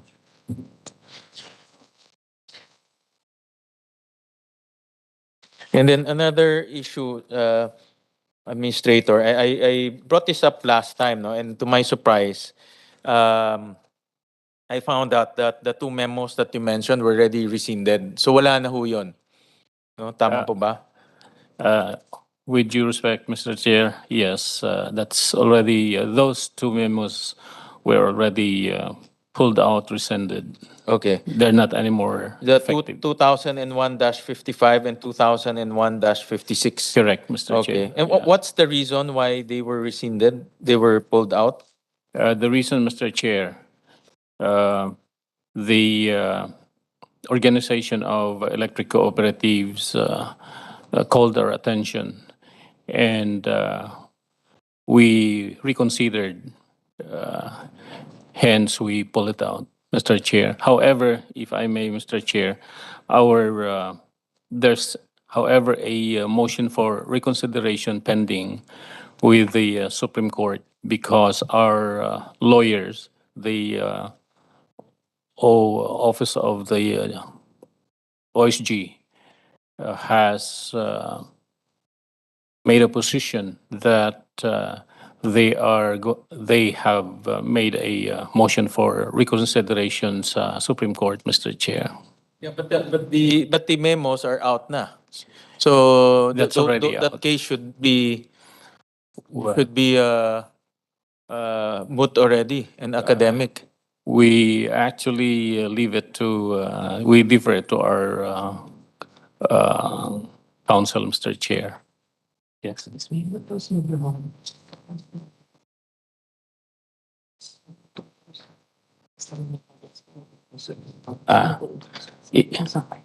Yeah, if I may correct my statement, Yeah, go Mr. ahead. Chair, I stand corrected. The withdrawn memorandum is related to the selection of the GMs, and the other memorandum, which is related to the party list question. Is that? There are two memoranda. Yeah, if I dash I 55 think and dash it's 50. better, if I may, Mr. Chair. Yeah, go ahead. Deputy Yeah, go ahead. Attorney Rosan, thank you. Rosan, go ahead. Good afternoon, Mr. Chair. as what our administrator has just mentioned, what was withdrawn by the NEA Board of Administrators is that NEA memorandum that pertains to the amended guidelines on the selection. So that was withdrawn prior to the decision rendered by the RTC of Isabela. Now, the other memorandum that pertains to the disqualification of the party list to sit as director or officer of the EC board is the one that has been brought by the Office of the Solicitor General to the Supreme Court by way of a petition for certiorari under Rule 45. Yeah, Mr. Chair. But itong particularly, itong 55 and 56, wala na. 50s, 2001-55 and 2001-56. These are the two naman Yeah, memos that I'm... If I may, Mr. Chair, to my recollection, yes, those two memos. The memo, that's clear, It's Yeah. rescinded. Yeah, rescinded. Okay. Yeah, It's these are withdrawn already, okay. Thank you. No, because I want to connect that to the Bineco issue, because this Bineco issue keeps on coming up, and I want to resolve this issue, Yusek, because it's creating my interest here. I'm not from Baguio, but my interest is the consumers, no, to make sure that the electric co-ops are stable, they operate properly, the consumers are being serviced properly, and they get the best possible service. The way I understand it right now is there are two GMs, tama? Tama, Mr. Chair. And the way I understand it right now is the two are collecting from consumers. Tama, Mr. Chair, with a certain extent, yes. Because that will create another Daneco. Ganyan nangyari sa Daneco. I don't know kung I'm sure si Yusek natandaan pa. That's exactly what happened to Daneco. And let's see, and after that, Daneco collapsed. And now, there's now Nordeco, and then nagkagulo-gulo na. No? So I want to get that resolved. And the reason why I pointed to that memoranda is you actually tried to change the process of selecting GMs. But since those two memos are out, so we go back to the old scheme wherein in dalawa, ite-test, pag pumasa, ibibigay sa board. Tama? Ano bang score ni Rafael? I think if I recall, Mr. Chair, something like 94. Anong score ni Licoben? I think 84 or 85. So anong passing rate? Ano yung passing na dapat ibigay sa... The minimum passing for the final interview is 80%. Correct. So dapat the board should be given the two candidates, correct? Yes, that's right. Did you give the two candidates to the board to select from? We endorsed the one with the highest Correct. score. So Yes. isn't that a violation of your memo? Now, if you allow me, Mr. Chair, if we go back, to the first stage of preselection, in the memo 2017-035, a OIC, which in the case of Licobin, he was an OIC at the time, the OIC should relinquish his position. And at that moment in time, Mr. Licobin did not relinquish. But I think, Mr. Chair, with due respect, there is a pending case filed by Licobin in the CA, and out of respect sa Korte, sa Court of Appeals, Mr. Chair, I think I cannot comment anymore. Yusek, I talked to you about this on the phone to find a win-win solution. Yun yung paborito ko, win-win solution. If I may, Mr. Chair, I mean, on the side, let's leave We have the CA. to find a solution outside of the courts. No, waiting for the courts will take time. And I've seen this happening in the NECO. I studied the case of the NECO, and it's happening right now. Okay, Mr. Chair, this is where we are. With the entrance or with the appointment of Secretary Lutilia, he asked the board to come up with a transition plan. And the transition plan is now with us, and it will be tabled sa board BOA this October, so that we'll be able to get, a win-win solution, as you said. So we are in that state. What do you mean transition? Transition, the request of Secretary Lotilia is for us to lay out a plan whereby the issue shall be finally settled. So we have that submitted to the Secretary of Energy for his review, and then we will deliberate it this coming October board. Yeah, but let's be fair, Administrator, and under your rules, anyone who passes above 80%, you'll be given to the board, and they will choose, correct? Ganun ang rule eh. Tama? And let's not go back kung na-vacate because si Licoben subjected himself to that test, which he passed and got 82%. So, ang binigay nyo lang isa lang. So, that's not a selection. No, you violated your own rules. Ako, I have no relationship with Licoben. All I want is a stable electric co-op. And if we don't do that, and we have two collecting GMs, nagko-collecta siya ng fees sa customers, isa nagko-collecta ng fees sa isang customer, the cash flow will have a problem, then the co-op will have a problem, then babagsak yung rating niya, and then it will spiral again down. So, my point here is, you violated your own rules. Let's just correct it. Huwag na natin antayin pa yung court. Kasi pag inantay natin yung court, matagal yan. Matagal yan. Total, it's clear naman. And the rule is clear. Your process is clear. In my analysis, you violated your own process. Let's just correct it for the sake of the co-op. Huwag na natin paabutin pa to legislative action, to the other to legal action. Let's just help save the co-op. Yes, Mr. Chair, that's why we are going to deliberate on the board this month. Okay. Yeah. And what is what's the move? Deliberate is one thing, but what's the ultimate resolution?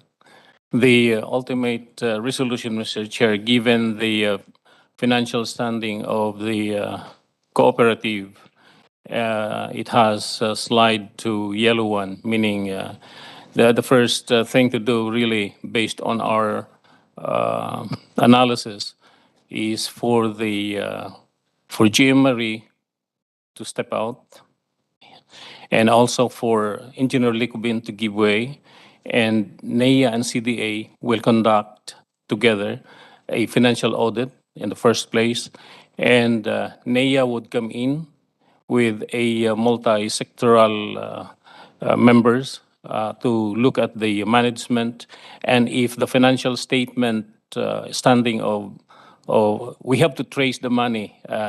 That's what we are going to do, and once the status of financial or the financial status of Bineco is verified and confirmed, then it will be returned to the Bineco management. Will be returned to the Bineco itself. NEA would step out, and CDA. Thank you.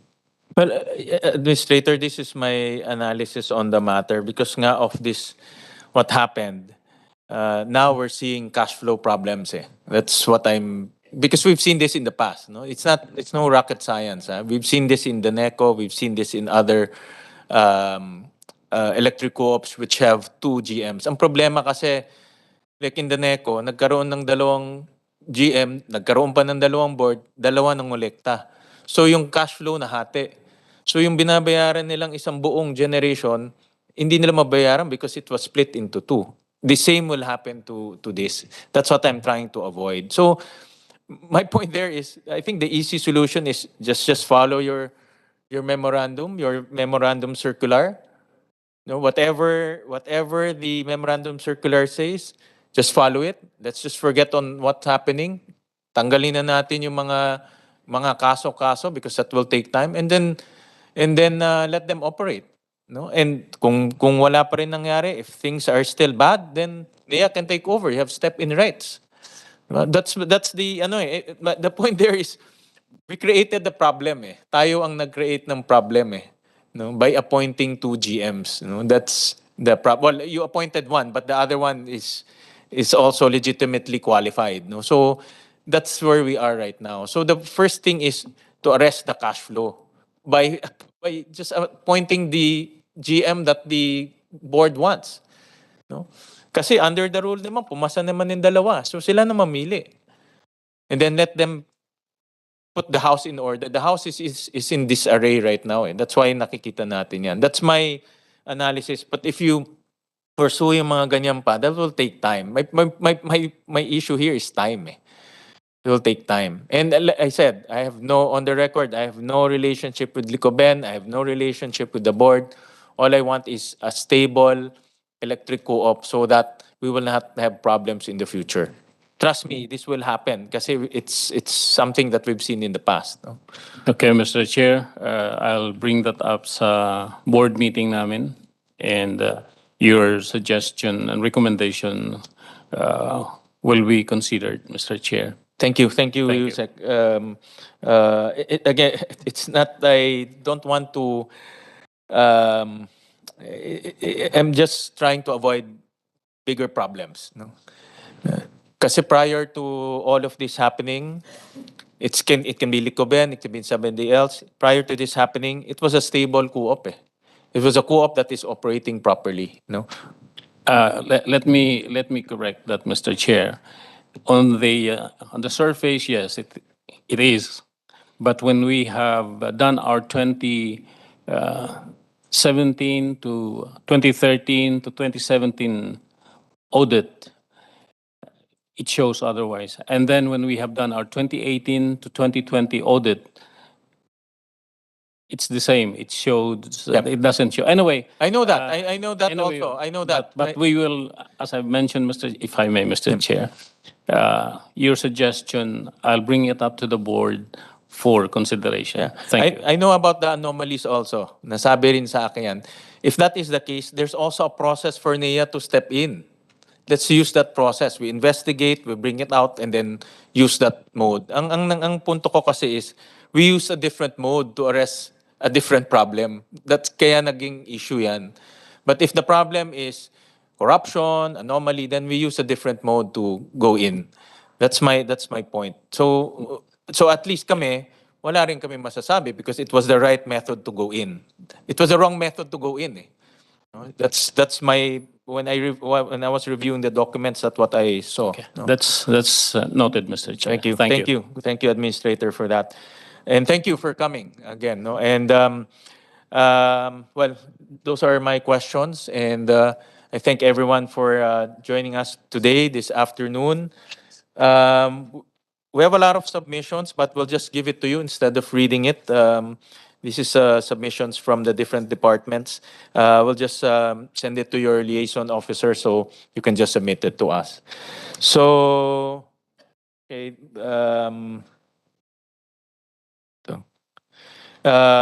subject to your submissions and subject to the requirements of this representation and the other senators, your budget is deemed submitted to plenary.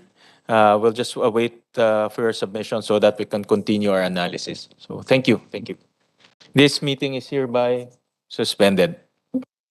Thank you, Mr. Chair.